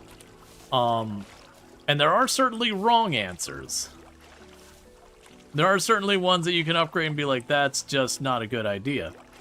But broadly speaking, most of them are good ideas. Like, if we go with the axe, we can start breaking up the logs. Not the big logs that block big chunks of the map. We can start breaking up the tree stumps, getting access to hardwood relatively soon. That kind of thing. If we go with the pickaxe, that'll make life easier in the mine and let us go through that faster. If we upgrade the scythe, that makes doing the ocean stuff go smoother. If we upgrade the fishing pole, that makes it so we have a much better chance of catching a bunch of interesting fish. The net also does that. I do think I would not do the net or the fishing pole yet. They're worth doing, just not at this time.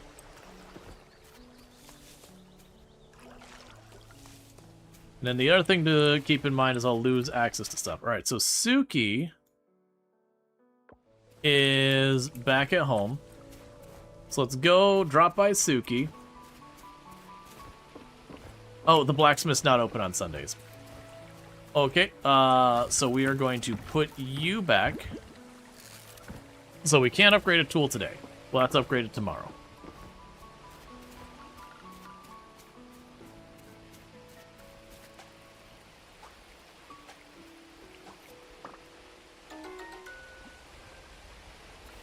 Okay, that's a new bug that we haven't caught before.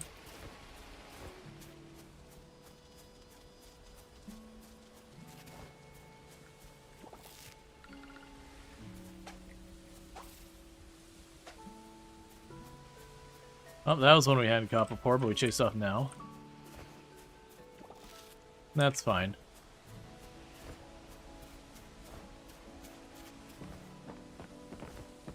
Let's pop over here and give Suki the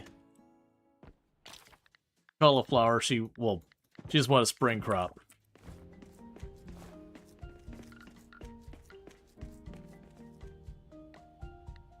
Get the cauliflower to complete the quest.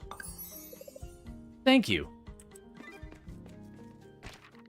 Alright, and so with that we... Oh, there's no payout for it. We just did this because we can. Alright, so we have to keep going down there. Oh, we need to visit Ling. So let's go to Ling now.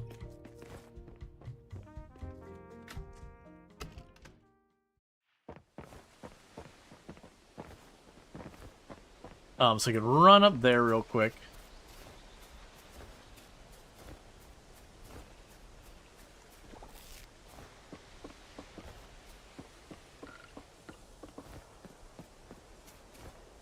Can you romance the Kickstarter people? No.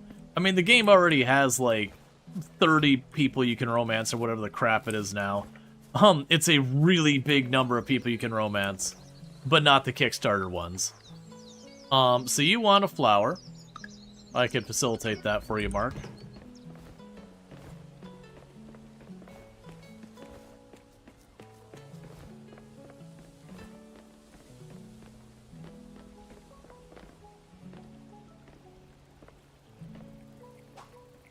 Aha! You're a rare one, too.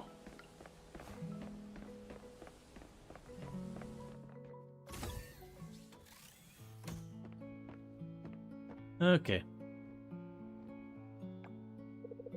Ah, Groucho, Gopher! Welcome to the lab. I've been expecting you.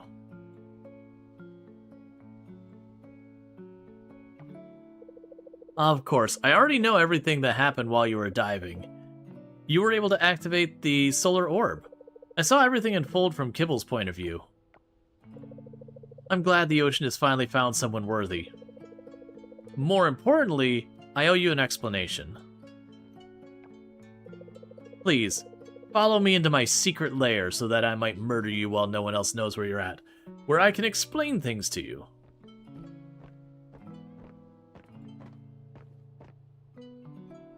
Secret lair, no doors. Where to start? Well, many years ago, I planted super corals, just like the one here, around Coral Island. They've been specifically bred to survive the rising ocean temperatures in hostile environments. The room we're in also holds, ancient technology that can remove the stubborn oil-covered roots and heal the sick coral.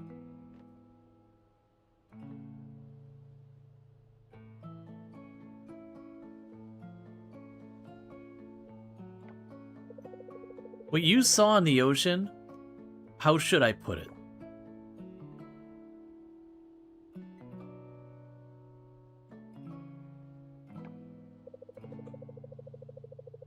Sorry. At its most basic, we take little bit of what makes a super coral healthy and share it with the other sick coral, so they can get better. By combining human science and a little bit of magic and the ancient technology, the ocean can recover. It's a lot to take in, and I'm sure you still have questions, but that's all I can share for now. The rest, you'll need to discover on your own. Cult Island. Make sure to have a crucifix and some symbols just in case. The practice drawing lopsided pentagrams in case of Lovecraft. Okay. As promised, the diving suit is yours to keep. But one more thing before I let you go. I want you to know, although you've been deemed worthy, you're not the only one out there that is worthy. Hopefully that didn't come across the wrong way, but I don't want you to feel like this is a fate you can't escape. There's nothing worse than that. Thanks again for stopping by, Groucho Gopher. She's like, you're the one who needs to do this, but like not... You know, if you don't want to, that's cool too. Alright, so as you can see, we could just straight up buy materials and all that. It is one of those things that's not a bad idea. So we can also upgrade our productivity. So if we look here, if I make the bronze kelp essence, I can permanently upgrade my seeds. And if we do that, literally we'll get nothing but the upgraded seeds from there on. And you can do that, there's like the different categories of like your regular seeds, seedlings, saplings, and then hay. But to be clear, Coral Island has, where you have like Stardew Valley, you have just like your regular old plant and then a tree. There's a middle stage that kind of lives in between those, where it is a plant that effectively takes 4 tiles. But that takes the essence, and then processing fossils we can't do yet. And then later on we'll be able to unlock more technology through the lab. But that's not available quite yet.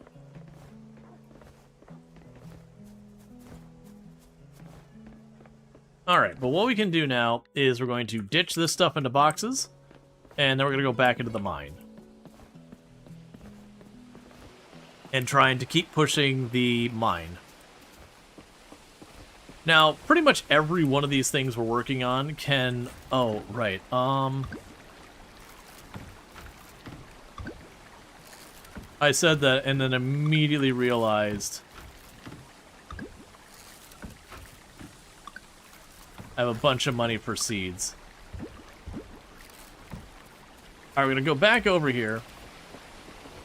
We probably don't have much time for making more of the cauliflower. But we should have more time for probably the carrots and all that. Let's just pick up a bunch of seeds again. And I know this means we're eating a lot of time on this, but it's just one of those things. Alright, so let's shop.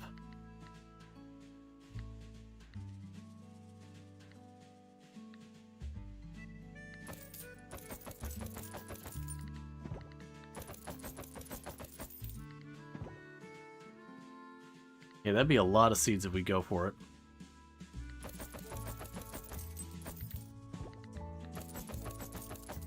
Because I do need to make a bunch of the, I didn't mean to get that. Well, that's fine.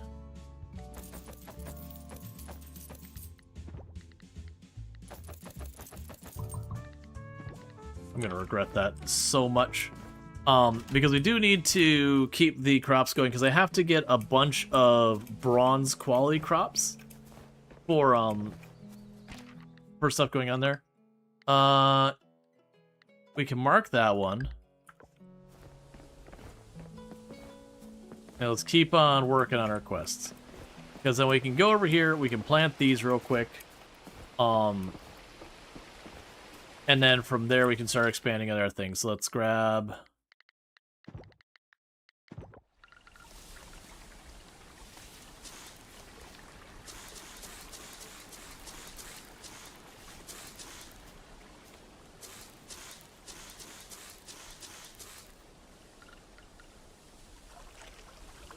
all this.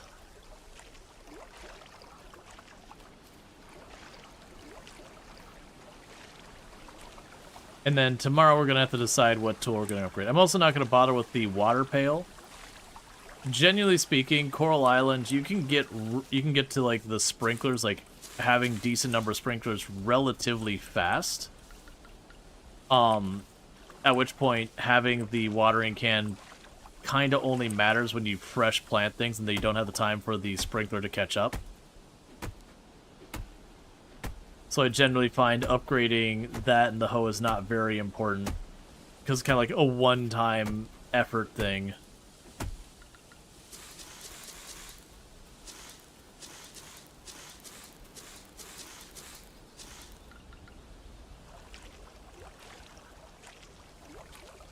I'll need more scrap for the scarecrows.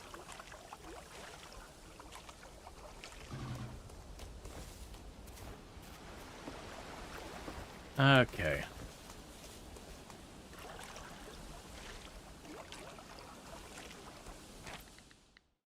Get our crafting recipe. I'm gonna need our scarecrow.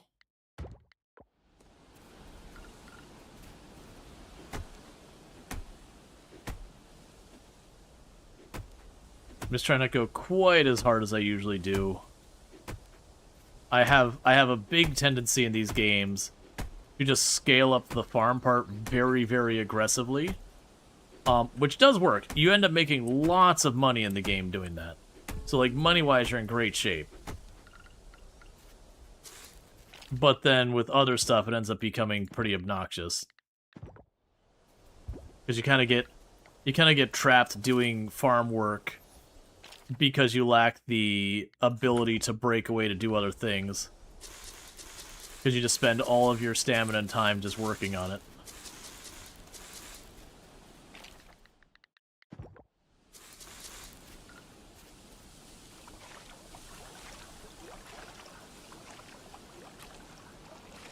And you get to the point where you're doing so much of it, you end up having to eat produce to have the energy to grow produce. Which you still make a profit doing it, but it definitely cuts into that margin pretty deep.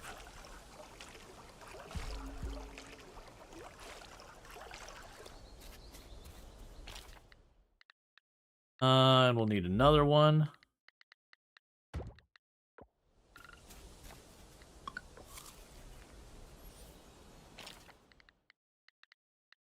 And we can grab you.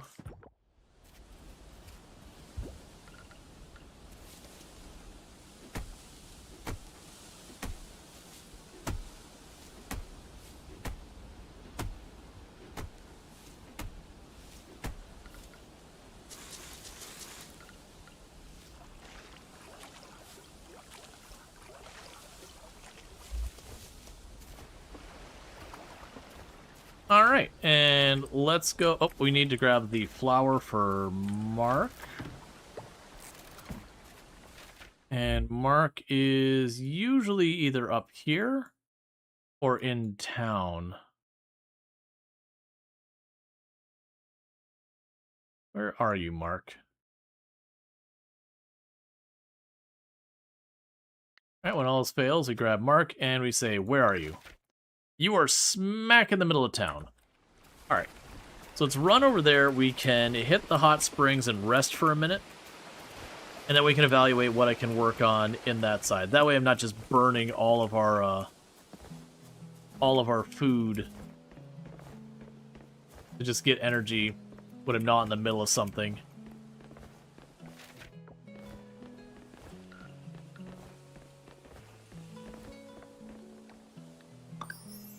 Thank you. Alright, and we can claim that out. Alright. Yeah, so we just have tons of stuff to do here. For right now, I'll mark the local produce just so we can kind of keep an eye on it.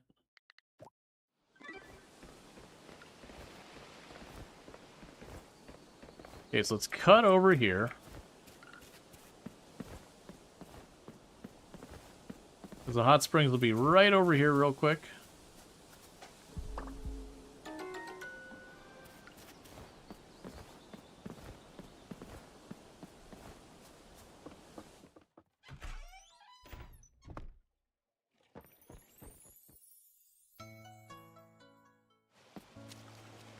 Okay.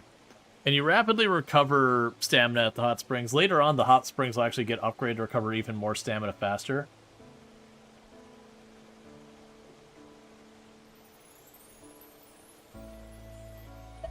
But, like, the energy we've already recovered, that would have been one of my candied seeds. So it's just a better way of dealing with it.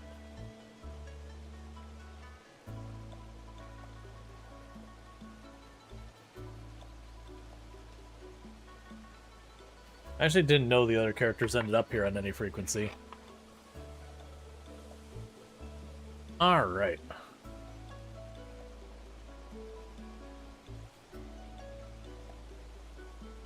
And while I recover, can I bother you? Spring. Okay. Not a fan of spring, I see. I'm curious what that looks like. It's almost filling up. Is that... Well, that can't be how long it's going to take me to fully recharge. That might be how long until it closes. But then we'll pop over to the mine and just see if we can either rush down the floors, which is probably pretty unlikely, or if we can at least collect some more bronze to get more stuff ready for more tools to upgrade. Because the alternative is we would jump down to the ocean, and I mean, it's probably go to the ocean, because at the time we have left for the in-game day here, I'm not going to be able to get anything done in the mine.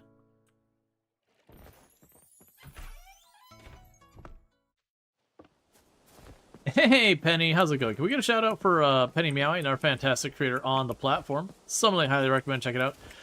As far as my comments on Star Rupture, if you like Satisfactory, it's definitely in that realm of things. So, like, if you enjoyed Satisfactory, there's that. It is early access. You can't finish it right now, and it does have some like some accessibility problems and that kind of thing. So it is one of those ones that it's definitely worth checking out, but also expect a certain amount of cruft, if you will. I think it's a good game, to be clear. And I plan on playing more of it once it's closer to release. Oh yeah, no, the text side is wretchedly small. Oh, that's just Shake the Tree. Yeah, the subtitles are utterly useless. So like that's what it's talking about, is it's got some accessibility issues, font size too small, things like that. But yeah, I'd still say it's good.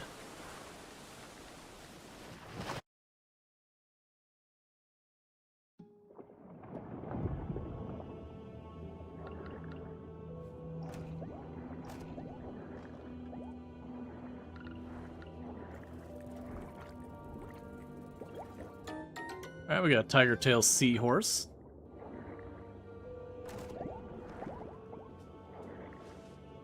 We're not going to have very long down here before we're going to get, you know, unceremoniously evicted.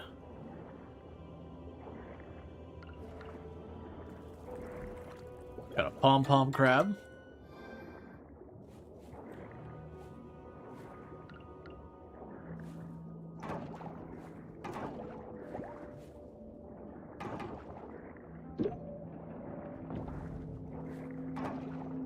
Oh, that ends up being a thing that's hard to come by.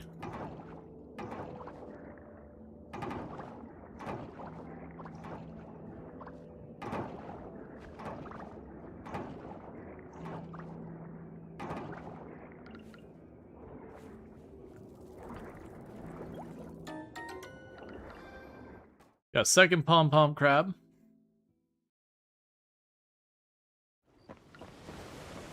So what I can do here is, instead of beelining straight home, I did get 2 pom-pom crabs. We could definitely race up here as fast as possible. Drop the pom-pom crab at the museum, and then run home with the rest of it.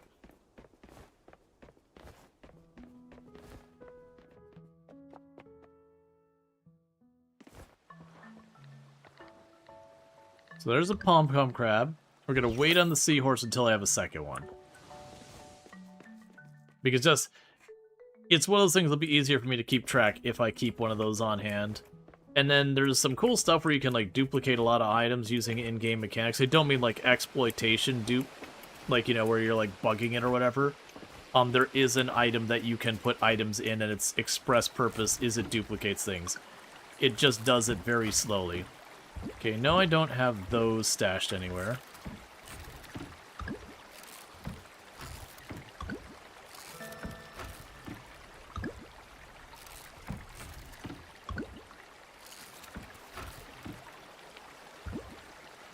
Alright. So we got all this going on. We got all of these different critters we got going on here. Let's see here. We definitely need to get way more glass. And I'm gonna have to do stuff to make that happen. I gotta remember what machine it is we make glass with. Because I know there's a machine you can process the scrap into glass. Alright, farming level 3. So we can now make the mason jar, which will let me start making artisan goods. We gained a star with Suki because we gave her something... Oh, we did a quest for her, I think it was. And we made our $1,600 today.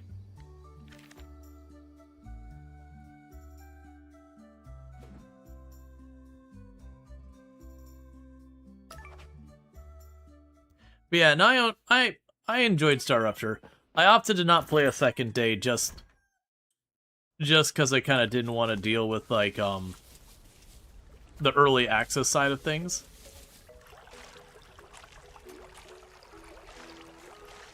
Where it's like, you know, just... There's a lot of things that's like, okay, that's good-ish. Like, for me, the combat feels pretty underbaked. But at the same time, if you look at the roadmap, combat, I think, is like the next... Is either the next major update or the one after that is like reworking combat, and then like arguably the update after that also does more with the combat. Let's see, you're looking for a little break with my winter car so you could try it out? Yeah. Yeah, no, it definitely wouldn't be a bad idea. If you're looking for something that's not quite as, like, sweaty, factory game, there's also, Alchemy Factory. That one's been a lot of fun without being quite as gritty as, Star Rupture.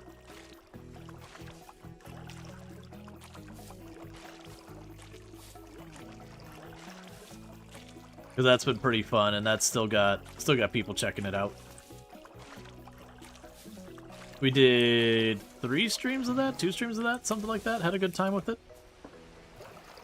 It's kind of only when it started like really building up in complexity where I wasn't going to be able to kind of just tinker through. I was going to have to actually stop and figure it out, which again was like 2-3 streams into it, 9-hour streams. I just kind of didn't want to deal with that on stream where you're like going, okay, well, how do I set up this process to work well? Because I can't just get away with shove 2 things together, thumbs up, who cares if it's optimized.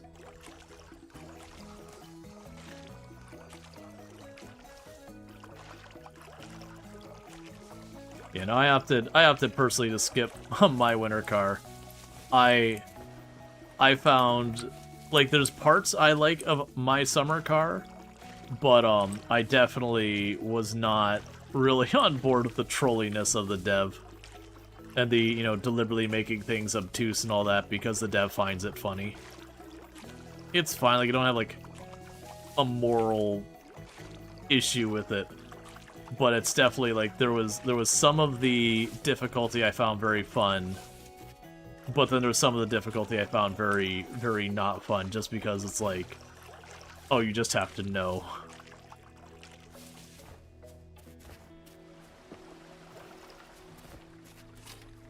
Okay. Oh, so they gave me a mayonnaise machine. Alright, it seems like you're all ready for this. This is a mayonnaise machine. Just place an egg in there, this gizmo, and produces mayonnaise. Just like that. You've made an artisan product. Artisan products are made using artisan machines, and they fetch a nice profit. They're great gizmos to have on your farm, you hear? As you don't like some of the things that are very broken despite the game literally being the same as my summer car, You'd think they would have the same. They wouldn't have the same bugs again. Yeah. Dear Groucho Gopher, it's heartwarming to see you helping out on the island. There are a few folks that weren't so sure about you moving in. I won't say who they are, but I will tell you they've come to me and say they've changed their minds about you. Keep up the good work, Americano. Alright. So, I don't have chickens, so that's not going to do a whole lot of good. Meanwhile, let's look at all this. We got the mason jar. That's 12 glass. So, oh, it's the kiln. That's right. It's the kiln that's the one that makes our scrap into glass. Right. So I'm gonna need a bunch of stuff to make that glass. So I do think regardless we need to do some or the mines diving, because I'm ultimately going to need the copper ore to deal with that. So this is all handled here. Let's check on our quest stuff. Yes, there's nothing new to check with there. Alright, so we've got plenty of stuff going on here. Let's, I'm used to having more of these points available. So let's run over to the mine real fast, or the blacksmith real fast, and pop these coppers. A boat is approaching the pier. What? I guess we'll see what this boat pier thing is. Maybe this is the tourist thing where they made it so as your town goes, you'll get, like, the occasional gift from the tourists.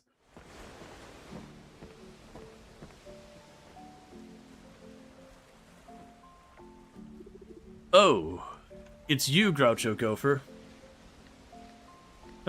Why are you throwing rots at the sea? You're hurting the fish. Are you playing a game I want to play? I think I did Why Are You Throwing Rocks at the Sea last time. I'm gonna go, are you playing a game I want to play? No. I'm not playing a game, and no, you may not join. Sorry, I didn't mean to sound so cold. This is something we used to do. My wife and I. It was our silly little contest to see who could skip the farthest stone at the end of the day. She once told me she liked that I never held back. She said it made things feel real. But that's enough of that. Goodbye, Groucho Gopher.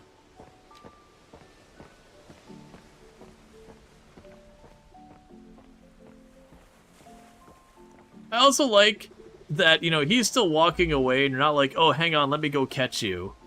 You're just like, nope, I'm busy snooping. I don't got time for this.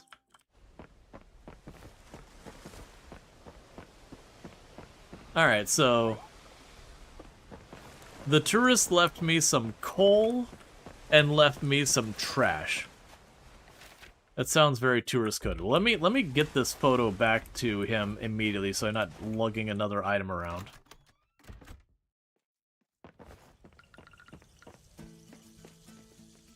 Give quest item. Give Jim and wife photo. Oh, thank you for returning this to me, Groucho Gopher. This picture, it's something I always keep with me. Thank you again, Groucho Gopher. Cool. You're welcome. Alright, why was I even heading down? Oh, I was checking that. I was actually heading towards the blacksmith when I got, you know, derailed and all that stuff. And then you got a side quest thing here. So errand, you would like violets. I need someone to fetch me a violet for dyeing purposes. No rush. Not a big fan of violets myself. So that's got a hint there that for when you're gifting stuff, she was like, you know, I actually don't really like violets. She just needs them for dyeing things. So it's basically started with better graphics. It's got a lot more going on for it. It's got lots of quality life stuff that Stardew Valley doesn't have even with the mods. You also have a whole thing where you've got a whole underwater area where you're cleaning up the ocean and all that. So, like, it's a similar game to Stardew Valley and all that kind of stuff. But, it does branch off heavily once you get past the beginning of the game. Like, the very beginning of the game feels, like, very, very, very similar to Stardew Valley. But like I said, it kind of branches off relatively quick. Okay, so we got a spear and some junk we don't care about. Let's drop this off at home. And then we need to go to the mines because I need some bronze ore so I can go and make my kiln for making glass. But yeah, kind of think of it as like, if you look at what's going on in the genre, so you got like Stardew Valley, you've got Harvest Moon, you've got Animal Crossing, etc., etc., etc. They do borrow ideas from pretty much all of them. So there's bug catching, fishing, trapping. There's like critters on the bottom of the ocean. They do have their own mechanics that are unique to the game, like the entire clearing of the bottom, like cleaning of the bottom of the ocean mechanic is a unique feature to Coral Island that there's not really an equivalent in any of the other games in the genre. They have basic automation in the game.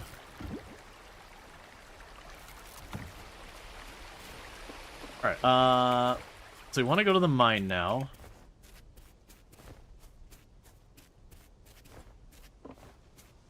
We'll probably want to pop into the hot springs first, again, so we're not wasting all of our food just trying to do that. Oh, yeah, you want to... Okay. Is she convenient where she's located? Where are you? So map.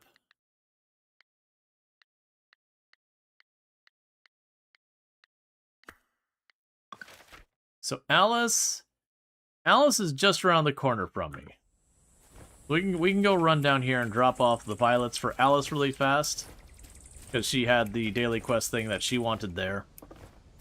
It's also got a whole thing, like, when you're looking at the progression in this game, the actual, like, main story is you've got this rank for your town. As you can see, we just started, so our rank is F.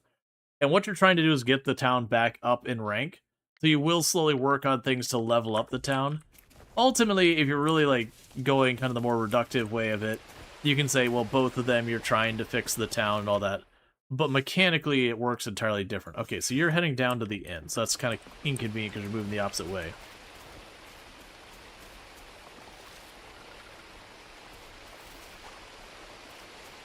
Are there hints? I'm actually curious, because I know some of those will update themselves.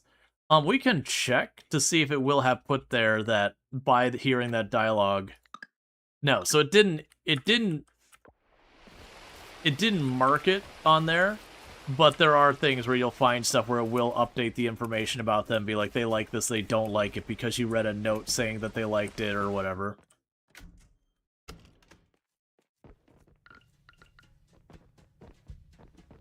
Okay. So just double checking.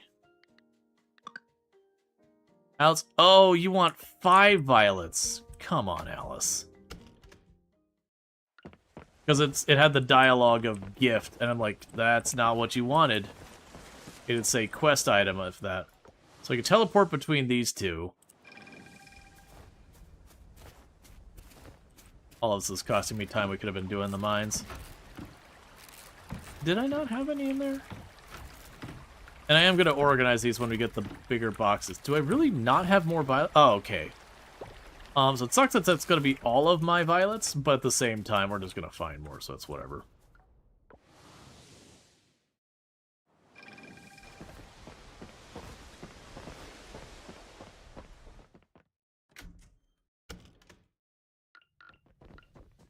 Give quest item. Thank you.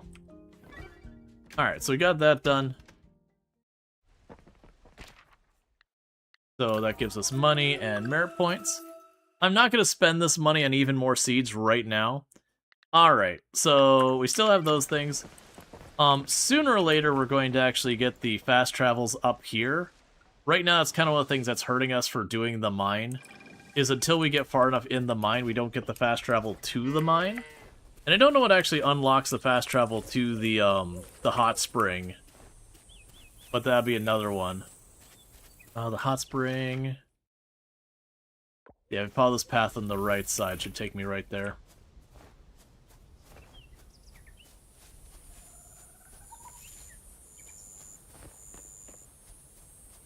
And there's Suki.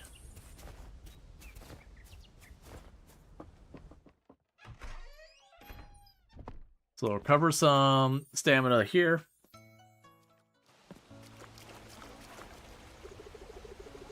Being a first-time farmer must be challenging. There's a lot to get used to, huh? I remember there was a bug exploit, whatever you want to call it, in the game. I can't remember if it was you slowed down time here and you could basically get XP or get this faster, or it's something like you could get stuck in a dialogue and it would continue to regenerate stamina while the time wasn't moving.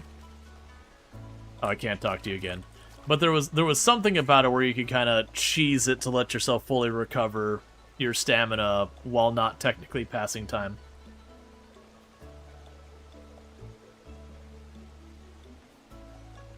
Yep, you got your capybaras. There's one up here. There's one over there. But yeah, we should make good time. I should be able to go to the mine and get some work done. We got monkeys back here. But yeah, so we're just recovering our stamina, and then we're going to go and all that. Lots of beefcake in this game. You approve hotties for everyone. Oh yeah, no, it is. It is one of the memes about the game is everybody's hot. But they're all, like, differently hot. So you have, like, you know, you have, like, the super masculine, like, muscle guy. You know, you got, like, the more, like, feminine guy. You've got, like, the, like the whole range of kind of different things there. You know, the women come in all sorts of different builds and personalities and all that kind of stuff as well. Like, they do a really good job of having just a broad range of different personalities and different aesthetics that, again, you know, everyone is attractive, but, like, not like the same way. Oh, okay, that means there's a legendary fish there. There's no way I'm catching it. Oh, it's not here anymore. Okay, so that's information. That for that time window, legendary fish can be there. That's one of the things that they added to the game, is it used to not have that queue. But some of the legendary fish are a real booger to figure out where they can show up until you get, like, the computer and everything. And that's one of the things that they added is, like, certain places you'd see, like, the fish that just be sparkling. It's like, hey, you could find a cool fish here. My chance of catching a legendary fish right now are basically 0. I'm working with the worst fishing pole in the game.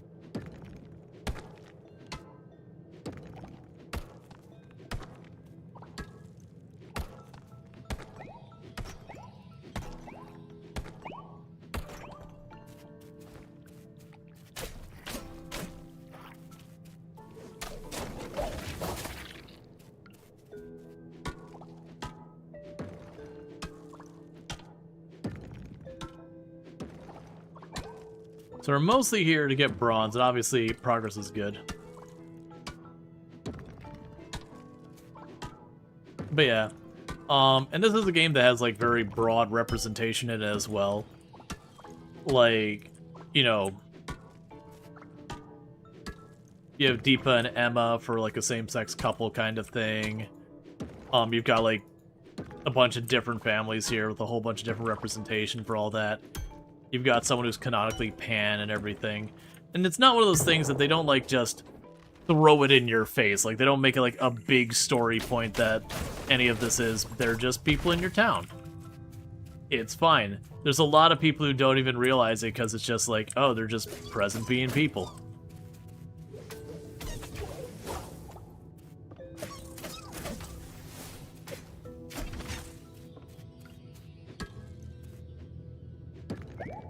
They do a really good job of having meaningful representation. Let's see, can all your tools be upgraded with bronze, or do you need good wood or something? Yeah, so everything would be upgraded with bronze and, like, regular wood for the first step, and then eventually you need better wood for, like, the later upgrades and all that. But it's pretty standard of, like, you get ingot, you know, enough ingots of whatever material, some money and some wood, you get your upgrade. And then, like, the path to the next upgrade is getting, like, the next more advanced thing. That's how it should be. People are like, oh, whatever. Nah, look. Hey, look. Yeah. No, it's definitely one of those things.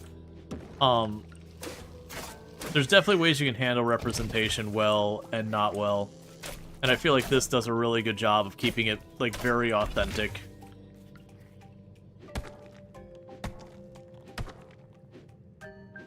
Like, it doesn't shy away from it, but it also doesn't...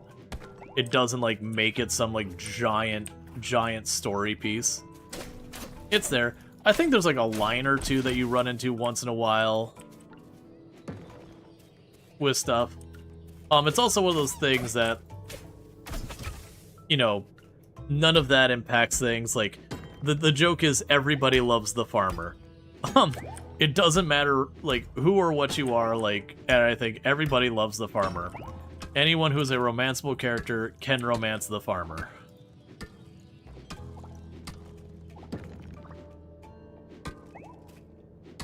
Of the people who can romance. Not everyone's romanceable in the game. There's something like... It's like 30 people you can romance or some nonsense in the game. If we look right now on the social tab...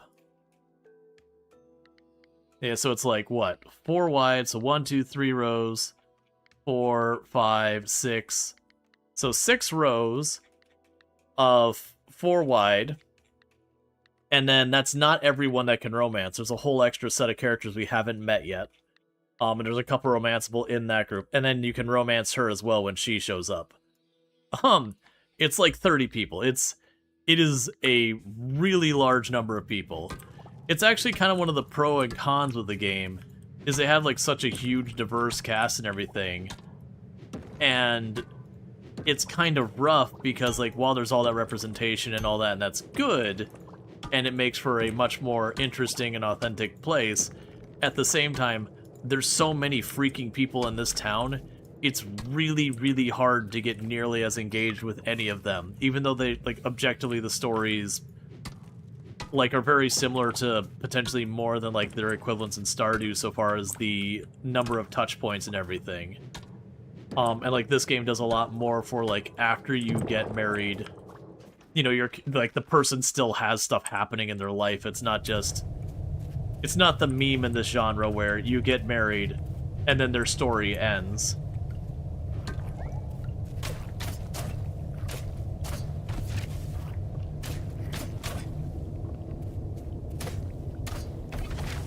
Like, their existence is to be your spouse and, like, stand there in the morning and all that. Oh, we have screwed up. I am not going to be able to get home in time. Not even close. I was not watching that clock. We get to visit the doctor's place. If I had fast travel, I could probably barely manage to get home in time. I'm still going to beeline it because I've been surprised before.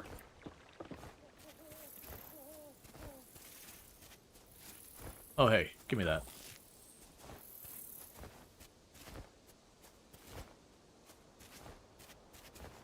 Yeah, I don't think it would have gone... I wonder if I get to my property, if that'll be good enough. I'm right here.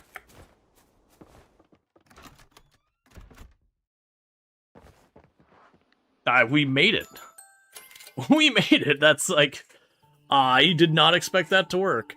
I think it was one more tick on the clock we would have passed out. Unless it's actually 2 a.m. you pass out, but I'm pretty sure it's 1. Like, when you end 1 a.m. I could be wrong. But yeah, no, so it's definitely one of those things that, like, you know, as you start getting to know, oh, you woke up feeling tired. Because I stayed out so late. Okay, so I think it's actually 2 a.m. is the cutoff. But because we stayed till 1 a.m., we don't get a bunch of our stamina back.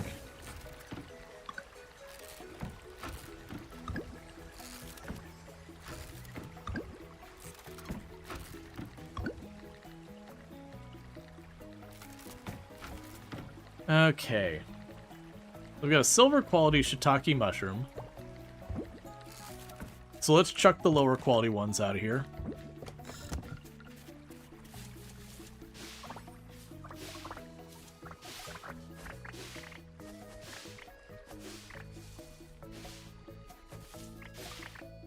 You wake up feeling tired, you feel so called out. You and half the chat. And myself.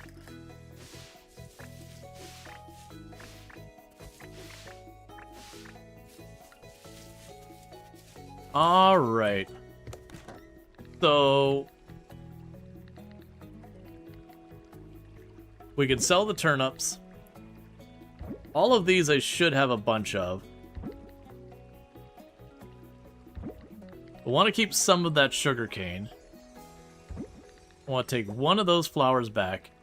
So, the gold cauliflower, we could keep until I could process it.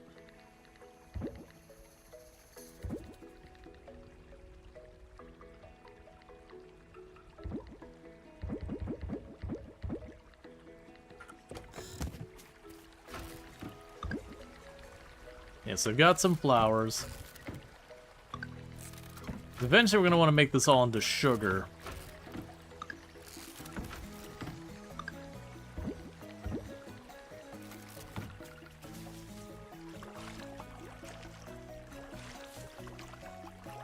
Get watering this real fast.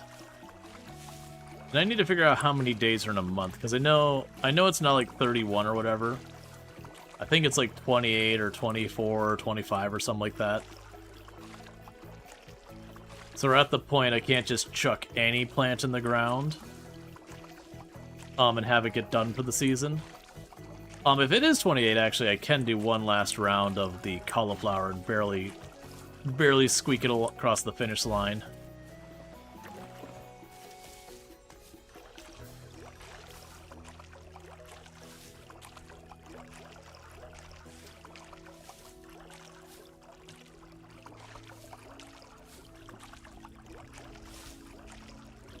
Okay, one thing we want to do, though, before we buy any seeds, is take our bronze bars and decide what we're upgrading. And the ones I'm most leaning towards doing is either the pickaxe, the axe, or the scythe. I'm gonna have to eat that to get through this. Yeah, so we definitely don't want to be out after 1 AM if we can help it.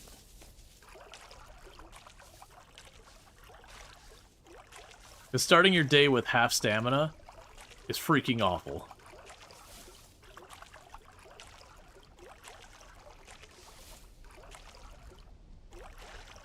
You can just let me know. It's fine, because I could look it up the moment we get to town. I can just walk up to the calendar, and it'll be there. So it's not like you're spoiling anything. I've also played this game a number of times.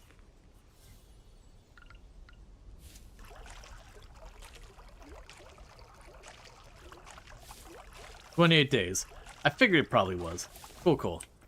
So 28 days does mean I can sneak through one last round of cauliflower. Okay. So I got all that planted. So let's run over here.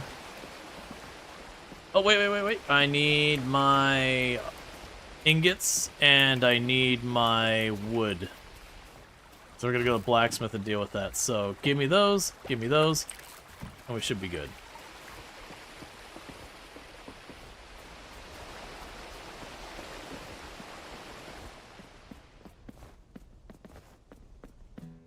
I think the last time I played... Nah, I don't care about the fly. The last time I played, when I got that huge number of, candies... Ooh, that's probably about to be fresh. We need to check in those. Because there is a time of year where the coconuts all grow, and we can just run around the coconut trees and start knocking them all down. I'll have to run to the beach for that.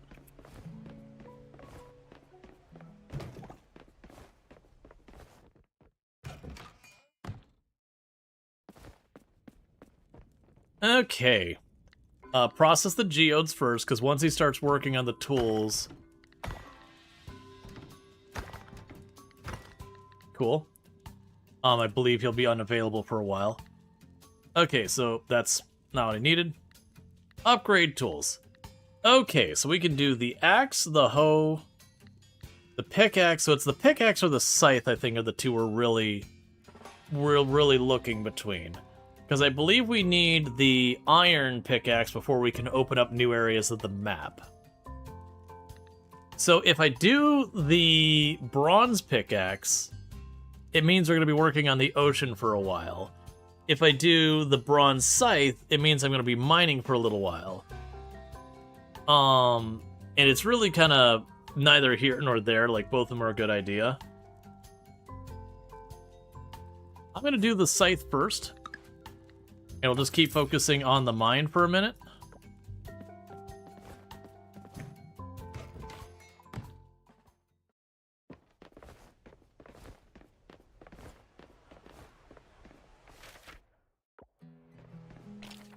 So let's see, we got this to drop off.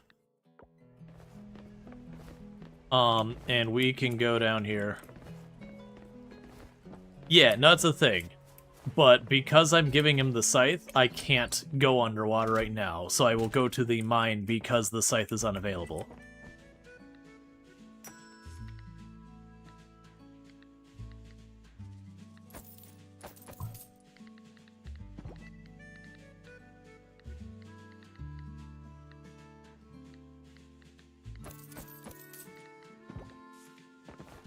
Okay, we'll plant those, and then we go to hot springs, and we go to the mine.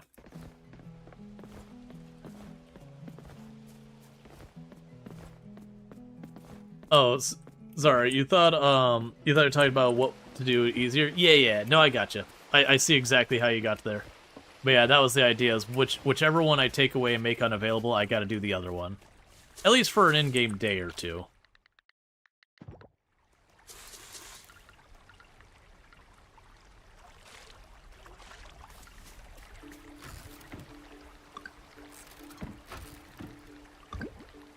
Okay, we also have something else that's about to come up that's going to be big.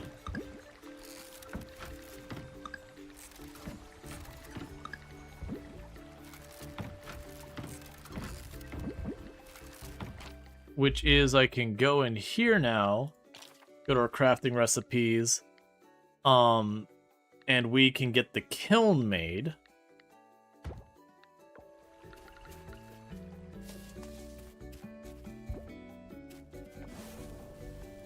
So, it turns wood into coal, scrap into glass, and stone into glass. Oh, I forgot about the stone into glass. Okay, that's an interesting one.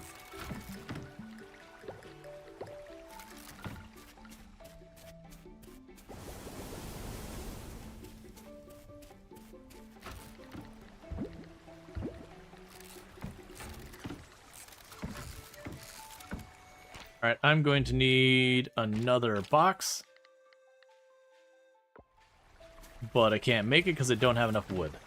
Alright, let's clean something up to get ourselves a little bit more inventory. What I can do for that is grab those.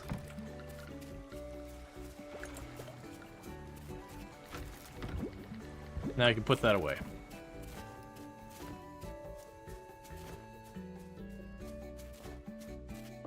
Alright, so we need to get back up here. So what I'm probably going to need to do in relatively soon...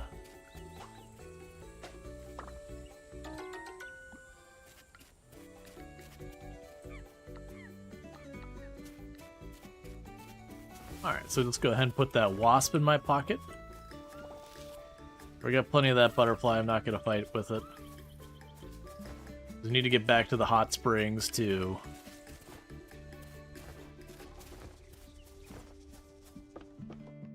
do that.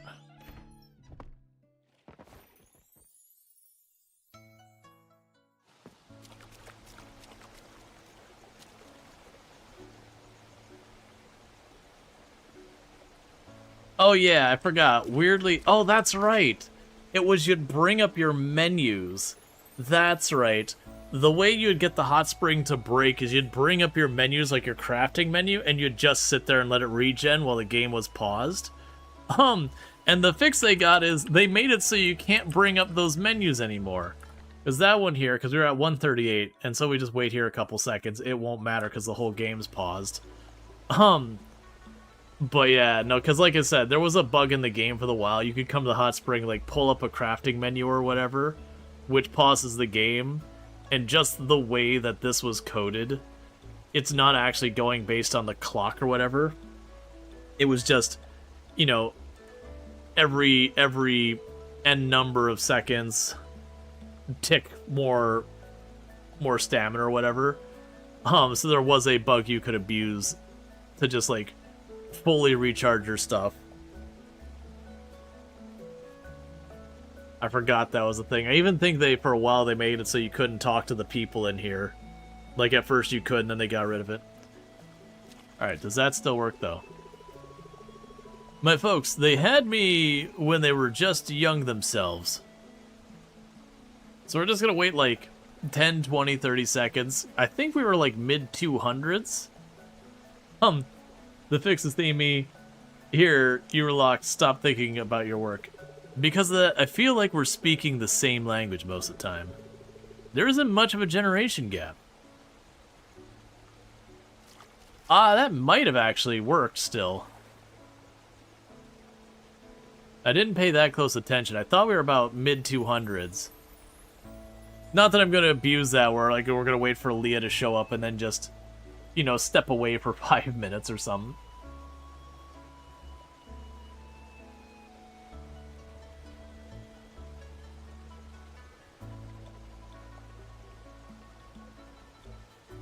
Alright. So that's close enough.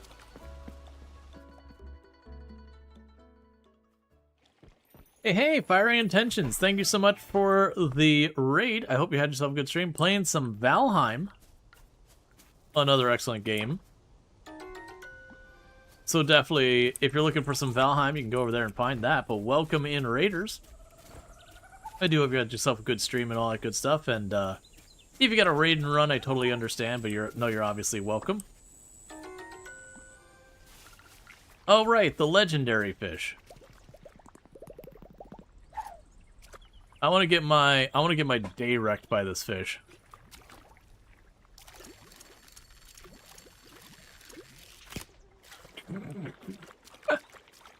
Yep, that's not happening right now. Didn't even last long enough to be able to try and reel it in at all.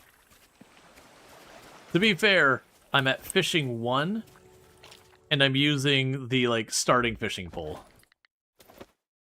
So very understandably, I'm not ready to take on legendary fish.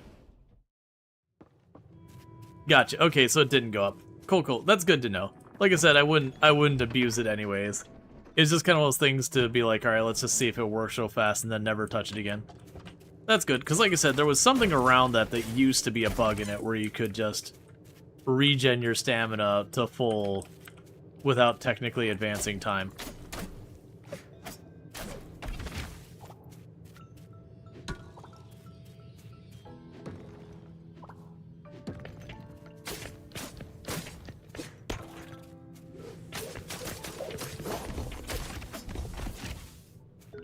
That exploded into enemies. That's not what I want to find in those. I want to say the last time we played, I can't remember, I kept being distracted by other things.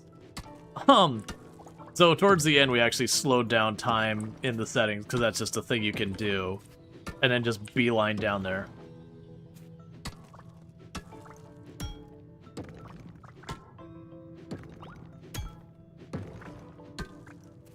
Sister and brother were playing on your old 5-ish-year-old world in Minecraft or what?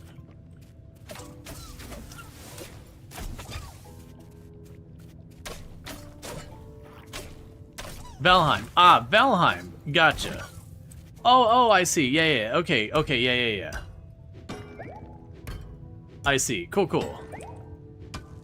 I didn't realize that was like with the raid kind of thing and all that.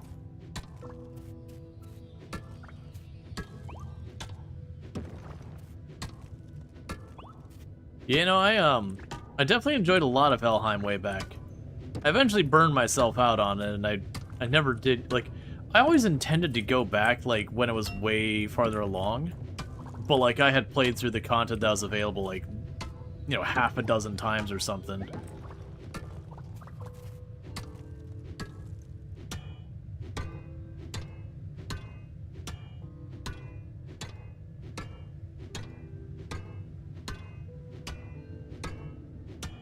Can't tell that's working. Okay, it is working. Alright, that's information. Good to know.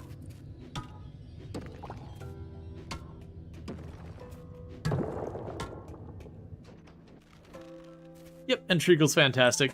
Absolutely. 100% recommend. Playing a lot of RimWorld, a lot of good stuff like that.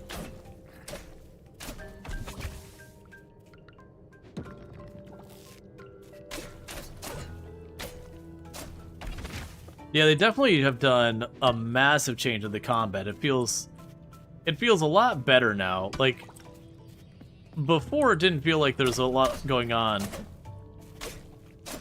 But they made, like, the sound effects a bit crunchier. And they changed the way the character moves a little bit. It definitely feels like that has significantly changed the feeling of the combat. Which makes me happy, because combat was definitely one of the weaker sides of this game historically, which is pretty honestly standard for the genre.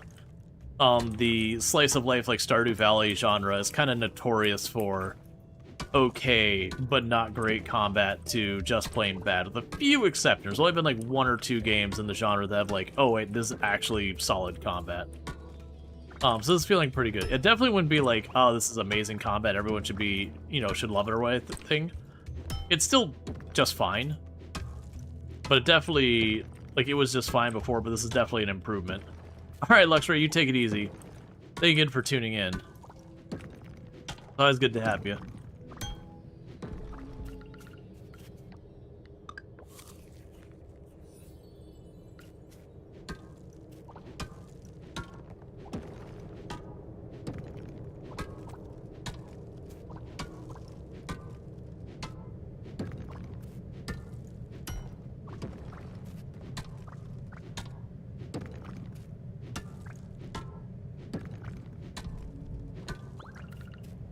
I'm running out of time.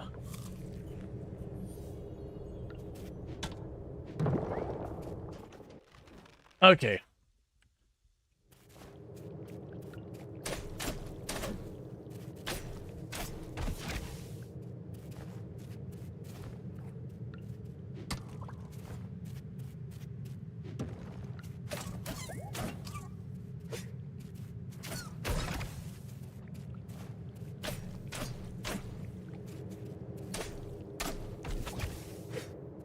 Gonna grab this one, then we gotta get out of here. I'm gonna be pushing my luck again.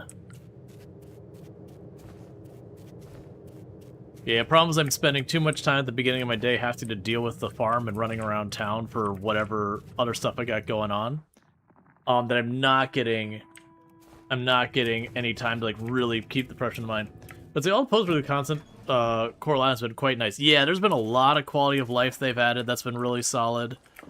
They've also done a lot of work so far as just like... Oh, that did count.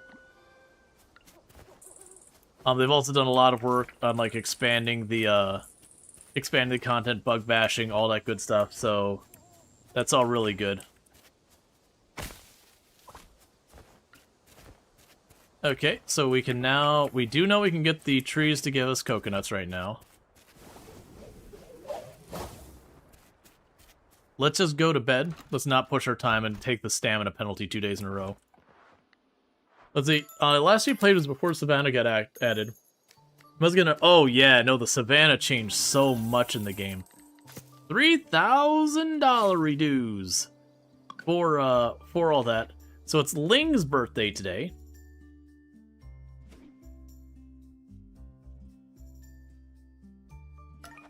You've been playing a lot of this lately, so decided to search to see who was playing it. Yeah. Alright, so the scythe is done today. That's good news.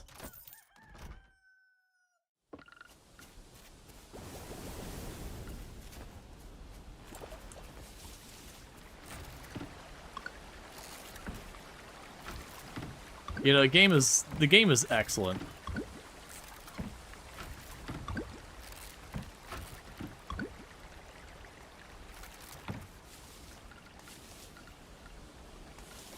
Alright, we'll probably want to run and get the scythe first. But first, we have enough here.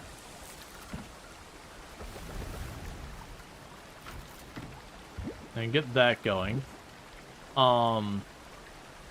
I definitely need to go through these chests and sort these more. We've been just kind of holding off putting any real effort into sorting these out until I've got bigger chests. And I'm assuming I still don't have enough wood for another box. Yeah, so let's go quickly cut down a tree or two. Because I need the larger box. That'll give me a bit of time for the blacksmith to get open. Let's see how differently people do stuff. Oh yeah, no, absolutely. Like, even in my own playthroughs, like, one to another, I've had very different progression that I've taken.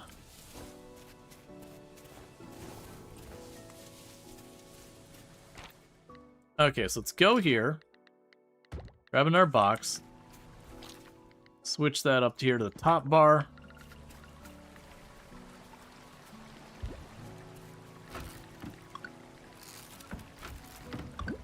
Yeah, when you get the better stone boxes and all that, we'll end up doing a lot. Okay, so one of these has my bronze kelp.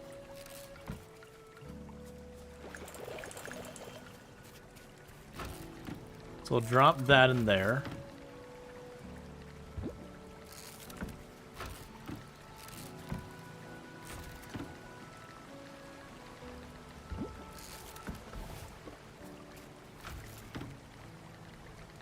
So we've got all that. While we wait, instead of going up to town real fast, let's run down here and give a bunch of coconut trees a kick. Real fast to get a bunch of coconuts. And then we can run back up to the top. And someone wanted a coconut. Who wanted the coconut? Well, it's Ling's birthday. We gotta remember that. And then Emily wanted 5 coconuts.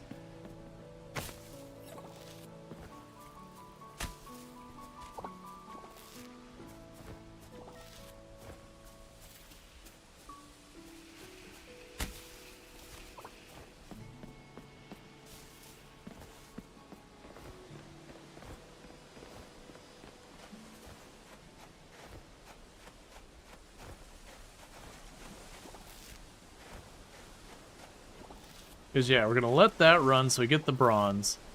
Because then what I can do is I can go and immediately after we get the side back, we can pop over and get the pickaxe.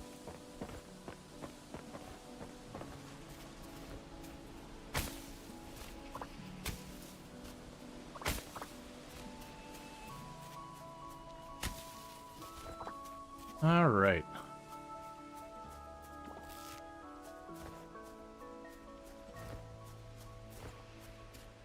Nah, very, very much it deviates pretty heavily away from Stardew.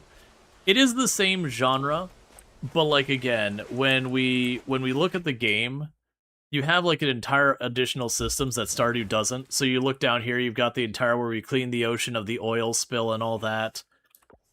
You do have where like Stardew doesn't have like the concept of bug catching, doesn't have the concept of like the traps for like the various things like that doesn't have the underwater critters. And it isn't to be like Stardew better or worse or anything like that.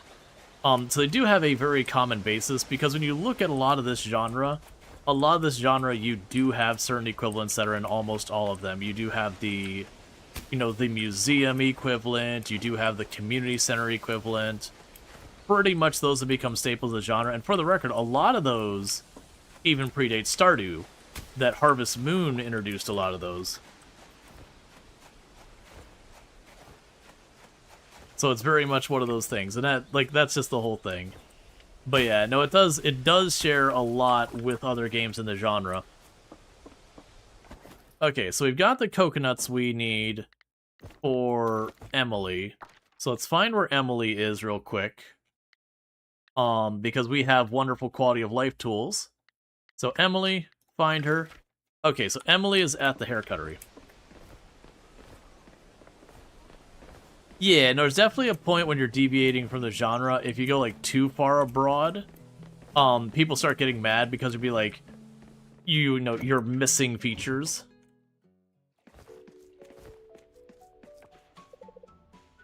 Erica and I don't have set customers exactly, but people usually have a preference of who works on their hair. Give quest item, give coconuts to complete the errand. Thank you. Alright. Yeah, let's see, Harvest Moon 64 is the first you play, and they all built off of each other, and you get that. But is there enough to make it stand out? Not looking for an answer to that question, by the way. Yeah, no, I mean, I understand you're not looking for an answer. I'm still going to answer. Like, literally the ocean stuff is an entire new layer that only exists in Coral Island. Like, so there's just not an equivalent in other games in the genre. And, like, that's one of the big draws to Coral Island is that they have this whole extra thing going on.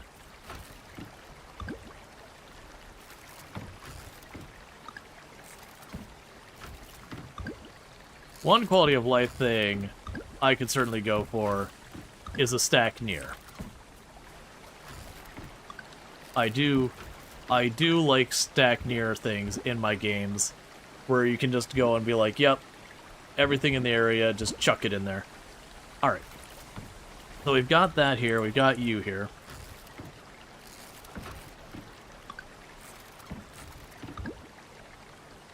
Okay, so we've got the 5 there.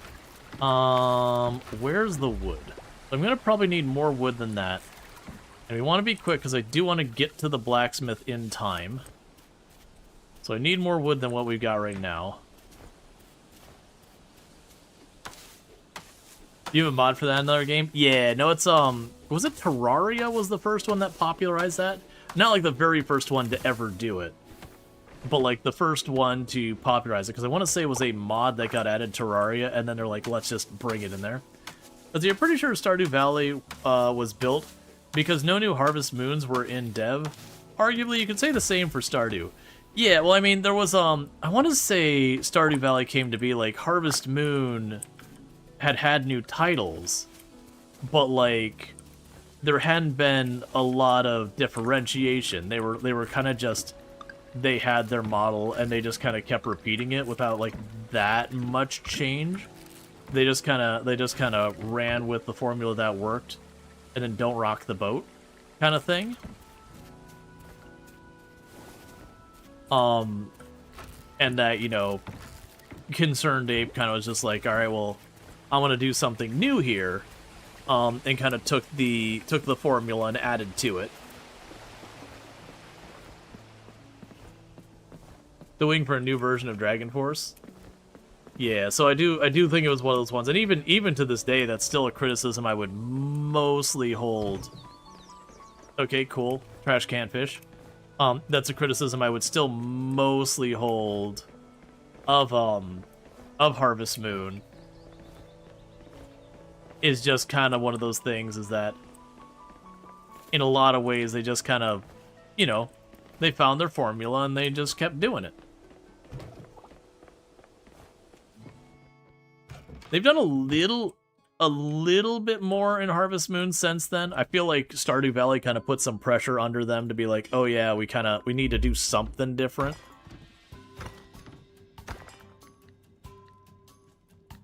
But still. Retrieve upgraded tools. So I've got a bronze scythe. So there we go there. And then we're going to upgrade our tools. And we're going to upgrade our pickaxe. So that means no mine for me today. Will Harvest Moon move to Rune Factory? I thought so I'm pretty sure the Harvest Moon devs became Story of Seasons. And then Harvest Moon as a brand got acquired like through contract shenanigans. The people who did I think it was the translations and all that.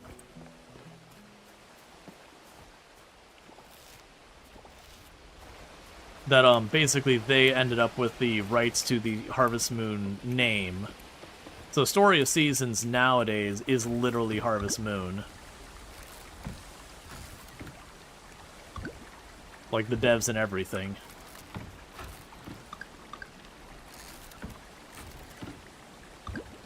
All right, cool. So that's an extra fire agate, so we can deal with that.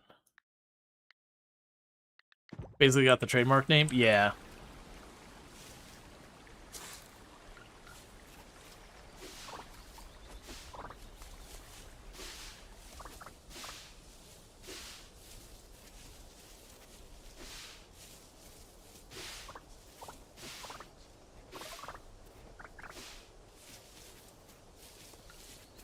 Yeah, and kind of with that, they kind of just have kind of done low effort stuff with that. I'm talking about the, not like the game going by Harvest Moon that is not by the Harvest Moon devs.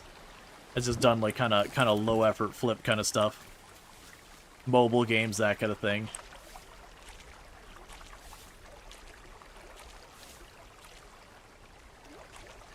And a trademark to keep it, you have to keep using it. Yeah, no, that's the thing. The new Harvest Moon games are not by the Harvest Moon devs. They're by a different team. If you're looking for the new Harvest Moon games, like by the actual Harvest Moon devs, that Story of Seasons, that it's the same mostly devs, but like they basically just changed the new brand. The really interesting thing is where they took games that were Harvest Moon, like the name, and they've re-released them under Story of Seasons just because of all like the trademark nonsense. I don't know what that means.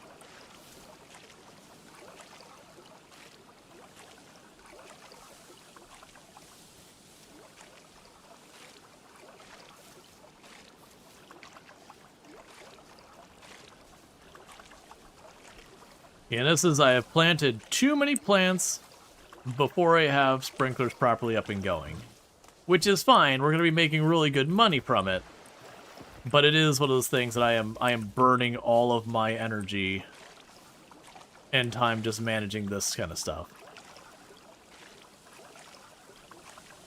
On the plus side, we're leveling up our farming relatively fast. And I've called out a number of times that this is something I'm very genuinely super notorious behavior that I do every single playthrough of these games, is I always end up ramping up the farm very aggressively. And again, that's really good for your money, and a lot of other things there, but it is real rough in other areas. Oh, let's go to the hot springs by means of the museum, because I got the agate I can drop off. As we're already going into the evening. The problem being I got no energy to do anything else, so I might as well pop in. Yep, that's part of the early game. Yep. There's a reason why if you're not sitting on a bunch of stuff to eat for your stamina in a lot of these games. It's a you play Stardew like a farm hermit, max out all your farm stuff and emerge after a year like, oh, there's a town here. Wifey. Okay, you sleep well. You sleep well. I love you. I love you too. The soup was yummy. The soup was nummy. But yeah, so if you don't have like a whole lot of forageables and all that, you can just start snacking. Ooh, we want you. Don't run. Hey, that's still, we got it. Because I want to say that's one we need to offer. Yeah, so we want 3 of those, and that's 2 of them I've got.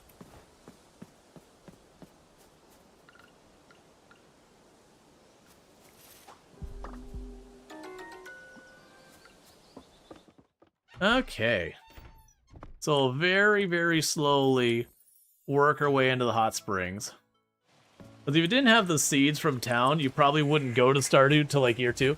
Well, that was, we did a challenge run in Stardew Valley that I think we actually, did we do the trash? No, we did one where I wasn't allowed to buy anything from Joja or Pierre. Or I wasn't allowed to buy seeds, I think it was. That I wasn't allowed to buy seeds from anyone. And I had to get through like everything there. Alright, I gotta quickly use the restroom while we're on ad break anyways. So I'm gonna quickly use the restroom. I'll be back here in just a minute, and thank you again for tuning in. It'll be right back. So thank you again.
Okay, and I am back.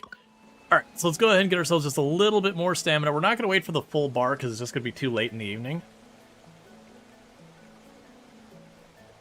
And we can't mine.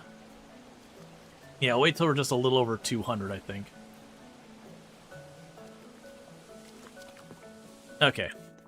So let's work our way down, and we're going to clean up what trash we can in the ocean. Oh, we got a bamboo shoot over here.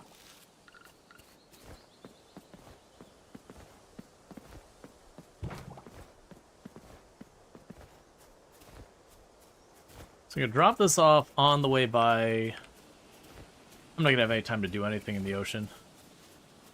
Oop, more coconuts.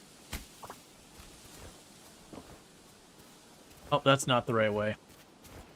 Yeah, we're definitely not going to if I'm just going the wrong way and not even... That's the recycling center. Yeah, we just gave up any time that we're going to be able to spend doing that. That's okay. We can drop off this caterpillar at the offering. Because generally speaking, between donating, offering, and shipping, offering kind of is the highest priority, donating is second, and then third to be shipping. Okay, so let's see.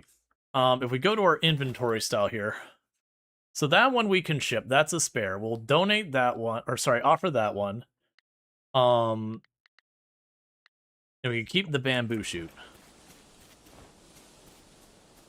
Let's pop up here, teleport to the temple. And this is the one with the insects. Wait, you don't go here? Oh no, this is the one with the insects. My apologies. The other one's like the artisan goods one.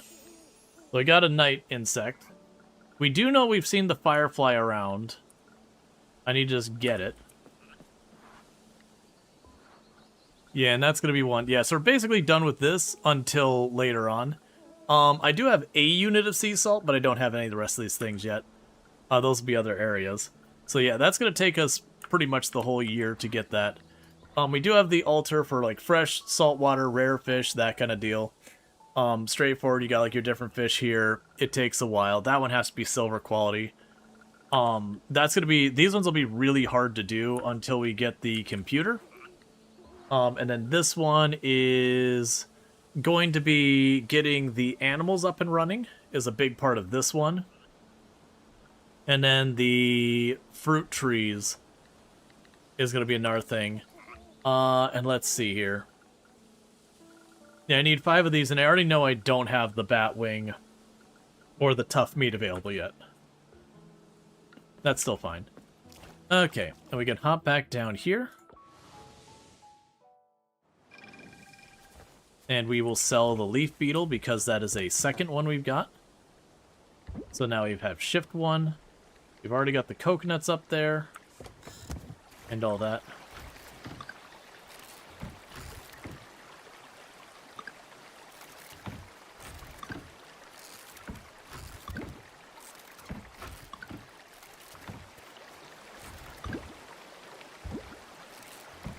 Cool, we got all this, and I guess we will go cut down some trees. Or actually,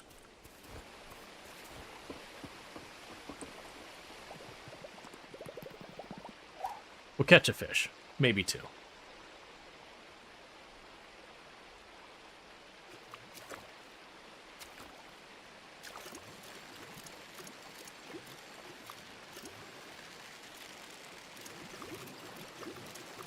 Alright.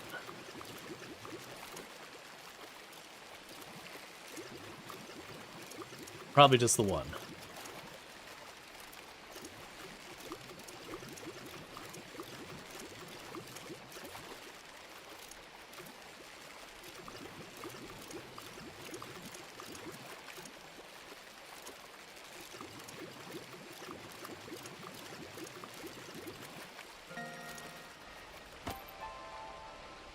That's another brown trout.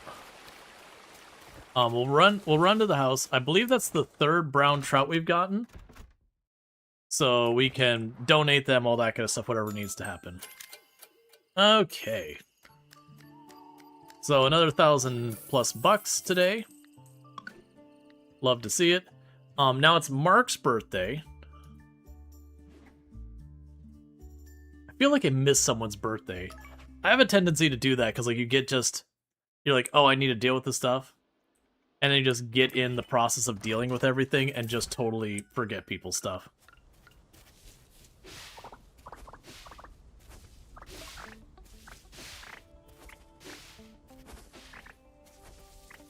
All right.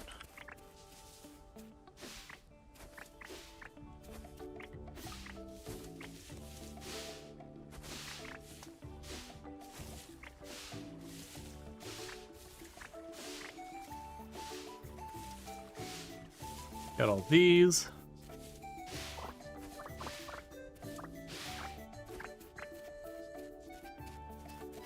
Okay. So right now, get all of this out of here for the time being. That's just going to be cash. We could ship one of the brown trouts.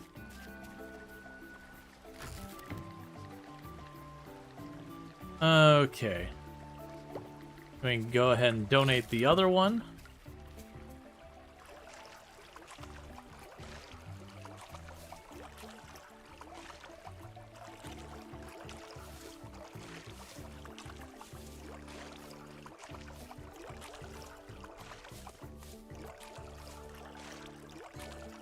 And I'll get all this sort of stuff done.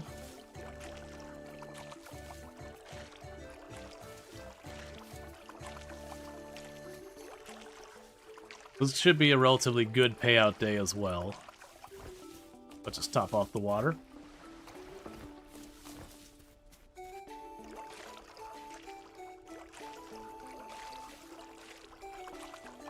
Go grab a couple of flowers to get Mark's birthday stuff done.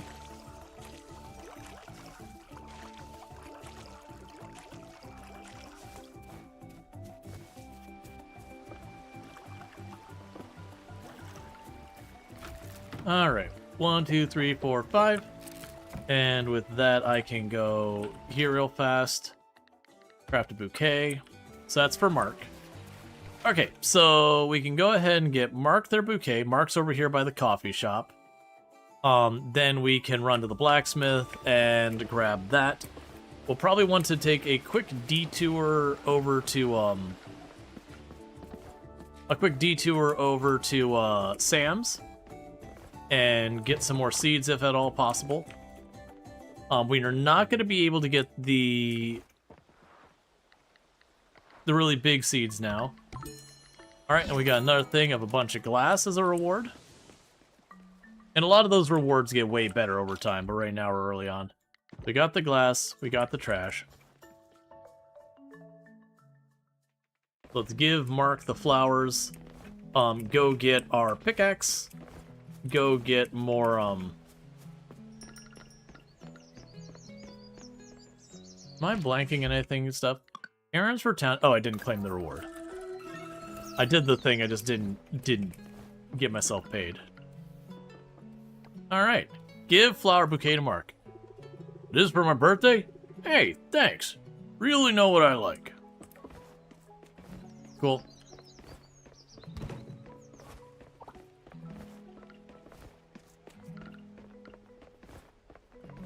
Alright.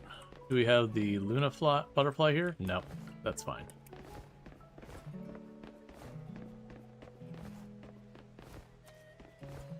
Alright.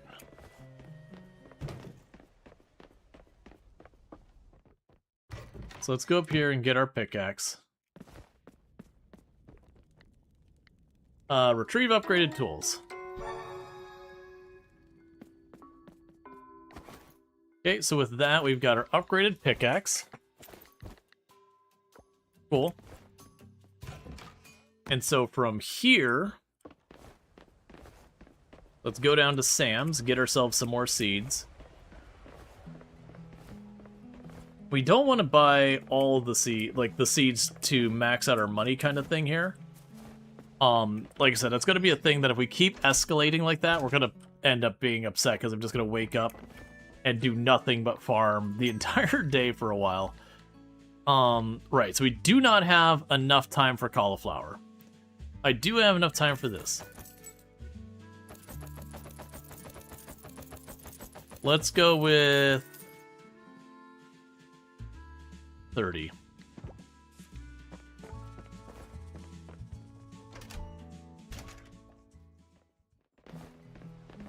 That's already a lot. I just don't want it to be a thing that we forever get stuck in the whole doing stuff all day, every day at the farm. It's not a bad thing. Basically, Stardew Valley year one. Oh yeah, it's so easy to get yourself in that situation where you're just endlessly, the whole farm is just completely overrun.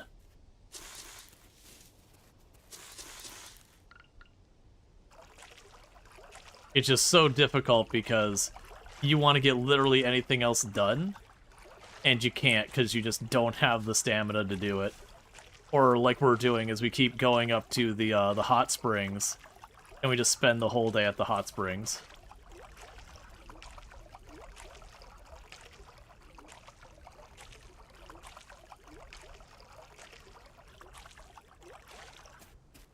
Alright. Again, playing this game is so fun. Oh yeah, no, I've played a lot of this in the past.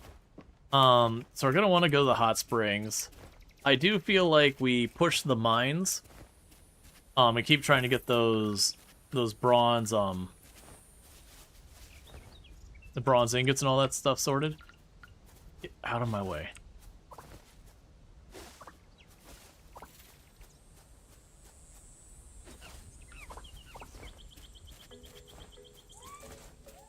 And this time, instead of running back to...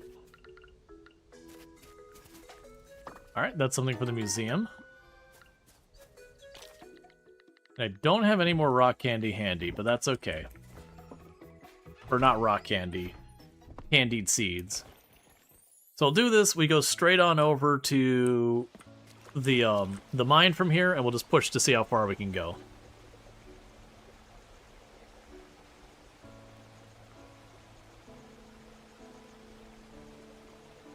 What we need is we need a rain day.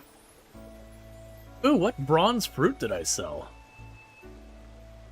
I mean the coconuts. I sold coconuts that were bronze.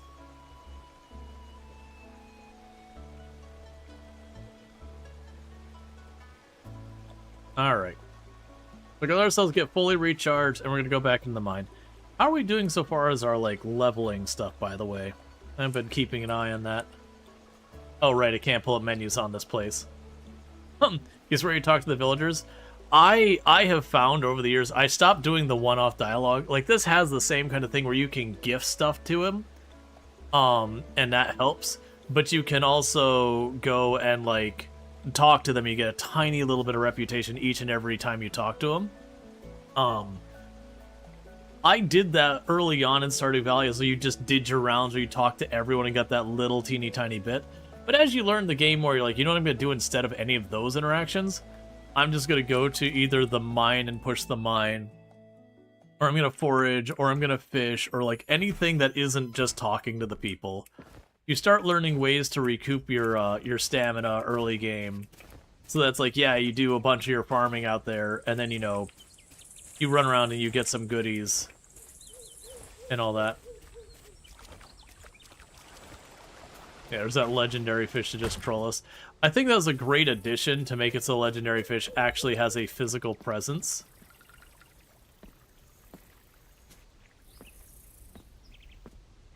Come towards me, come towards me, come towards me, come towards me, come towards me. Nope. We'll get there. If it moves towards you, you can make it work really easily. That's actually like the absolute hardest things to catch. What you want to do is you want to put yourself in the path of where it's going to pat to, and don't move, just hold your net ready. And when it comes up, you'll just be able to snag it real fast. Because it'll have like almost no buildup on its detection of you as long as you're not moving.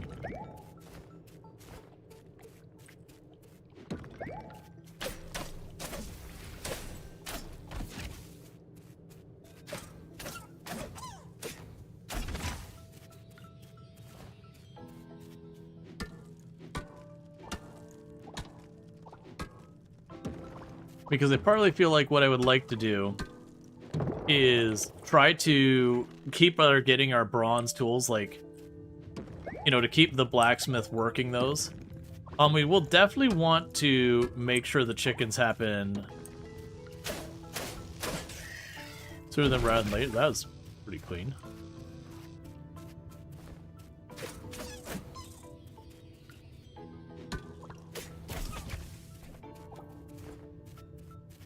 All right.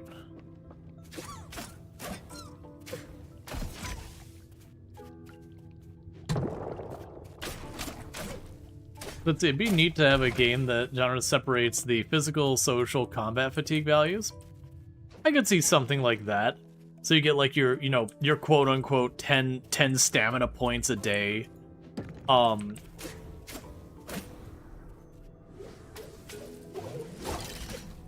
Split between everything.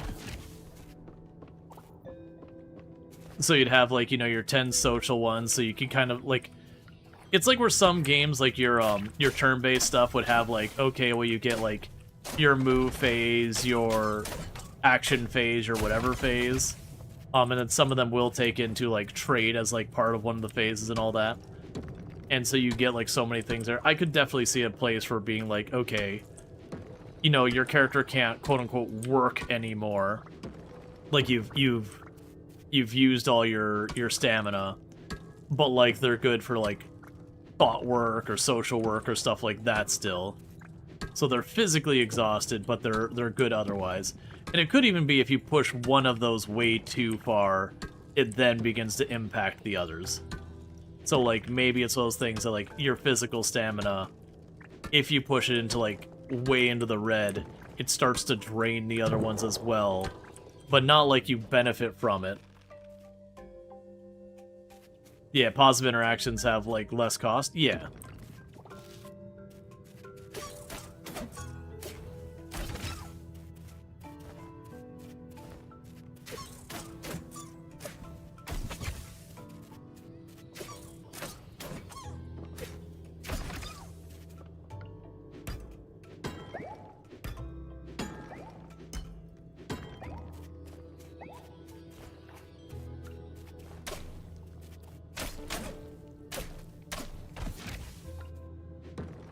Okay.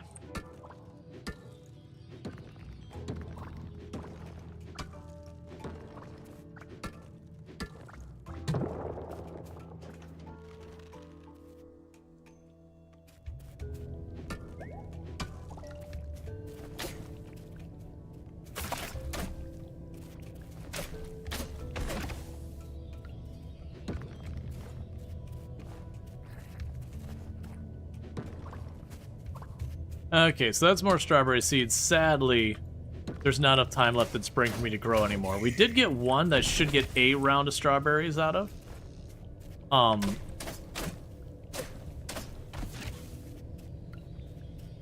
But not much past that.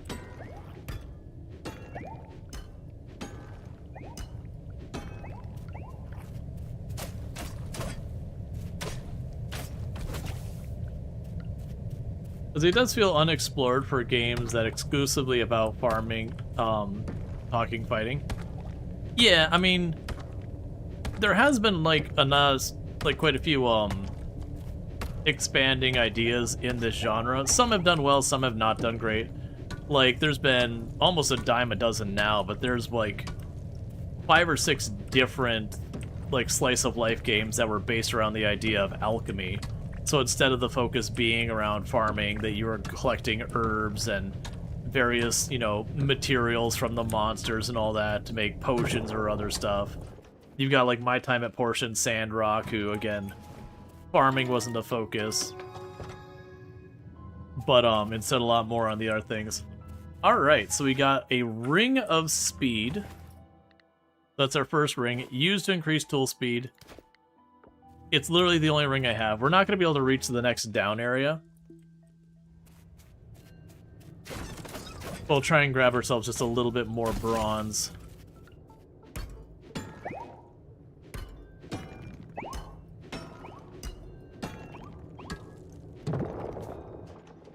I'll take dropping down if I can, though.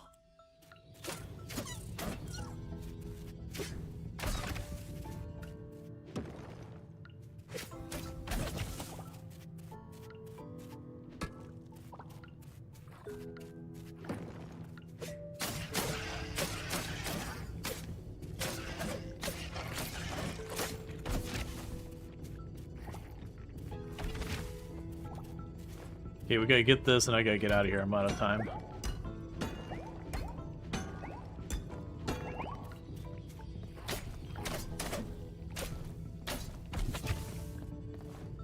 Alright. So that was a successful outing. We got another 5 levels knocked out. We got a ton of bronze. We got some of the materials more for the monster offering. We finally saw some of the, like, you know, hunks of meat or whatever they're called.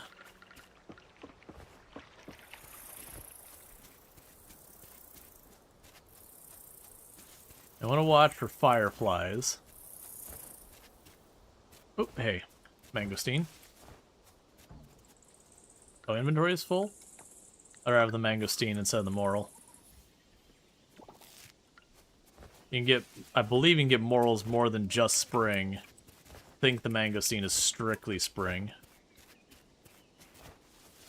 It's not the right way. I need to go over here.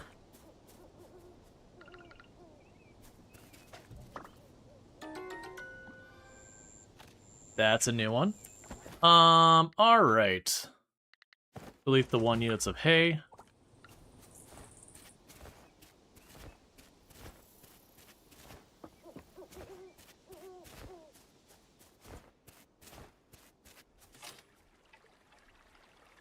Greetings, Groucho Gopher. Hey kid, I noticed the elevator for Earthshaft now goes to level 10.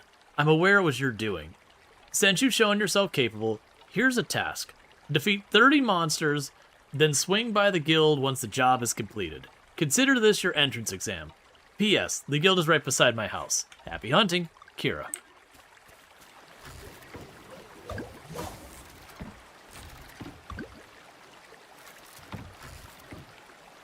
Okay, we'll want to donate the bug there. Meanwhile, we can grab you.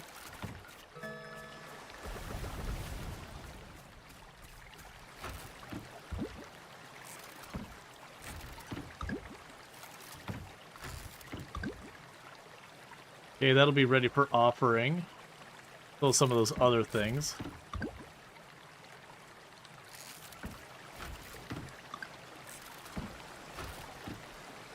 So drop the seeds there. I won't be able to use those. Poison sack, the meat, the bone, the ginseng, and all that. Oh, did I not put that back? You'll need to go in there as well. And get our sleep.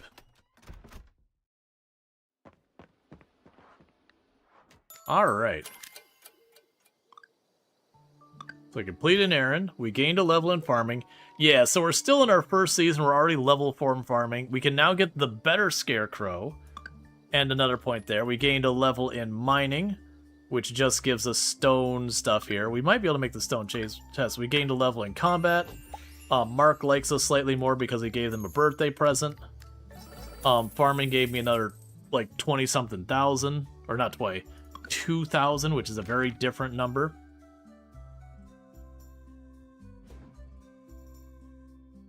$20,000 would be absurd at this stage in the game.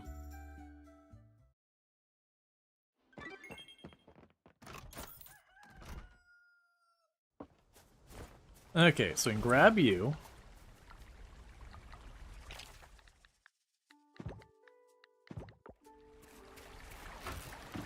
Grab you. Then get our next thing going there. Oh, we can make our mason jar for preserves. I could be making artisan goods.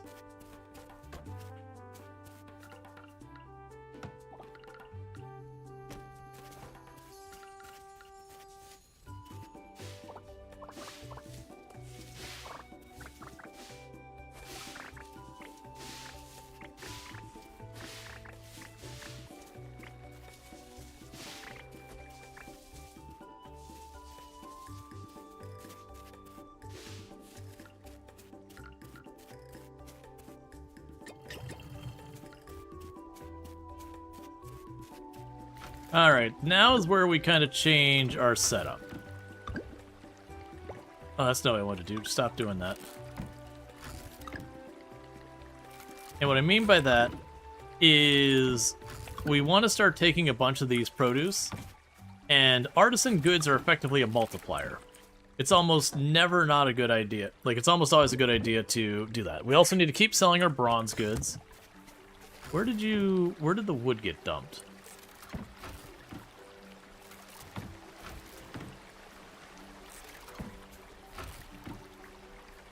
I had 30 wood and I stacked it away somewhere. What?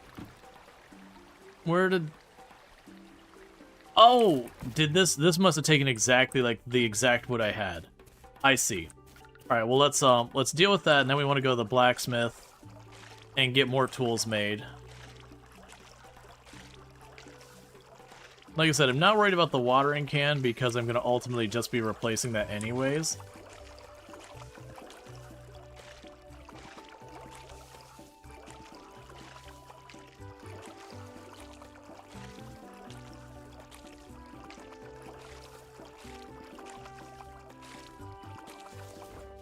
All right.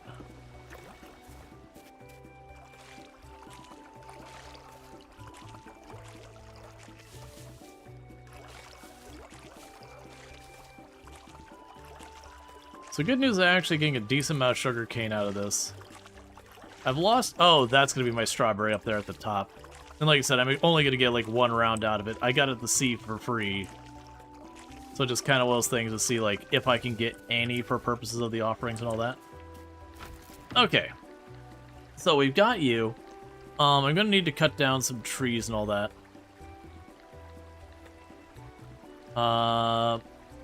We can donate the lady beetle. I got a spare of that.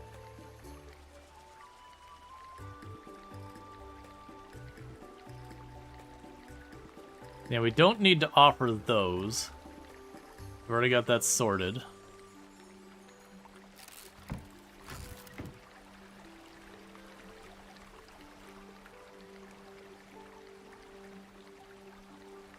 We need to catch more of those to be able to do anything with them. You're all good. Oh, we could ship one of you. Go ahead and ship the Mantis real fast before I forget why I have it in my inventory. Alright. I will have the offering for you. We'll have the offering for you and you.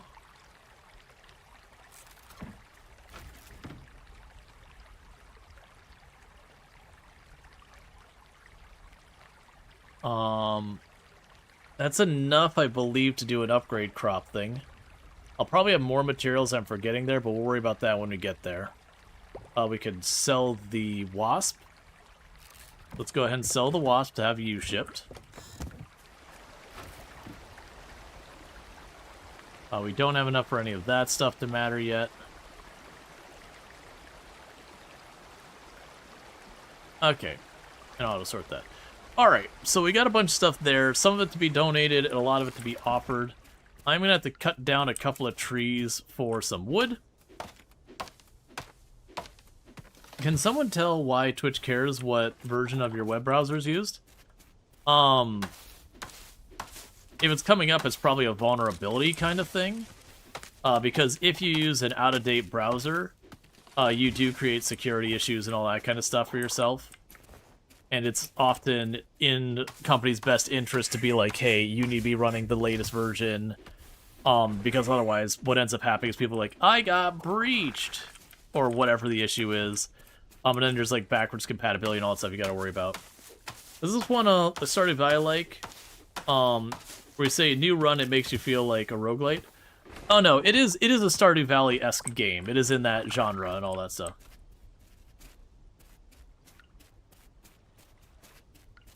Use Chrome and it's up to date. Well, I mean, you're using Chrome, so you're basically running like a 2002 browser. I'm teasing. I actually don't have a strong opinion on that.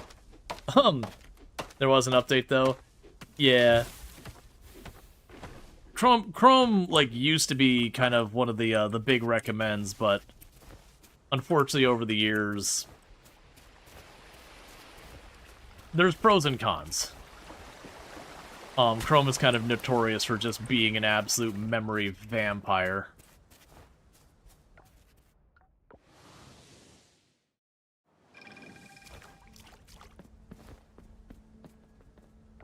Using Chrome means you're using any browser? Well, that's Chromium, not Chrome. There is Chrome the browser, and then there's Chromium the rendering engine, which, you know, you are correct that, like, Chrome and Edge and everybody else use. But it is worth citing the difference between Chrome and Chromium. Alright, so you just need bat wings and then more tough meat for that. Okay.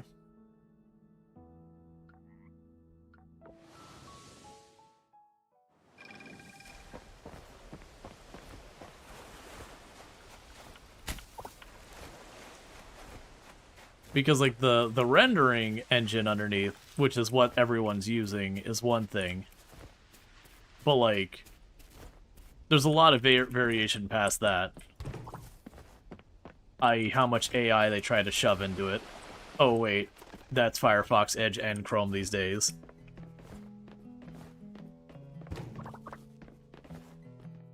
Even though Firefox is not Chromium.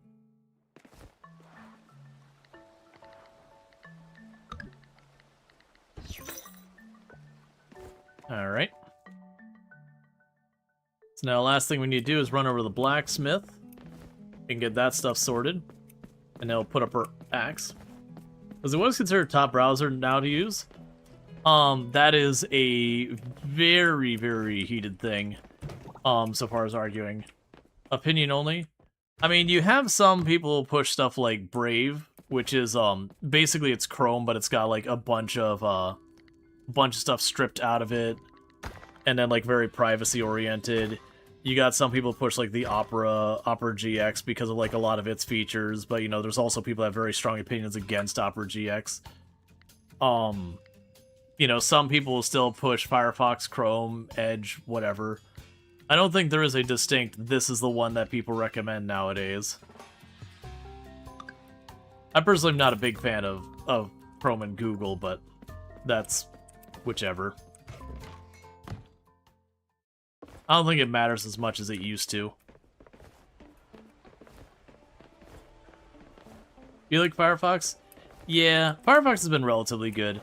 I would say my only big beef with Firefox is for everything they stand for and everything, that them jumping on the AI bandwagon as well feels extra ouch. Just because, you know, they're the kind of group who'd push back on that. But it is what it is. I don't think there's like a mainstream browser nowadays you can get that doesn't have AI in it.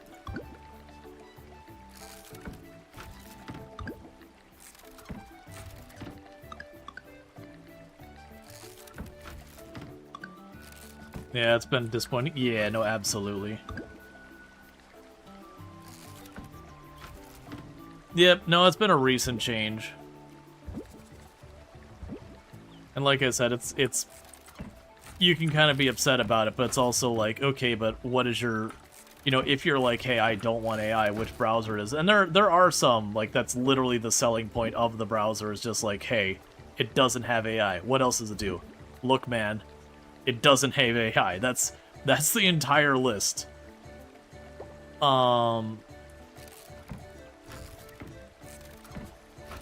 There's plenty of forks that have more security focus, but they aren't as commonly used. Yeah. Yeah, no, absolutely. And like I said, I know Brave is one.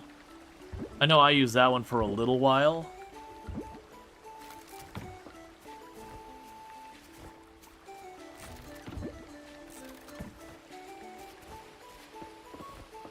So let's pop over here and see what the costs for going to the lab and getting one of our seed things upgraded. Because I don't think I'm going to just grab a bunch more seeds. You want a carrot? I can get you a carrot. That's fine.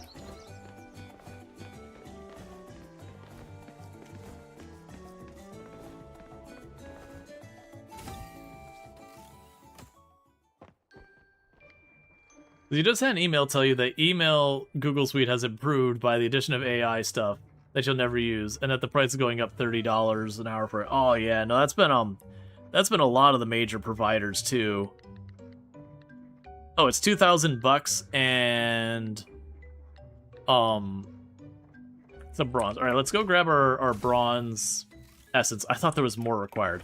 Let's grab the 5 bronze essence and get our seeds upgraded, because that'll make all of the seeds henceforth give me at least bronze quality. Once it's done. We can also grab the carrot.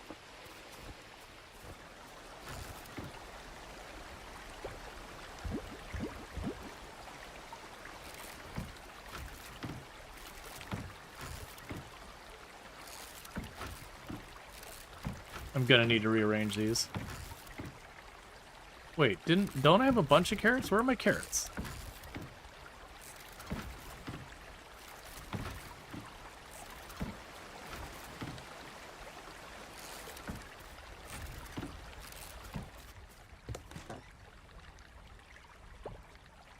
Well, I want to sell that one.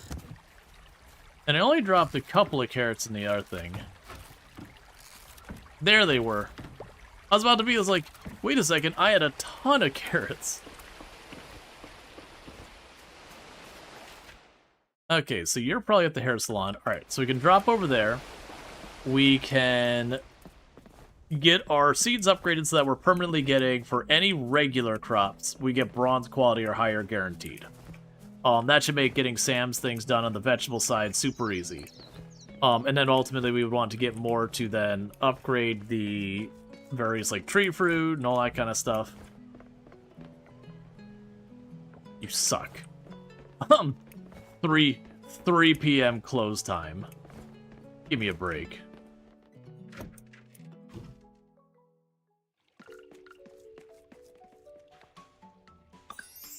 Thank you. Alright, so we finished the errand. Oh, right, we had a level. Right. So we now have a thing where we have a 10% chance of getting a higher quality crop. Chance to leave a seed behind when clearing crops, harvesting, or destroying. Crop price increased on all crops. Chance for crops to grow faster would be the next level. Needless to say, that gets real strong and real abusable. Grow something, get our money, beat enemies, and all that stuff. Alright.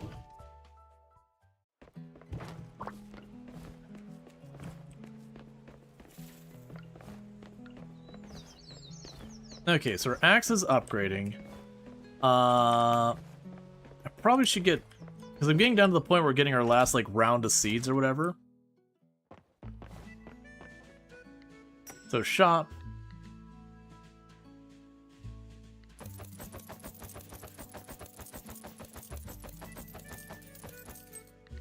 That'll do. Because I don't want to push to the point where I can't get the upgraded seeds. Because the upgrading seeds will take, like, 2 days.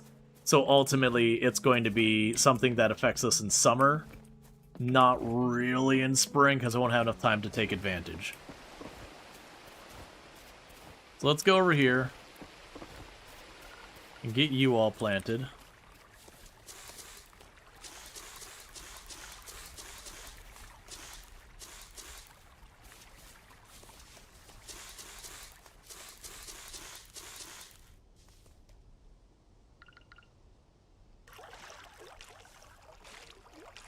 And I'm not using carrots for any specific reason beyond they're ones that I can put down. It takes a while. The seed upgrade works? It wasn't supposed to. It didn't used to. Because what it actually does, it actually changes the seed itself. Because I remember it was a thing that you could still have old seeds from before the upgrade, and they would still give you the, or still have the possibility of giving you the lower quality. So if you, like, hoarded a bunch of seeds, that they wouldn't get the bonus. You'd have to have new seeds. But that has been many a version ago. Alright. Pickled potatoes. Mmm. I actually have no idea. I mean, pickled potatoes probably wouldn't be bad. It's not a thing I've ever tried. But, you know, it probably wouldn't be bad. Yeah, you think it's changed? Yeah, it makes sense. Alright, so we don't have any energy. And it's getting late. You're gonna pass? Well, I mean, if you think about it, with the pickling process with vinegar and all that, it'd be like getting a salt and vinegar potato chip, but, you know, just a real hearty potato chip.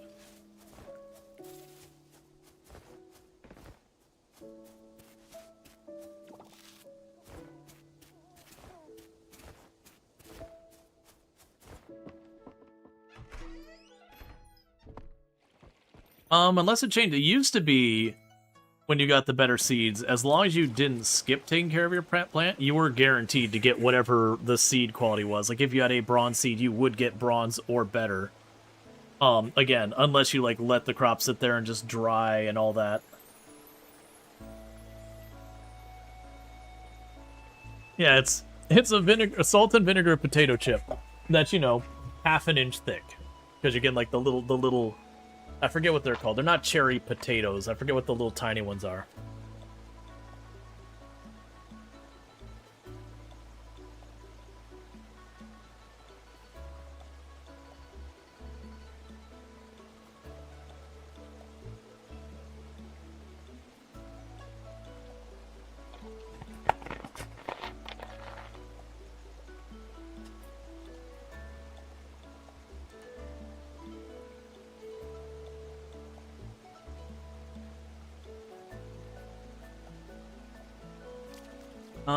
Right. We'll go now. My concern is if I keep sitting here recovering, I won't have enough time to use that stamina, which means I've just wasted time.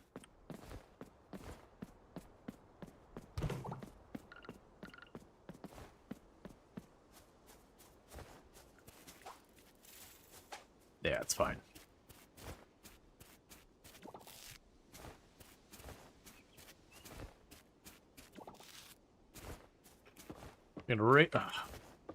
The recycling center always throws me. I always end up turning in the recycling center, and nobody cares about the recycling center. To be fair, they actually added a use to that building.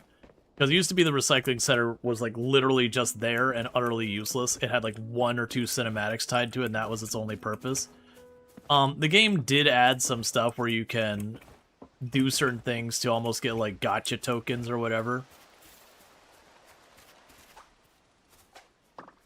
Hey, we did manage to snag the centipede.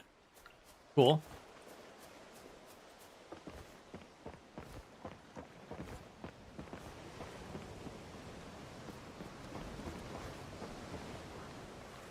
We're not gonna get much time down here. Hey, Kinzote, how's it going?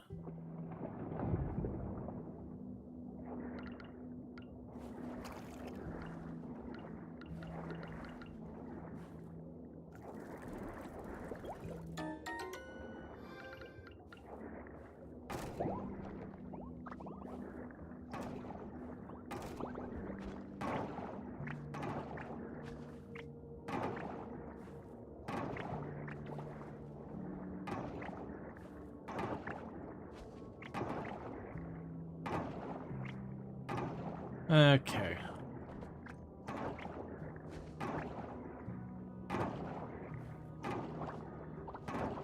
Needless to say, upgrading your tools speeds up the progress in these areas a lot.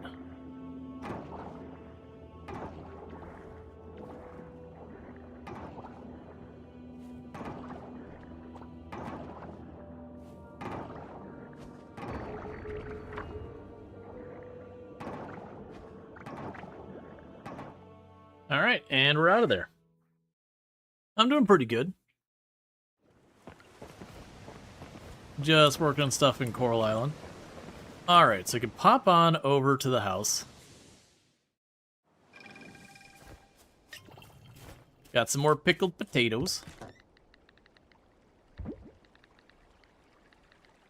Just for my own convenience of math, I'm going to grab 1 regular potato. So... And I know I can just compare it right there. Alright, so stack all of you. Stack all of you. You get the idea. And once I organize the... Wait, actually. Yeah, once I organize these, this will be a lot less of a curse situation with all that. We can chuck you in there, because that's a centipede. It's like a millipede, it's just way less resplendent.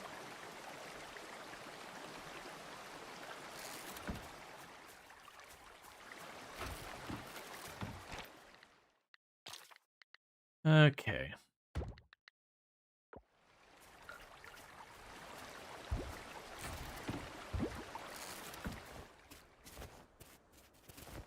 We can grab another potato.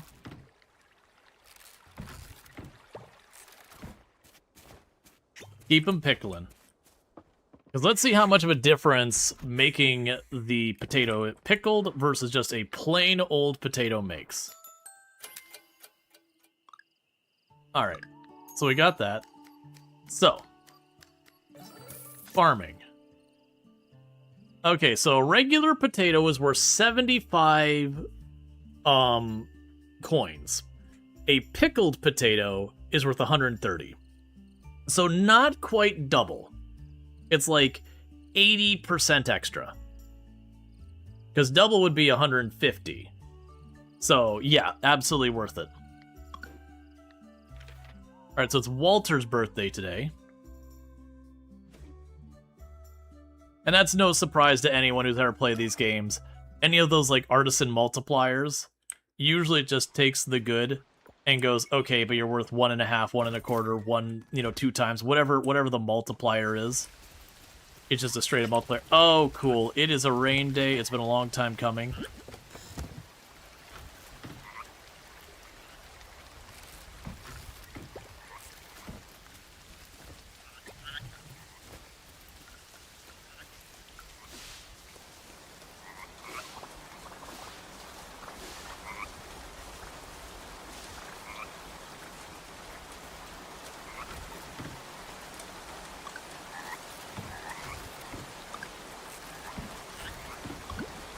Okay.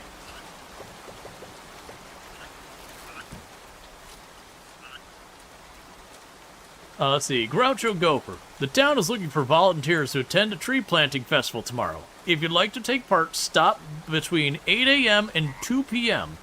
We meet at the forest right behind your farm. We'll start the festival as soon as we have enough volunteers.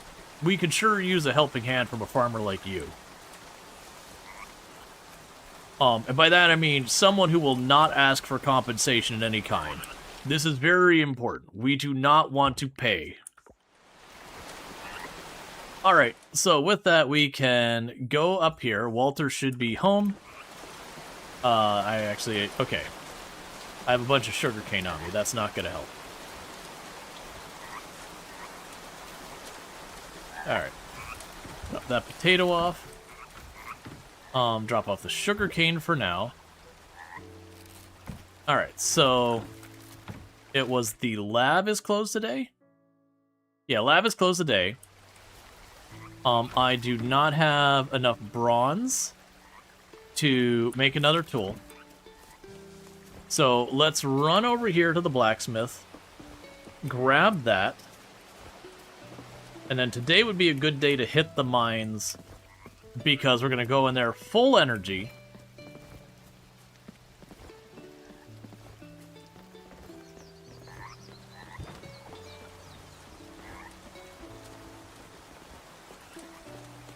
Alright, I'm kind of I'm debating right now. Do I want to treat this like end of season where we don't buy more seeds? I probably should buy more seeds. Yeah, what I could probably do here. So you open at 9. Is Walter going to leave your house? Probably not. So what we'll do is we'll wait here till you're open. We go and we get our axe. We don't have another tool we can hand over quite yet. We run over to Walter, give Walter the bouquet. And then from there, we're going to pop on down, grab a bunch more seeds, and plant them. And we're going to be doing that because it's rain. I get to skip 1 day of watering. And we're going to go straight on over. And it shouldn't cost me like any energy other than like maybe 1 or 2 tiles to plow or whatever. And we're going to beeline over the mine, and we're just going to put as much time into the mine today as we can. Because I would like to potentially get enough bronze to upgrade our next tool. I mean, actually, I don't really care about the hoe and the watering can for upgrading. Because you don't use them enough for them to matter that much. So there's the axe. Yeah, so upgrading our tools. Yeah, so it'd be the hoe or the watering can next.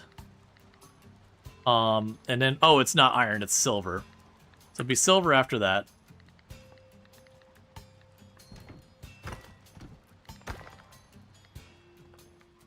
Got some silver kelp. Love to see it.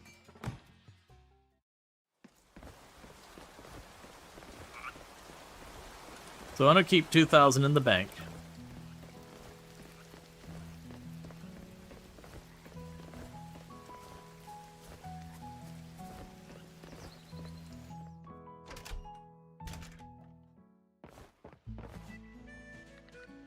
Let's shop here.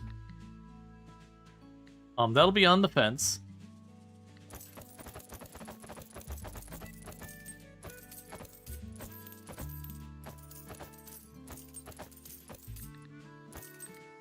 It's more than I should have gotten. It's okay, we're here now. There should be plenty of time for that. Walter here is in the greenhouse. So let's run up here and get Walter their birthday gift. Put down all our potatoes. Yeah, that's right. Put down all our potatoes.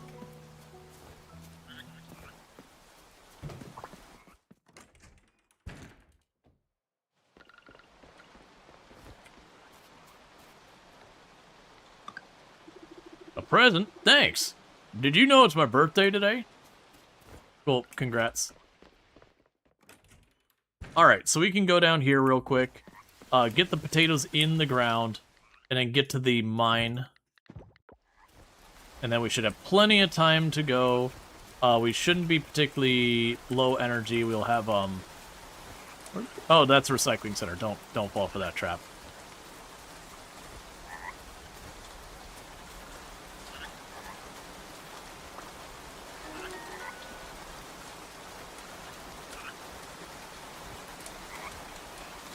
And eventually I'm going to need to put some focusing on chopping down a bunch of trees to get the ranching online. So you... Alright, that's a spare snail, so we're going to ship the snail.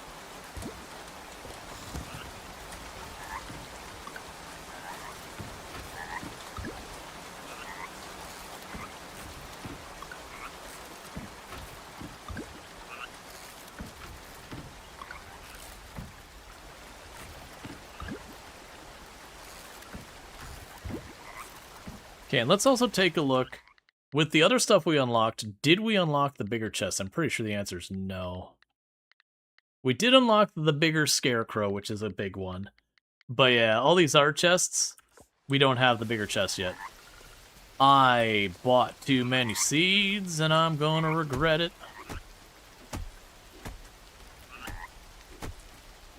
And this is the last round of seeds we buy for the season.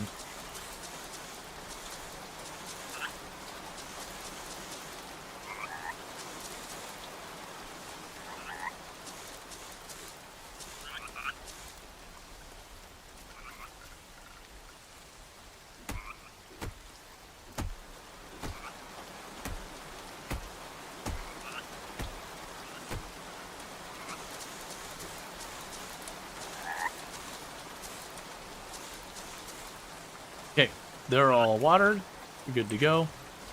Let's drop off our pickled potatoes.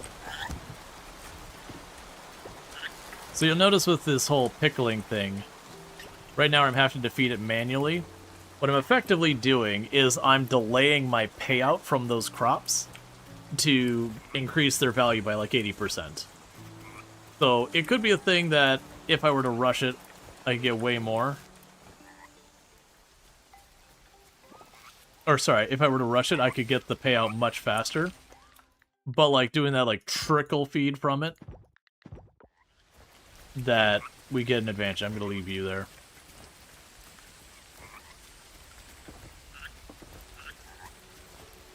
Alright. So let's get in here and see if we can't knock out another 5 floors or so.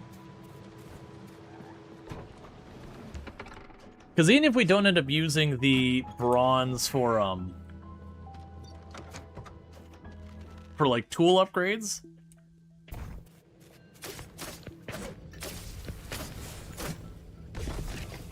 it's still useful for a lot of things. Let's see. Like, there's a lot of things you make with the different materials.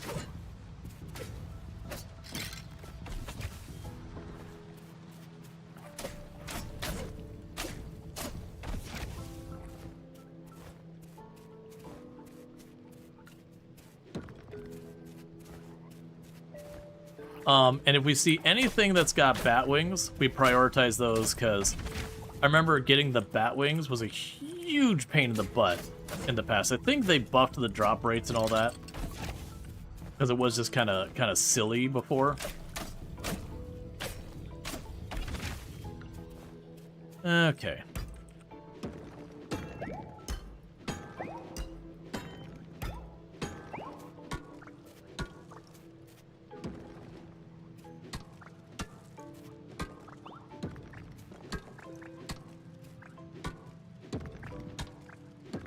And we're just knocking all this out.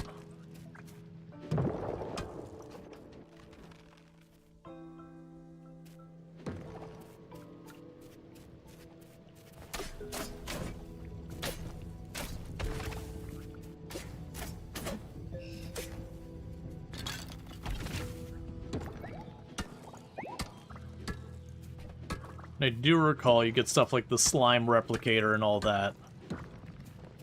And you use all that slime to make those, and those are like... The slime replicator is one of the most abusable things in the game, where you're just like, you know what? I don't want to go after these osmium ore or anything anymore. I was gonna chuck it all on the slime replicator and come back when it can give me stuff, and that's the rate I get my materials.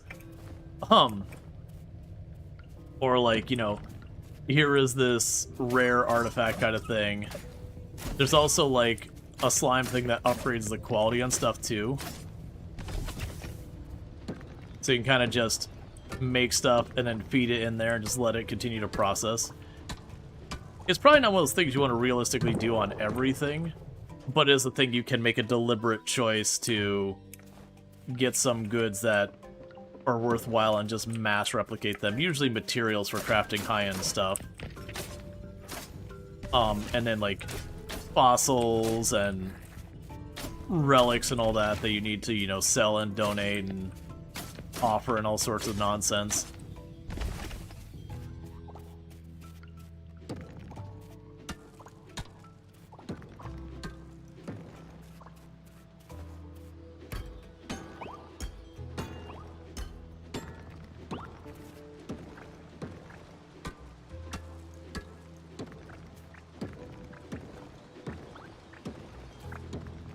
But the lab, the under ocean stuff, is what blocks most of your automation that you need to go through that. It's one of the reasons why I like to push the ocean a lot of times, is get the, there's a chest that these get this, like, 2 little inserter arms that grab stuff from the boxes next to them and all that.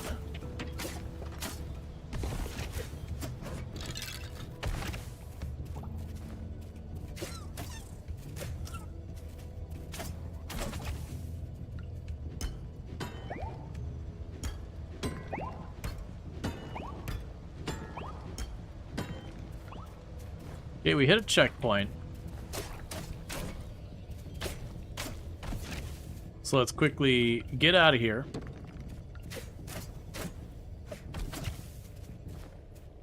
Because what I'm going to do is when we get out of here, going to quickly hit the hot springs. Because I probably don't have enough, you know, I probably don't have enough stamina left to push another 5 floors. Not reliably. There's a good chance I get down there and run myself out of food. Oh, hey, we got fast travel. Okay, the fast travel to the mine is turned on. So that's a big win.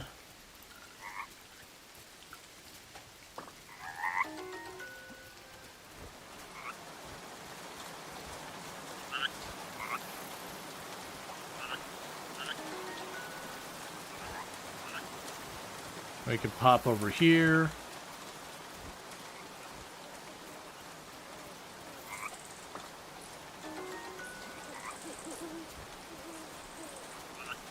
Let's see.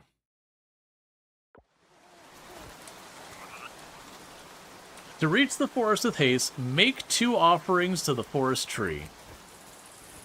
I don't know what that means. I used to, but I sure don't remember it. It's fine.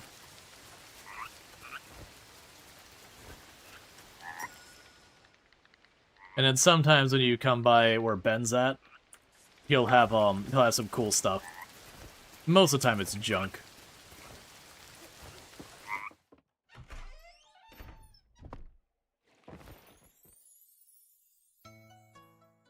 Alright. Well, we're not going to get hardly anything done here, because it took me too long going over here. I'll push the stamina just a little bit, and I'll just see what we can do, whether it's just catching a fish or 2 or whatever. Yeah, we can do that. We'll work our way home, and then with whatever time we have left, we'll catch 1 or 2 fish once we get near the house.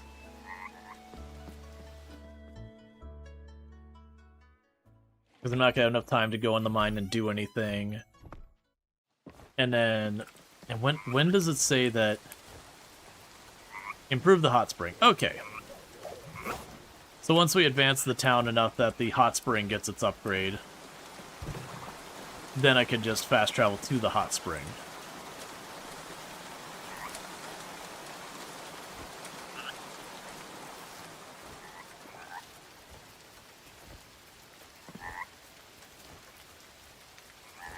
That's the recycling center. No, that's not the yeah, it is recycling center.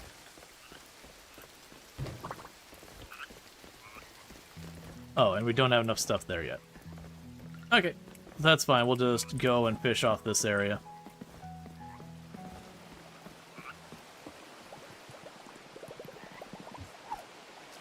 Alright. Yeah, there's a lot of running around and doing all this.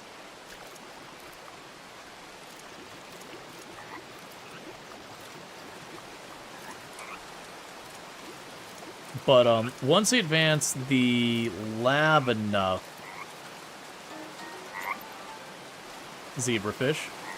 Once we advance the lab enough, we get a computer, and with the computer, it'll actually tell you, it's like, you can catch this in this area, you can catch that in that area, that kind of thing. So instead of randomly fishing, just hoping you get something new, you can be a bit more targeted. Now, that doesn't mean, like, some of them are still hard to get and rare, and there's a few that don't show up on the computer. Like the legendary ones, I don't believe show up on the computer.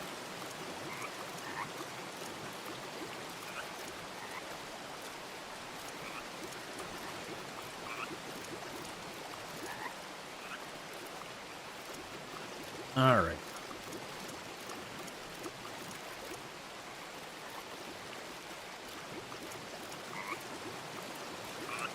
It is interesting how much catching the fish changes once you get a couple of levels and a better pull. That's another brown trout. We got a bunch of them. We'll try for one more.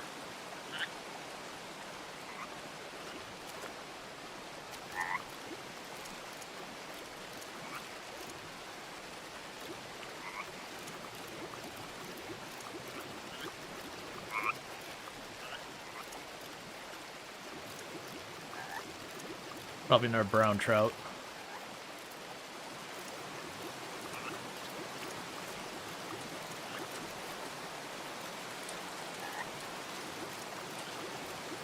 Okay.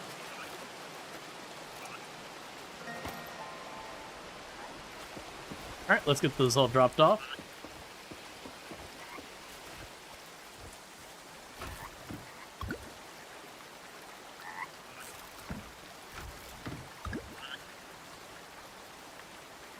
I don't remember what else is going in that box.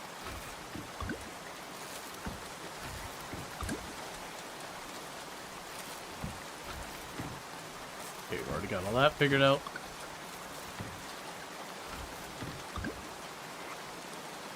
Here we got the zebrafish. So there's there. We're already selling a snail today. So we can go and do this and this. And grab a potato. Get that pickled. And drop you off. And sleep. Alright. So we gained friendship with Walter. We didn't get a lot of money because I am slowly pickling the stuff, so we're not going even for new stuff. And that's because when we hit the next season, I'm not going to get any money from crops for a little while, because when I put down the first round of seeds, I have to wait for anything to come up. We just keep this processing. And then the next day, this would be the tree planting festival and all that good stuff. But with that said, chat, it is getting to be about that time. So what is going to end up happening here is we are going to be wrapping up. So if you're watching, first of all, if you have enjoyed tonight's content, you're not already following the channel, don't forget to drop a follow. That way you can find your way back here in the future. If you're watching over on YouTube, the stream will be ending abruptly for all of you, just because I don't have a host and all that ready and all that kind of good stuff. So let me go ahead and get you out of the way. And for everyone over here on Twitch, I am going to go ahead and put up my ending stream screen. I do not